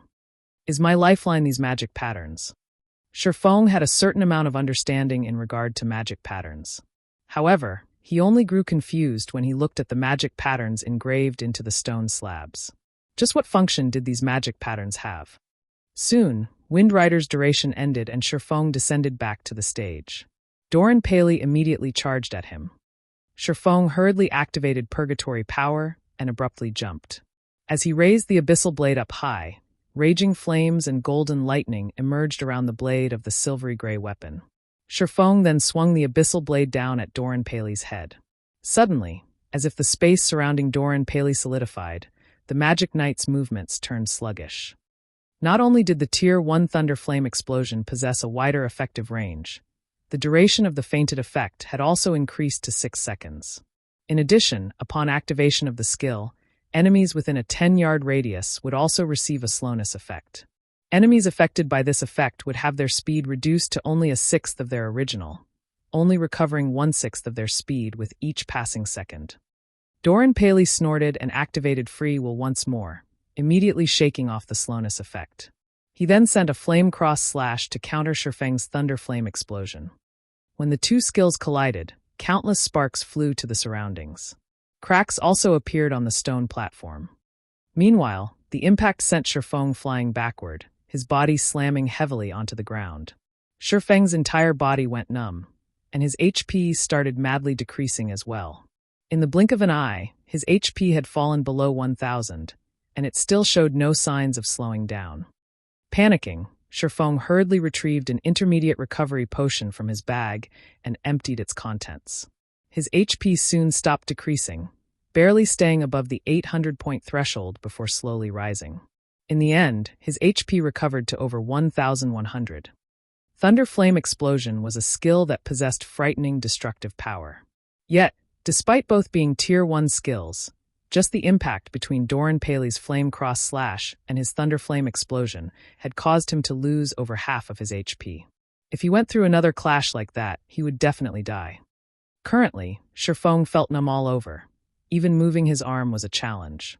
He would not be able to defend against Doran Paley's next volley of attacks for a short period of time. However, something strange happened. Instead of immediately initiating another offensive at Shifeng, Doran Paley actually stood there motionless. What's going on? Shifeng was surprised. At this moment, Doran Paley was glaring at him with eyes filled with killing intent. It did not seem as if the Magic Knight wanted to give him a breather. Yet, Doran Paley just kept looking at him. Wait, his armor.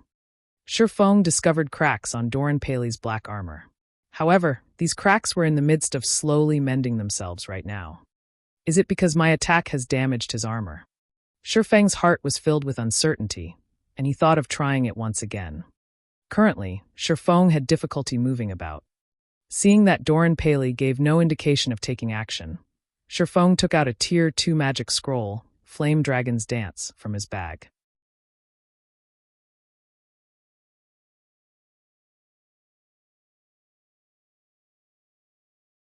Chapter 389, Legacy Book. Shifeng needed some time to activate a Tier 2 magic scroll. If he were dealing with an ordinary player or boss, this short time he needed wouldn't be an issue. However, against higher intelligence NPCs and expert players, this small amount of time was enough for the opponent to either dodge the magic scroll or take his life. As Shifeng unrolled the magic scroll, Doran Paley's armor finished repairing itself. At this moment, the Magic Knight gazed at Shifeng with mockery. Lifting his silver greatsword, Doran's legs abruptly pushed against the ground, launching himself at Shifeng with frightening speed. However, Shifeng, who was in the midst of activating the magic scroll that contained the Flame Dragon's Dance, could not afford to move. Otherwise, his efforts would go to waste. Faster! Hurry up! At this moment, Shifeng's heart pounded with anxiety as he watched the slow progression of the Flame Dragon's Dance's activation bar. When Doran was only a few yards from Shifeng, he abruptly jumped into the air. Raising his greatsword above his head, he swung it down towards Shifeng. As the weapon of mass destruction descended, deep red flames resembling snakes emerged and coiled around the blade, the moisture in the air evaporating upon the emergence of these flames. At the moment of Shifeng's imminent peril, the activation bar of the Flame Dragon's Dance finally completed. Suddenly, raging flames emerged from the Crimson Magic Scroll, transforming into a serpentine dragon that shot towards the sky. Doran Paley smiled disdainfully at the sight of the flame dragon bearing its fangs at him. Surprisingly, the Magic Knight made no effort to dodge the incoming dragon. Instead, he tightened his grip on his great sword and added more power into his slash. The snake and dragon collided. The Flame Dragon's Dance was a Tier 2 spell, and in terms of power, it was far superior to Doran Paley's attack. In the next moment, the flame dragon devoured the fire snake. The dragon then threw Doran, a damage surpassing minus 10,000 points appearing above his head. However, 10,000 damage was merely a scratch to Doran, an NPC with 300,000 HP. After Doran Paley struck the ground, he stood and charged at Shifeng once again without the slightest pause. His current performance had completely changed. Moreover, Doran's armor wasn't even scratched. What is going on? Shifeng frowned at the Magic Knight, confused. The Flame Dragon's Dance was clearly far more powerful than his Tier 1 Thunderflame explosion. The spell had even inflicted over 10,000 damage. Yet, not only was the NPC's armor intact, but Doran also brimmed with fighting spirit. Considering the situation, Shifeng quickly came to a realization. The cracks in Doran Paley's armor had not been due to damage. Watching the Magic Knight charge at him once again, Shifeng suddenly thought of a possibility. Let's hope this works. Shifeng's body was still slightly numb. Even if Doran did not activate his frost domain, Shifeng could never outrun him. Shifeng had also exhausted his arsenal of escape skills. Shifeng then raised the abyssal blade and activated Earth Splitter. When the skill had fully charged, Shifeng swung down his viciously sharp blade. However, Shifeng's target was not Doran Paley this time. It was the black stone slab beneath him. Upon witnessing this attack, Doran's eyes widened with shock, and his expression became extremely ugly. He suddenly increased his speed again. However, no matter how much faster Doran became, he was not fast enough to counter Shifeng's attack on the stone slab. Like a hot knife through butter, the silvery gray abyssal blade sliced apart the black stone slab beneath Shifeng's feet. The slash also split several other stone slabs, creating a deep, long fissure. Following which, a crack also appeared on Doran Paley's armor. Bingo! Shifeng inwardly rejoiced. If he attacked and damaged the black stone slabs under his feet, he could force Doran Paley to halt his assault momentarily. He could then activate Tier 2 magic scrolls without worry. Despicable challenger. Doran Paley was no longer as carefree as before. With bloodshot eyes, he glared at Shifeng and bellowed, "Your corpse will decorate this ground for eternity." Although larger cracks began to appear on Doran Paley's armor, the magic knight showed no signs of stopping. Instead, he charged up to Shifeng and swung down his greatsword. Flame cross slash. Before Shifeng could grasp the situation, he instinctively used parry to defend himself. Pung! Shifeng retreated 4 steps before he managed to stabilize his body. Although Shifeng had been forced back and had to use his life-saving skill, parry, he revealed a joyous smile on his face. Originally, even if he negated the damage from Doran's attack, the impact would have sent him flying back over a dozen yards. Now, although his hands were slightly numb, he had only been forced to take 4 steps backward. This showed that Doran Paley's strength had greatly weakened. Indeed, just as Shifeng had guessed, damaging the black stone slabs would weaken his adversary. Previously, Doran had not immediately dashed forward and attacked Shifeng because he was worried that Shifeng would discover this secret. Hence, he decided to hold back and allow his armor to repair itself. However, the display of his armor's recovery had been another facade. In reality, Doran had tried to hide the black stone slab's recovery. Previously, Doran's position had just so happened to block Shifeng's vision, preventing Shifeng from seeing the damaged stone slabs behind him. As to why Doran had launched himself up to attack Shifeng the second time, it was to prevent the flame dragon's dance from damaging the black stone slabs once more. Unfortunately, Doran's attempt at repeatedly disguising this fact could not escape Shifeng's beast-like insight. Naturally, after Doran Paley realized that his secret had been exposed, he no longer attempted to hide it. Instead, he began a vicious assault on Shifeng, hoping to annihilate his opponent sooner. However, a known secret was no longer a secret. Now that Shifeng knew Doran Paley's weakness, he activated Defensive Blade and used Thundering Flash on the stone beneath them. Streaks of blue lightning shot out from the abyssal blade. In the next moment, the lightning transformed into hungry wolves that dove into the black stone slabs, charring them. Die! Doran Paley's rage flared as he swung his greatsword at Shifeng desperately. However, Defensive Blade deflected every slash. Most importantly, with each consecutive slash, Doran's attacks grew weaker. When Defensive Blade was almost exhausted, Shifeng switched out the Aura of Wind on the 7 Luminaries ring for the Aura of Water. Aura of Water. Received healing increased by 60%. Cast consumption reduced by 30%. Activatable skill dash. Life Bloom. Heals selected target for 20% HP every second for 40 seconds. Cooldown, 1 minute 30 seconds. Currently, Shifeng had less than 1,100 HP. Even if Doran Paley had grown weaker, Shifeng would still not survive more than a few hits from the Magic Knight. Hence, he cast Life Bloom on himself. In the blink of an eye, Shifeng recovered more than 1,000 HP. For the next 40 seconds, he would also receive over 1,000 HP every second. Following which, Shifeng began to confront Doran head-on. While defending against Doran Paley's attacks, Shifeng also made sure to attack the black stone under his feet. Shifeng could not help but admit that Doran Paley was indeed very powerful. Despite losing so much of his strength, the NPC could still inflict over -1,500 with Flame Cross Slash. Fortunately, Flame Cross Slash had a long cooldown.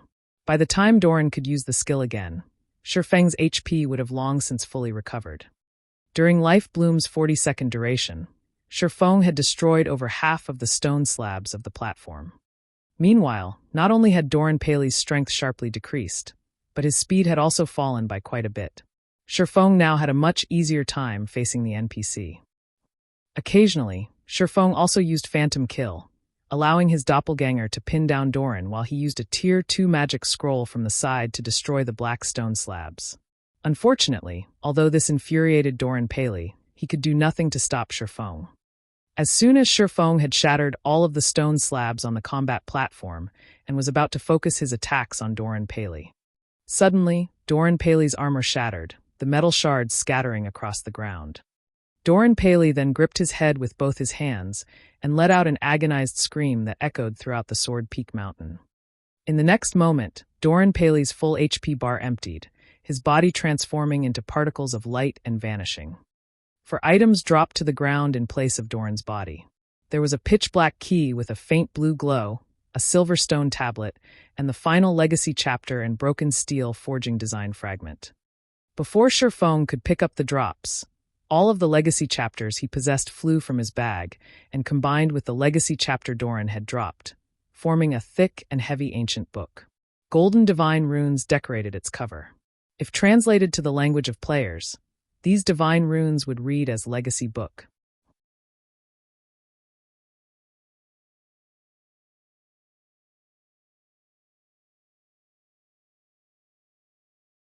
Chapter 390, Secret Sword Technique. Shifeng sighed in relief when he saw the dazzling golden book of legacies. With this, the trial should be over, right? Shifeng picked up the drops before walking towards the hovering golden book before him. He then clicked on the Book of Legacies, checking its information. System, completion rate 70%. Do you wish to open the Book of Legacies and accept the legacy within? What?